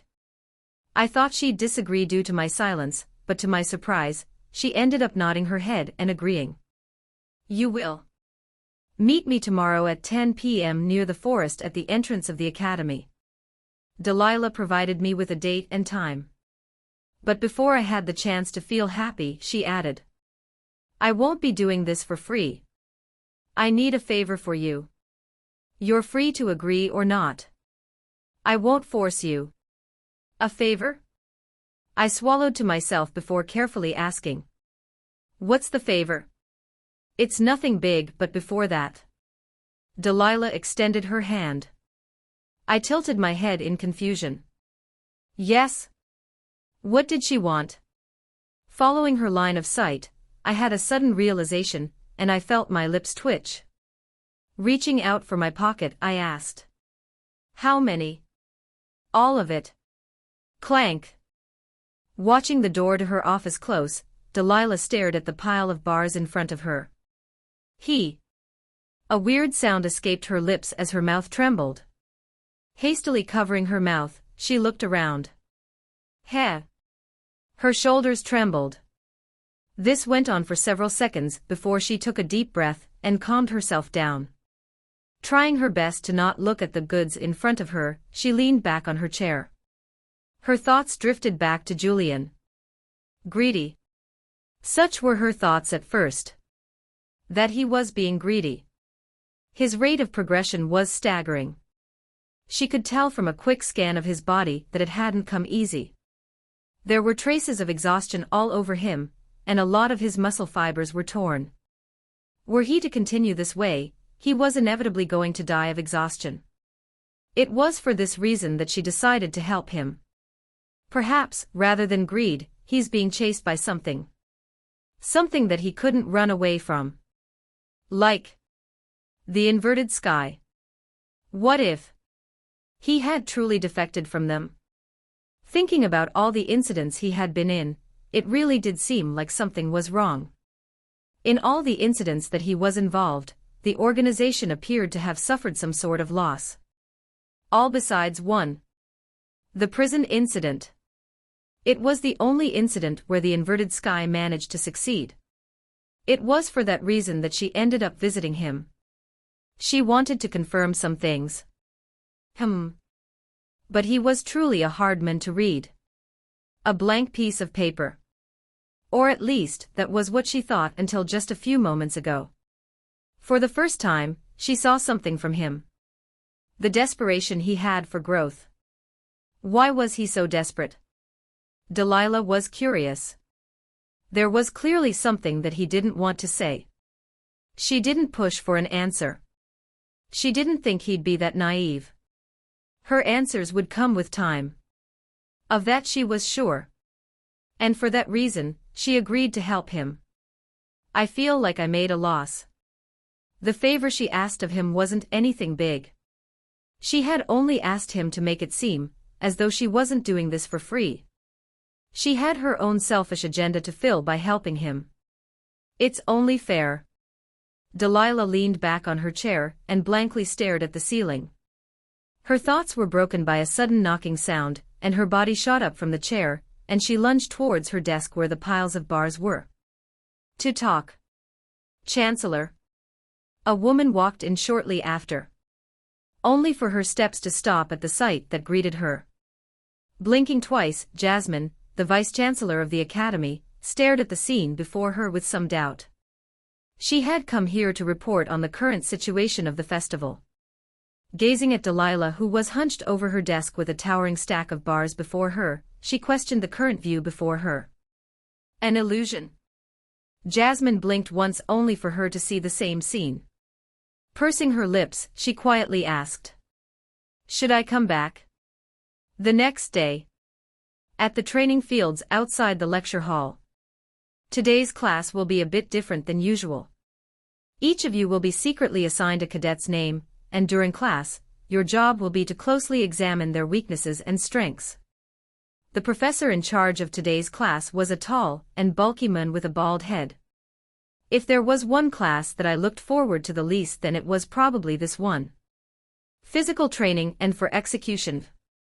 It was a class that was mainly dedicated to those who were adept in the body classification. However, just because it tended towards those who were more adept in the body classification, it didn't mean that it wouldn't be useful for the others. Everyone was capable of practicing the 3 paths. Those with talents were just capable of learning it faster. Please pay attention. The professor's loud voice rumbled throughout the training area, as he pointed towards a small hat that rested on the ground next to him. If you look over to this hat over here, you'll find the names of all your classmates. I want you to line up in an orderly line to collect the name of the cadet you will be in charge of analyzing. A long and orderly line started to form while the professor continued to speak. I silently moved towards the line and overheard a few cadets speaking. Mainly Josephine and the others. I wonder who I will get. Heh. If I get that bitch, I'll make sure to give her a low score.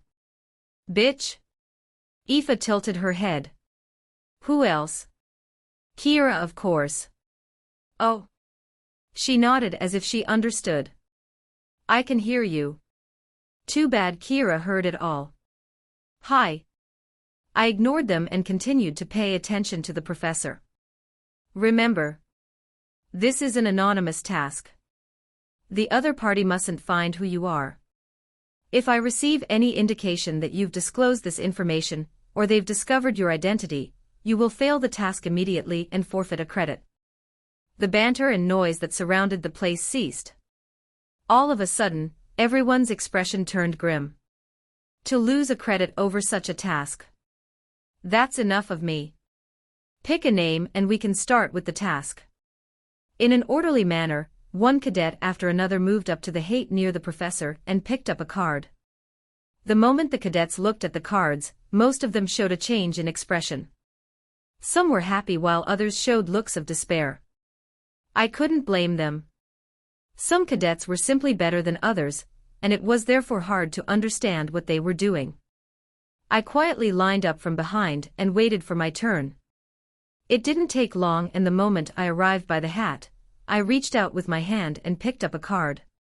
My expression didn't change the moment that I picked the card. However, the same couldn't be said about how I felt internally. Without looking back, I put the card in my pocket and left for the training area. In the distance, I caught a glimpse of a figure. He stood at the center with his sword already drawn. He began to execute a move. His movements appeared fluid, almost as if there was no lag in them. My steps paused as I stared at the distant figure who appeared to have attracted the attention of all the nearby cadets. Leon Ellert. Why did it have to be him of all people? I can never get used to this sight. I stood on my spot in awe of what I was seeing. It was hard to take my eyes off his movements. They were perfect. Almost like a work of art. As my knight, I had seen him train before. I had only caught glimpses of it, but each time, I'd be mesmerized by what I was seeing. As expected of the main character. Good thing that his actions attracted the gazes of multiple cadets. If not, I would have feared my identity as his analyst would have been exposed. Hugh. Taking a small breath, I looked around me and settled my gaze on a training dummy off in the distance. I should probably get to work as well. The point of today's training was to display our skills on the training dummies scattered around. Powered by magical circuits, they could move on their own and could dodge and counterattack. They were the perfect puppets to practice on. I was just about to head to one when I stopped again. My gaze once again fell on Leon. Swoosh, swoosh. The air whistled with each of his strikes. Leaning forward, the air tore and the sword cut through the air. It was an instantaneous movement. One that took less than a second. Picturing myself on the opposite end, the only thing that crossed my mind was, I'd die. There was no other outcome. The speed and power of his strike was simply incredible. But that wasn't what prompted me to look at him. For some reason, I couldn't take my eyes away from his feet. Shifting with every movement, they followed a set pattern. Forward, left, right, forward. Swoosh. Forward, left, right, forward. Swoosh. The pattern was subtle, but it was definitely there. Engrossed in his movements, I didn't notice that I was now the only one looking at Leon. I only noticed when Leon stopped and looked at me. Our gazes met, and I looked around me. Ah! Without changing my expression, I looked back at him for a short movement and asked, Do you think it's possible for me to be able to do your footwork? Footwork? He looked surprised by the question. You want to know if you can do my footwork? Yes. I quietly nodded. Then, under his gaze, I started to mimic his movements.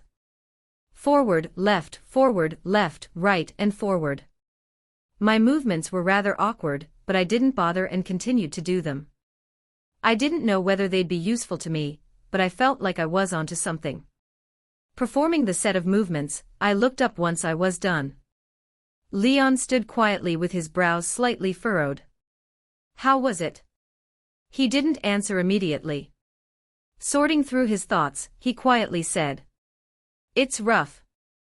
As expected. I'll show you one more time. Make sure you watch carefully. The situation took me by surprise, but I didn't waste it. I stood silently and stared ahead as Leon got into a stance. He took a step forward. I stared intently at his actions and deeply engraved every little detail. From the pivot of his foot to his breathing and hand movements. While my focus was on his feet, I knew that the little details in the other movements were also of importance. The same was true for the mana flow. However, that part was a lot harder to see and feel. Mainly because I couldn't see the flow. The only indication was from his breathing, and the faint glow that traced over his sword. Swoosh! His sword flowed forward. Carrying on with the momentum, he pivoted slightly and stepped to the left. The transition was extremely smooth. It hardly seemed as though he had moved at all. He continued. His heel shifted, and he once again took another stop. Forward. His momentum never ceased. During each movement, the sword would seamlessly follow his movements, carrying forward and striking at the air. Left again. I studied everything. I didn't let anything slip from my mind. It felt as though I was close to grasping something. It made no sense. This was something that was specifically for body-type users, and yet. Swoosh. The air whistled and my hair scattered. I'm done. Before I knew it, Leon was standing with his sword sheathed. I stood in a daze for a few seconds before closing my eyes and nodding my head. Thank you. Without saying anything else, I headed towards a more secluded area and closed my eyes.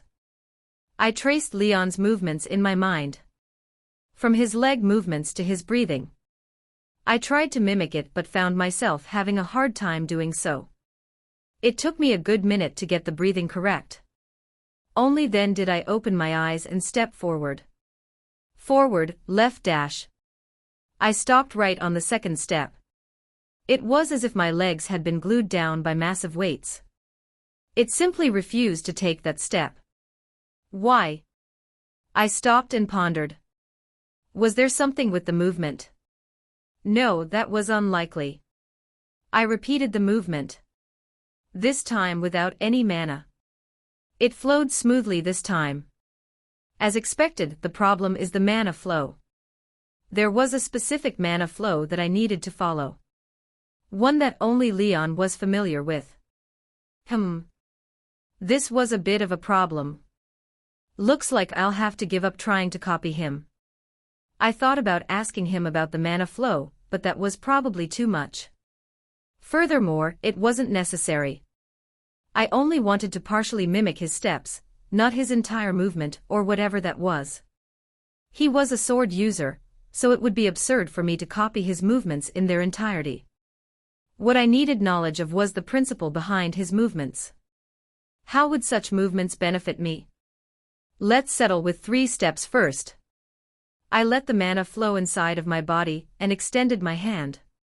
Clank, clank, clank. Chains manifested in my hands, and I took a step forward. I swung my hand at the same time. Swoosh. The air whistled. Uck. I was just about to follow that up with another movement when my arm tensed, and I was knocked forward due to the momentum. Clank. I dropped the chains on the ground as a result. Ha. I stuck out my tongue and took a breath. I rushed. The chain on the ground scattered, reappearing on my hand again. Before repeating the movement, I closed my eyes and imagined the path of my feet. The same was true for the mana flow. I didn't know how long had passed, but as I opened my eyes again, I took a step forward. My squads tensed, and I swung down with my right hand. Swoosh. I followed a similar pattern compared to my first try. However, scatter. The moment the chain was eye level with my chest, I scattered it, and directly stepped to the left, following it up with another hand movement where a new chain appeared. Ha! My muscles screamed under the tension, however, I ignored the pain and continued the swing. Clank! A loud clanking sound resounded and I dropped on my ass. H-A-A-A. H-A-A-A. My breath was heavy and sweat trickled down the side of my face.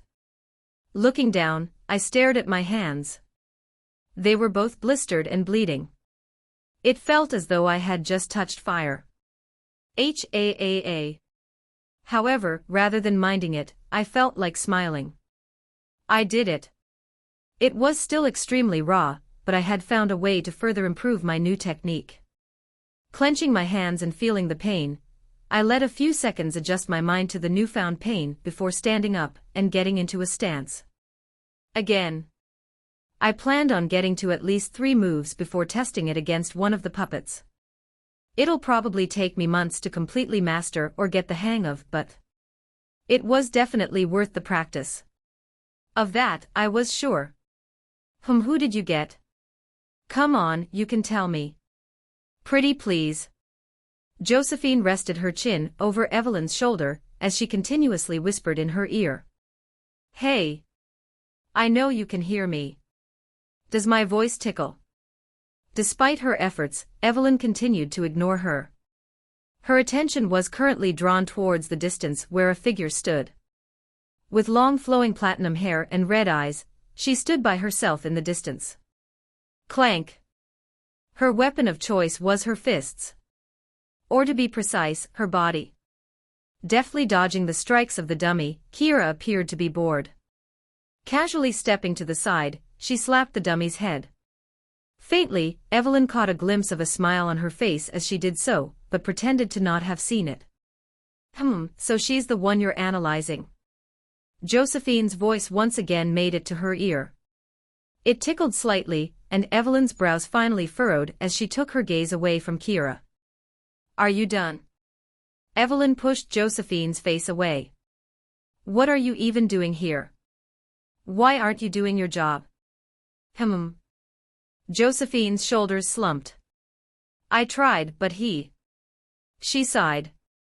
He was so busy watching Leon that I ended up wasting 10 minutes for nothing. Evelyn blinked. Your partner is Julie Dash. Hey. Josephine hastily covered Evelyn's mouth. It's supposed to be a secret. But you just said mine. Evelyn wanted to say, but couldn't because her mouth was covered. Still, she got her message through her gaze.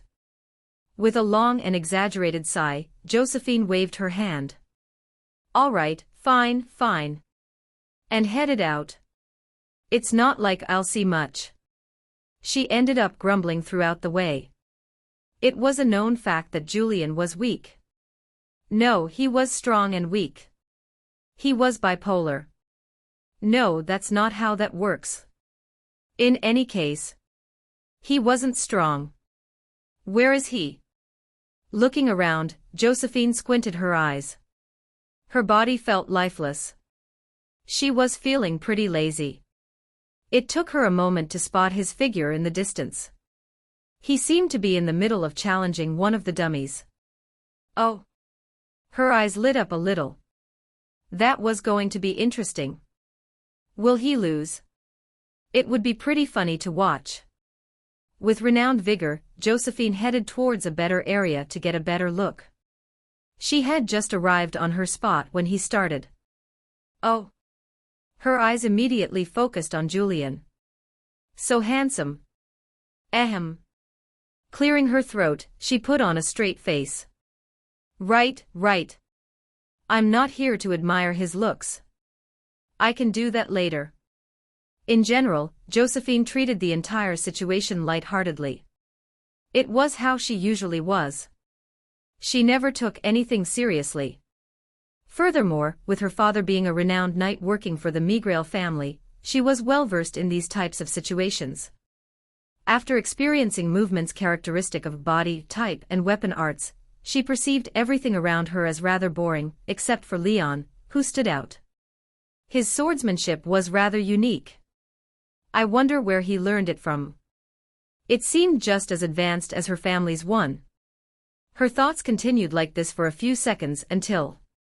Oh. Her face changed as her mouth hung open. Clank, clank, clank. It was fast. Almost seamless. There were a lot of wasted movements, but it was getting faster and faster. A shiver gradually ran down her spine. One that intensified by a loud metallic sound causing her to flinch. Clank. The dummy was still intact, and the figure appeared to worn out. With blood dripping from his palms, and sweat endlessly pouring out from his face, it looked like a pathetic sight. However, to the only one watching, she found nothing pathetic about the sight. Especially after what had just seen. The situation left her stumped. How am I going to judge this? What even was this?